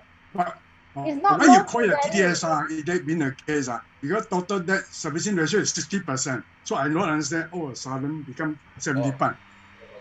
Yeah, probably the terminology, because can confuse us, because it should be 60%. So I know what you're trying to say. So you are trying to say, what do you mean? Hold on. Let me show you one slide. Then you understand. Yeah, what's the objective? This whole thing. Yeah. This whole thing is about gear up. Okay, yeah, understand. We use that. Where's the gear up? Okay. Yeah. Okay. Do not TDSR is different thing from gear up calculations. Okay. Yeah, I confused that part. Okay. Okay. So this is the gear amount. Let's say, for example, you know what is gear up, right? You have property, I know. The price appreciate already. Then you want to cash out the money. So typically the bank will allow you to have maximum 70%, some bank 68%, some bank even 75%. Yes. As a calculations, but this is nothing to do with TDSR. Oh, okay. Yeah. let's say for example, 1.5 million already, then you use 70%. So This is perhaps, that one shouldn't use return as TDSR. nothing to do with TDSR. This is Okay, because I got confused with I thought you oh, said okay. so this is a killer up TDSR. We use that as an Okay. example to show the different because there's a number 10. Okay, so okay. Then we say double A. Yeah, because you put here. Here, the max TDSR here is referring to 1.6 mil. 75% of 1.6 is 1.2, but nothing to do with the gear amount. Yeah, you see the formula gear amount equal to this.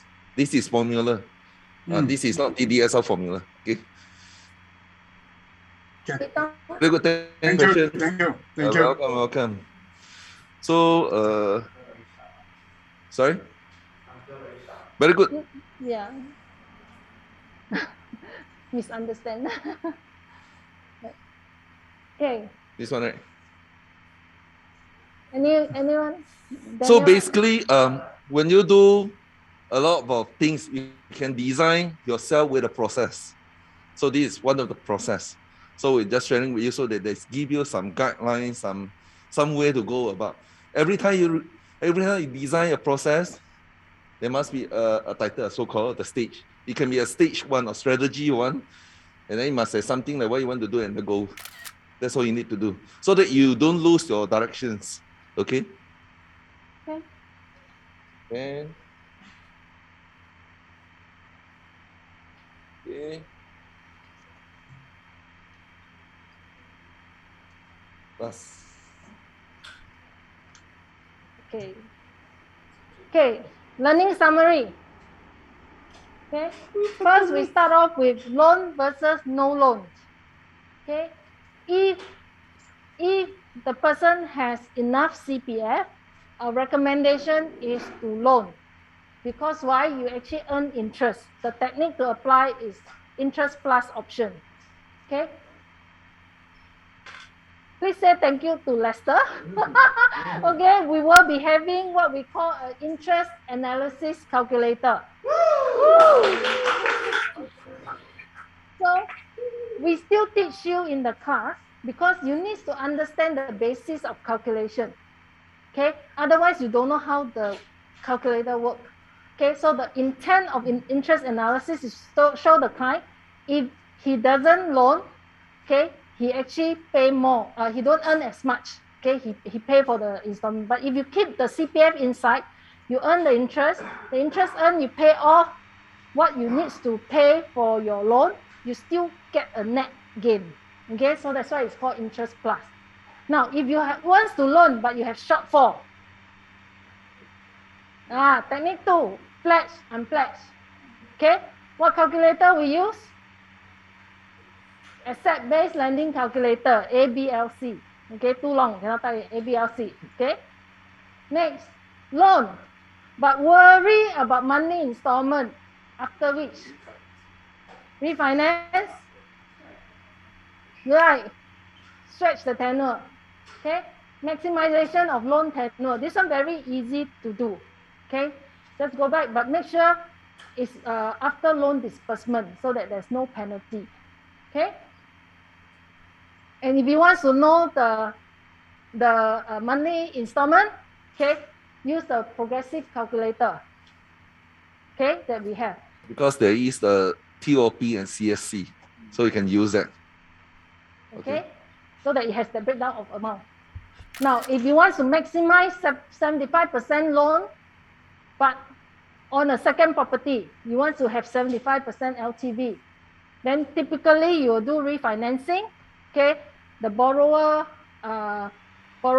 concept. Okay, remove the borrower concept. Okay, again, these are related to TDSR, how much you can loan, etc. Okay, if you want to invest into commercial property, what technique? Don't go to UOB. Don't go to UOB for residential loan. Say properly. UOB kill me. The whole thing you learn is that. Invest in commercial property, use the guarantor commercial loan technique. Okay, so that will help in your TDSR. You can own industrial or commercial as well as a residential, so that your TDSR can support it. Okay, again, once it's loan related, we use TDSR calculator. Okay, cash out from existing property, money value has gone up. Okay, you want to use it to do something else. What is the technique? Huh? Gear up. Okay, gearing, or sometimes known as equity term loan. Okay, again, it's TDSR calculator. Huh? So I can't live without TDSR calculator. Loan optimization. Okay, when you want to optimize the loan, I just want you to be aware of this, what we call proactive TDSR management, PTM. Okay, don't max out your client TDSR if possible. Always remember that, especially if you are planning on a longer term to buy a second property. Otherwise, even when the property increase in value, you cannot gear up. Okay, take note of that. Huh? Okay, again, TDSR calculator. See, that's why I can't live without it. Asset planning progression. Okay, this is a combination of techniques when you want to do asset planning. Okay, we have 101, which is called legacy planning. Okay, buy 100, sell 1%. But careful with this. We are in no position to advise. Ask them to speak to lawyer. Okay, we also have the part share decoupling. Upfront is the ownership buying in terms of tenancy in common, 99-1. Okay, with the one that has no ABSD impact to be the one going out subsequently. Okay, so and then you decouple. That's why it's called part share decoupling. Okay, sometimes it's just part share alone, but sometimes it's part share plus decoupling later. So that's why it's PSD 991. Bonus is trustee. That one is straightforward. Okay, buy in cash, and there's risk. Okay, so your client needs to think through carefully whether is that an option that they want to take. Okay, these two, you see star, you see star. What does it mean? Huh? On the way. Okay, so boss is working something in this arena for you. Okay, so we don't we don't disturb him in December. Okay, then we can get it as fast as possible. So, but we have run through the concept with boss. Okay, actually boss was working on it, and there's bugs fixed. Okay, so that's why you see some of our slides. We actually tweak and tweak and tweak and tweak here and there, because initially there's some components of the tools being sewn and things like that. So, but because there are some bugs, still needs to tweak. Okay, so we will be having another calculator. Thank you. All right. Okay, so recap our learning objective. Okay, Ma? One more. Go back. Okay. Summary. Trustee no calculator when all full cash. 无通算，有还是无呢？Either have or don't have. Okay. So, recap our learning objective that we set from the beginning of the session. Learn and apply the 9 creative financial techniques with sample case study provided. Did we do that? Yes. Can we achieve the goal? Help clients to do consultative asset planning and progression restructuring. Are you more confident now? Can you do it? Yes, right. Are you able to close deal more effectively? Yes. Yeah. Wow, love it, man. So what's the next step forward? Keep practicing and familiarize yourself with the 9 creative financial. This one very important. Don't keep calling Victor Yvonne. Because some of these are still very new. Today we flashed through quite quickly. Okay. Unfortunately, in the financial class, if I can and not with hybrid, you will have breakout sessions that you do and discuss. Okay. But AAG now is very, very big. If we were to do all physical class with the 300 over people, we're going to do like many sessions.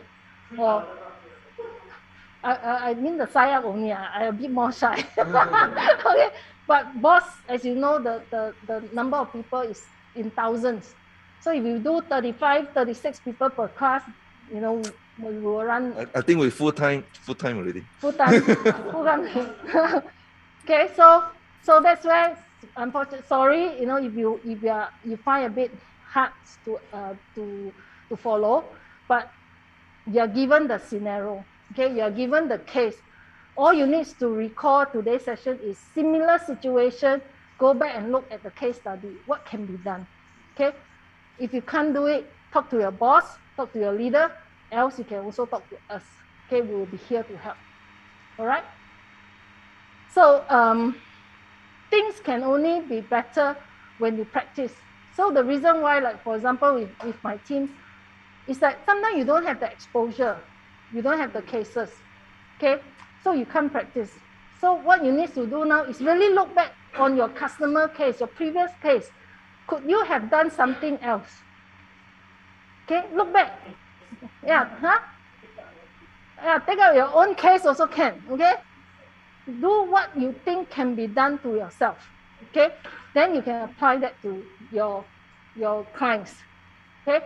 Look back at your existing clients' portfolio, see if you can now create a different scenarios for them, okay? And apply these newly learned techniques inside. Can they do refinance? In the past, you might have said they can't borrow, but now can you think of something for them? Or can you think of decoupling? Can you do this? Can you do that? Keep questioning yourself, okay? So that you find some breakthrough. Then identify the doable case. Fix appointment and start helping your clients and friends, relatives to do asset planning, restructuring, or progression. Okay, imagine just now that deal. One, but end up having 3 deals, right? Very, very powerful. Like, I have one, like just now, I thought was the core. That's why I come out not that excited.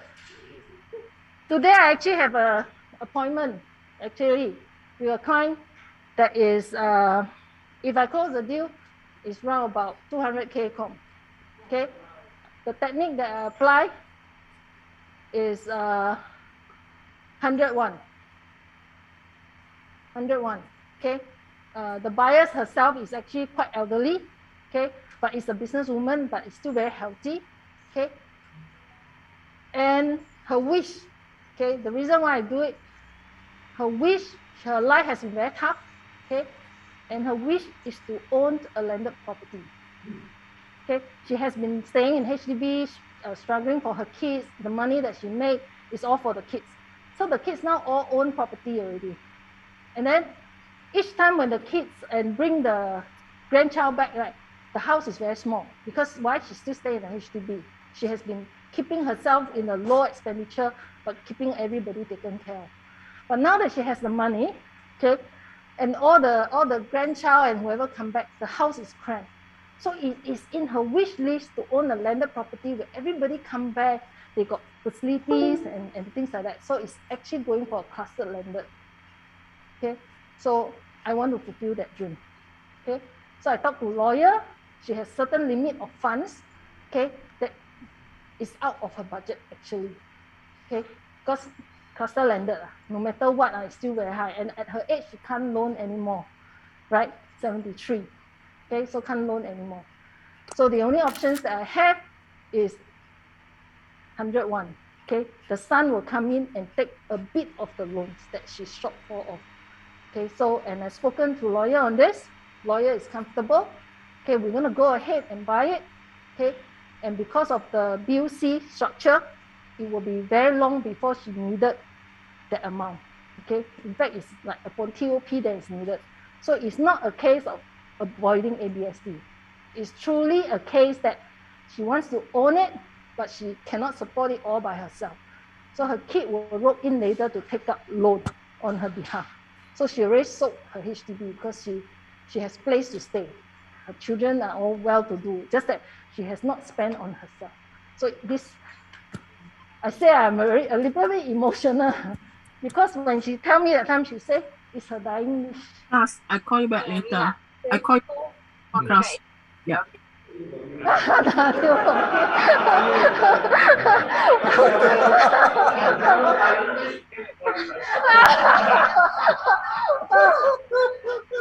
Yvonne, hey, that's called bucket list. Huh? Her house, the purchase of her own name, yes, it's a bucket list. Yeah. Yeah, you must Tell fulfill me. for her. So when she tell me, as you know, 101, nobody really wants to do, right? So, but when I talk through the case with lawyer was very supportive. It's like it's her wish list. It's something that she really wanted. So actually, the appointment is today. Okay, but I told her that today I'm really committed to AAG, so we'll do it tomorrow. So hopefully I close. You will. Everything is okay already. It's just a matter of yes, we just move. Okay, so but it's applying one of the technique 101. Okay, so that's all I have to share. Yeah, Yvonne, Oi. one T2 slide again. 2 slide again, back. T1 and T2. B1, B2. Huh? You go. Is it this one? Is No, it this one? the first one. What first one? The interest. Oh, you're not around one. Yeah. You see. Interest plus option. I missed that one also. I was wondering what is that. Okay, sorry. Morning I was too excited. Go so sorry. Okay, but You still very excited. No, it's energy. This is called energy. Oh, thank you. Is this the one? Yes, correct. What is this?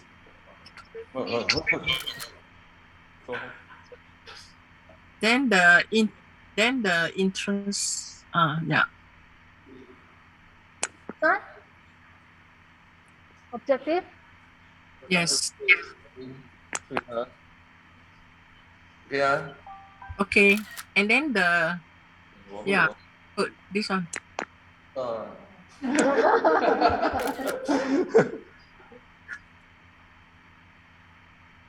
Okay, good. 啊 Yes. 老板说不可以给你啊，餐啊，你要请我们吃饭啊，没有上课，没有了。Then the one, the second one, T2. The T2. 没有呀。OK。T2 可以吗？嗯 ？T2。等一下，可以。我们等一下才来了，这边还有人在这边哈，好不好？ Okay, for some of the thing that you miss out, touch base with us separately. Can? Can. I will talk to you privately. Can. Thank you very much. Boss, can we have a playback? Too much. How much you want to pay? 你要 Back to the Future. No, before that, 1, 2, 3 parts. Before that, can help me to understand. Did you all benefit from the class? Yes. Definitely. Yes. Very thorough. Thank you very much. Very thorough. But need time to digest. I just confirm with my UOB banker. Not all bank do it, but UOB bank does it. So with that 6 months, you can actually buy the property with the tenancy agreement, submit to take a loan. And bank will see that, you got $3,000 per month. They will take that 3,000 and add into your TDSR as an income, even before you take ownership of the property. It's amazing because it's an income that I haven't earned yet. I haven't become owner. I haven't even complete the property. And they consider that as an income. So do you know how powerful this is now? You're getting now now. TDSR, what should you do? Go and rent first. Rent from them, then you buy.